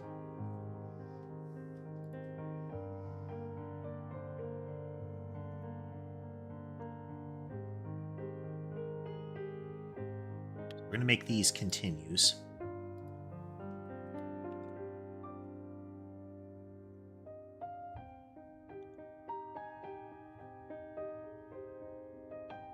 So I have a move right, a wave, a move continue. Okay, so each one of these has a movement prefacing it. And they all assert a vector. They're not just amplifying what was there. They're all saying go right.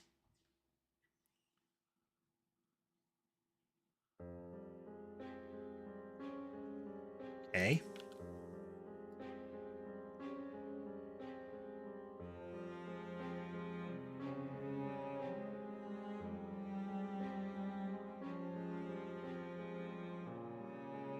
Okay, same problem.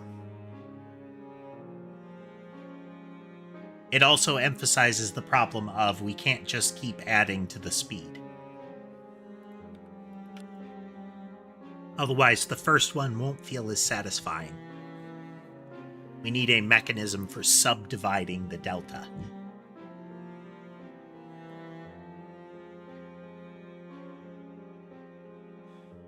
I was hoping this would help.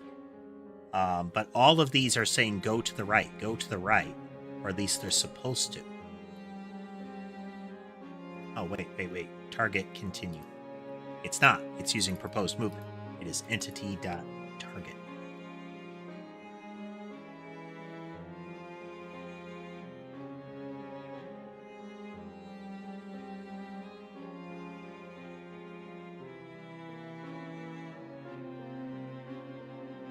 I think we got it.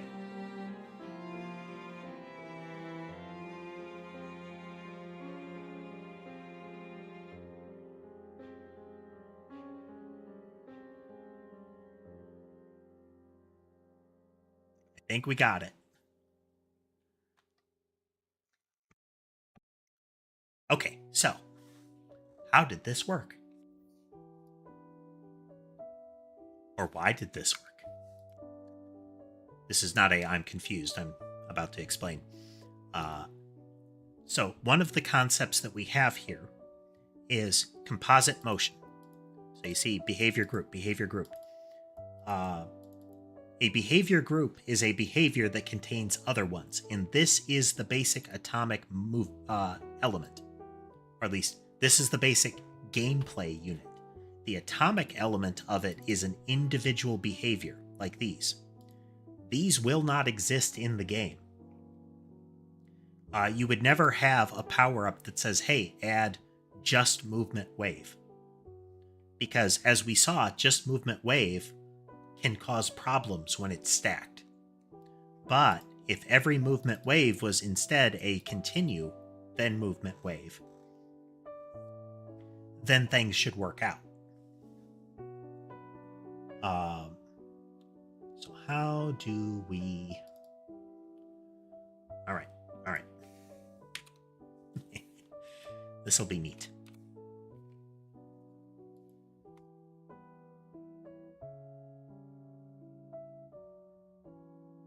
So we're going to make multiple behavior groups here.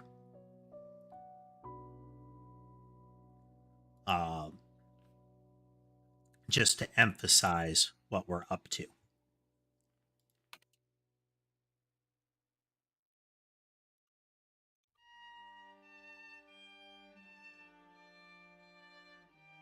So we're making a new behavior group. We're populating it. And then we're adding it in. We're going to need to set a gate on them.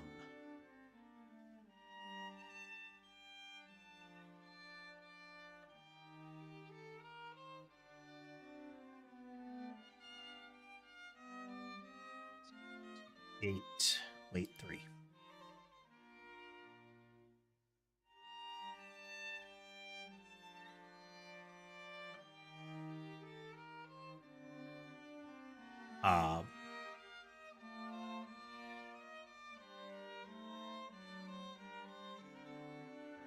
Okay, we don't want the base behavior group here. It's going to do nothing. Again, this doesn't exist in the game world, but for test purposes.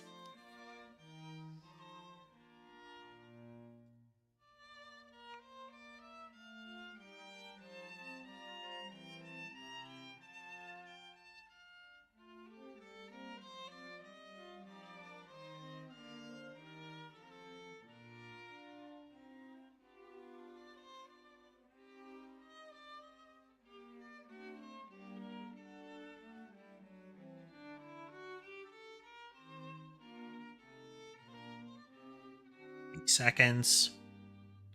S-curve right. Then up. Then right. Then down.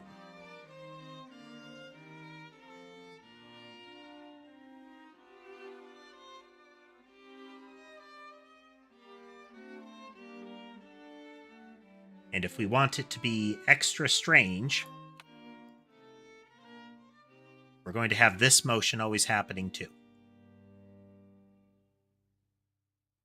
So it's always S-curving to the right. But then it will start to S-curve up, then right some more.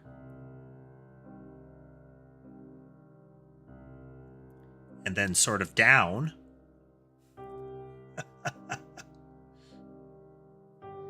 It's very wiggly and strange.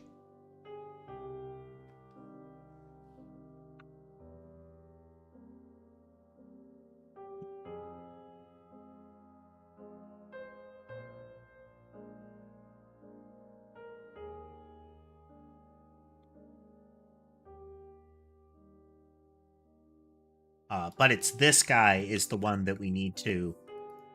this is... For those that aren't as aware of it, the base behavior here, this always happens. So even if we remove the...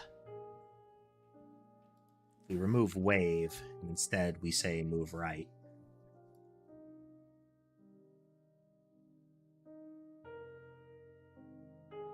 So it's moving right, and every other motion that it starts to do will be influenced by that. It's always getting pushed right. But if we want strange, let's make it move left. Because we have right up, right down.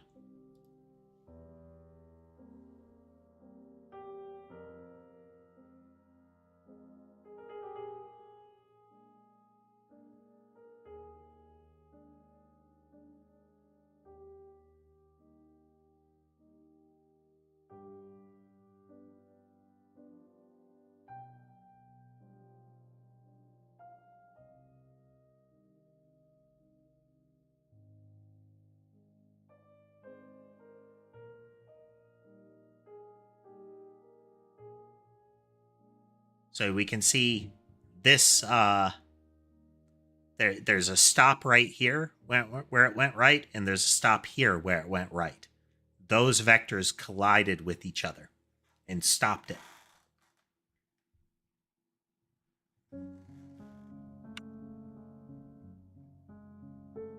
Yeah, it allows us to have some really, like, crazy results. And interestingly, movement continue is speed up. We have added a speed up now. which will affect whatever has happened up until that point. It will keep going in that direction. So I could put more emphasis on any individual part here. So this particular right, the second right, is going to have a speed up on its wave here. It's going to go 3 times harder on that.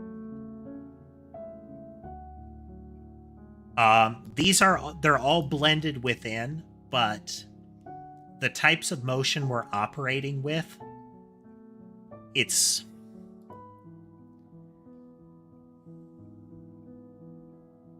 these are sequential. Within them, they're fully blended. So each of these groups is a different sequence step. There's a 3-second gap.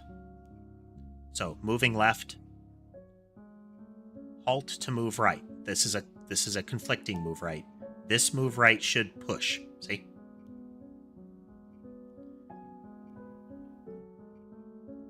Then down, but the left is taken precedence again.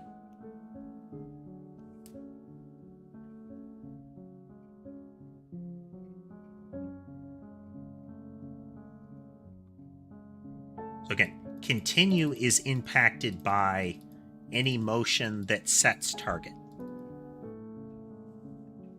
So movement right here asserts an entity target. It says the entity is targeting right. Movement continue will take that target and run with it. It ignores movement wave. We could have another type of movement continue that would amplify that, but really,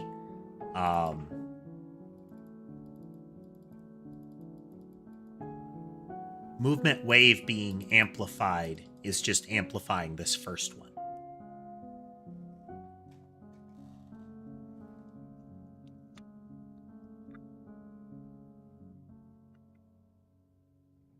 As again, movement wave takes the existing vector that we're moving in and rotates it. Kind of left, right, kind of a metronome. So if I make the vector that it's operating in longer, that doesn't change the fact that it's going to rotate the whole thing. This is amplifying, is continuing to push to the right. It is not influenced by whatever this one did. It's applying more force to the right.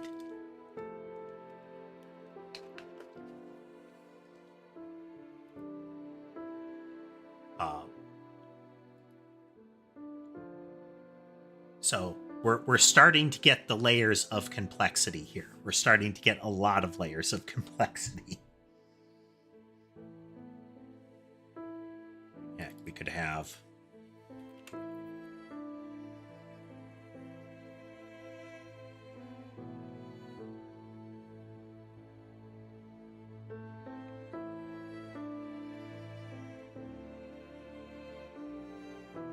I acknowledge you, Sammy.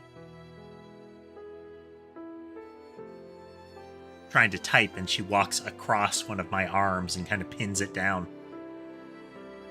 So we start left, 3 seconds later we try to move to the right, but we're blocked by the move left.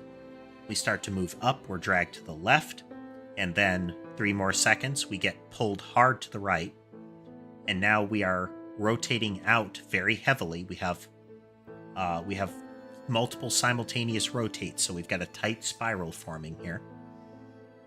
But we are being steadily pushed to the left. So our rotation, the arc should drift left.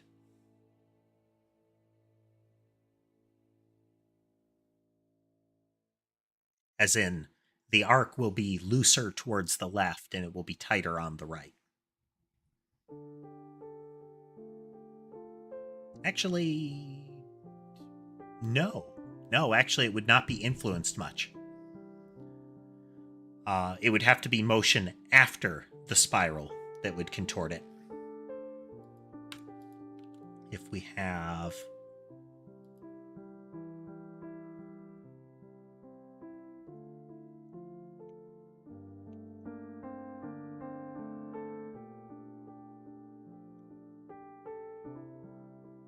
So we're going to push down further here.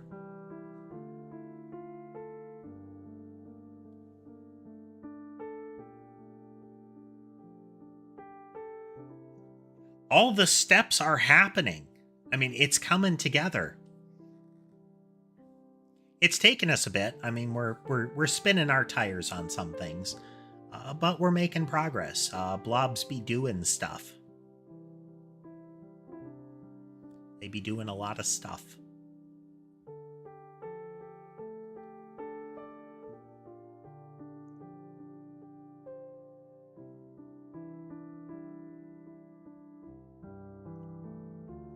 There isn't a universal speed increase task, but that's one of the ones that we coincidentally made here. Or at least we can make another version of continue, which would be like accelerate. What that would do is it would take whatever the current vector is and add to it. What this one does is it's saying whatever, and I need to rename this. This continue isn't the same, necessarily the same. So this isn't target or continue. This is entity target, or entity direction. I think it'll also grab the entity's target entity. But what we could do is have one that says, hey, whatever the current vector is, add more to that. So it would act as a speed boost where it currently sits.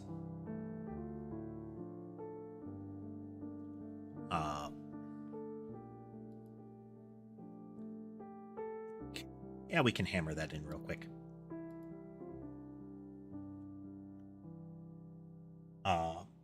So let's see here. It's still going to be a straight line movement. It's the same thing, but we need a different targeter for it. We are going to rename this.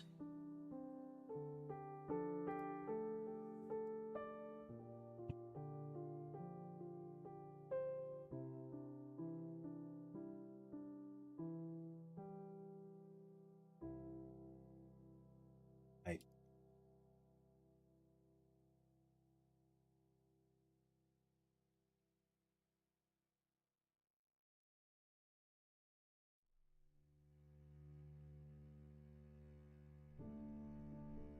Okay. So this is whatever the entity is targeting.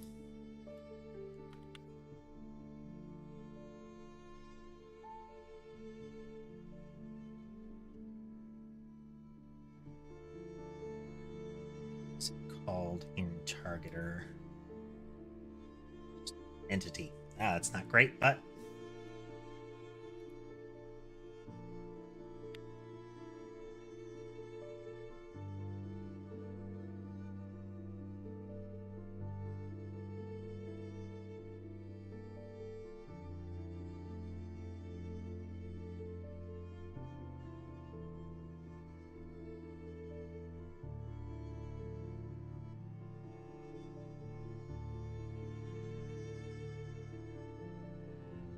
make a new one.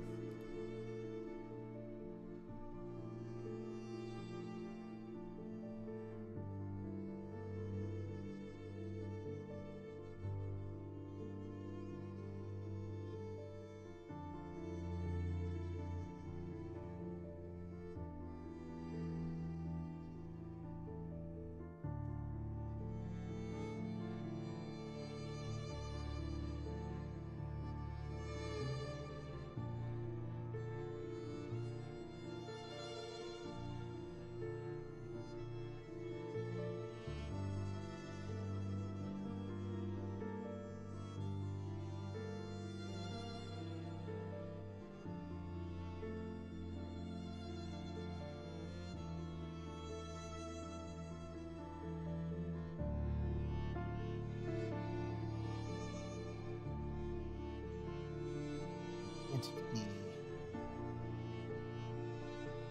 Closed movement. Normalized.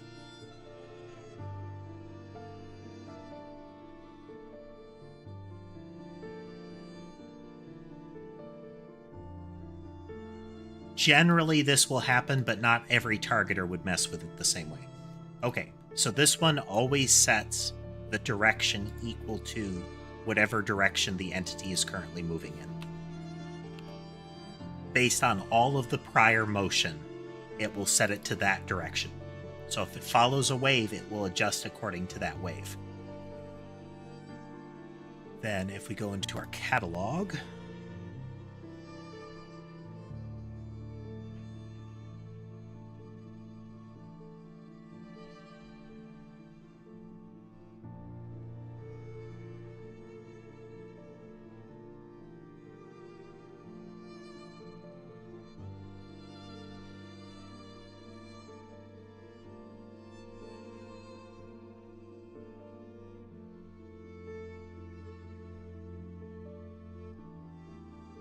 symbol.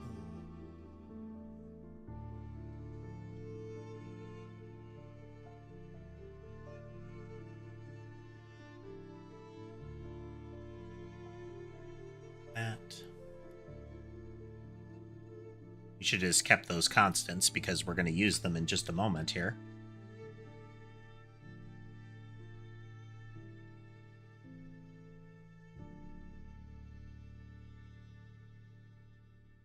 No, it'll be proposed direction.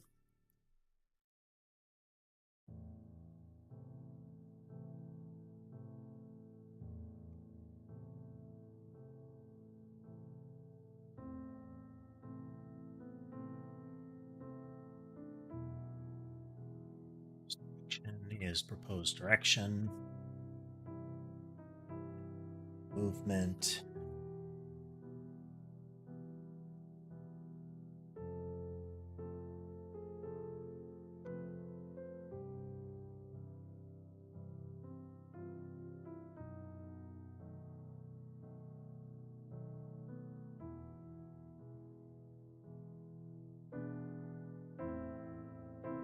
Come on, Sammy. Make up your mind.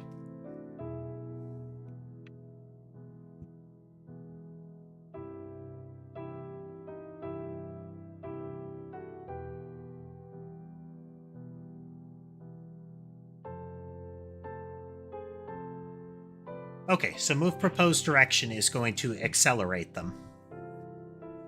It's going to accelerate particular ones. So this is continue in the direction that we're already, that has been set. So if I'm moving right, these will be move right. But I can use this also for move proposed direction. So let's say I'm going to keep just one rotate out. We are going to accelerate that one. So what this should do is the velocity along the expanding arc should be a lot faster. It should zip along there a little bit.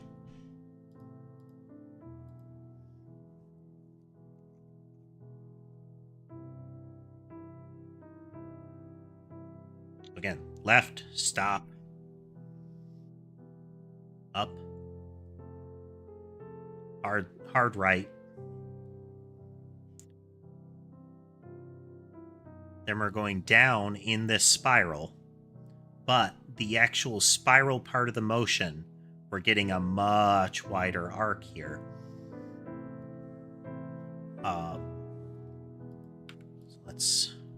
So we have rotate out. Let's really amp that up so you can see.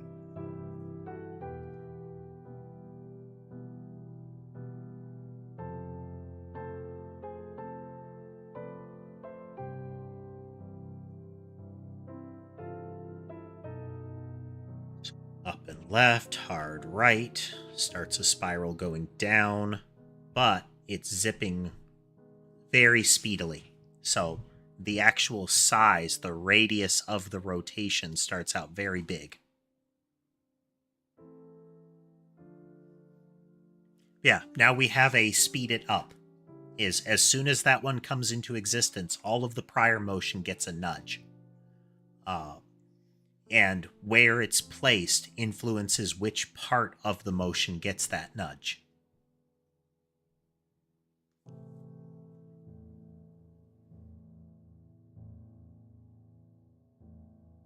Yeah. Yeah.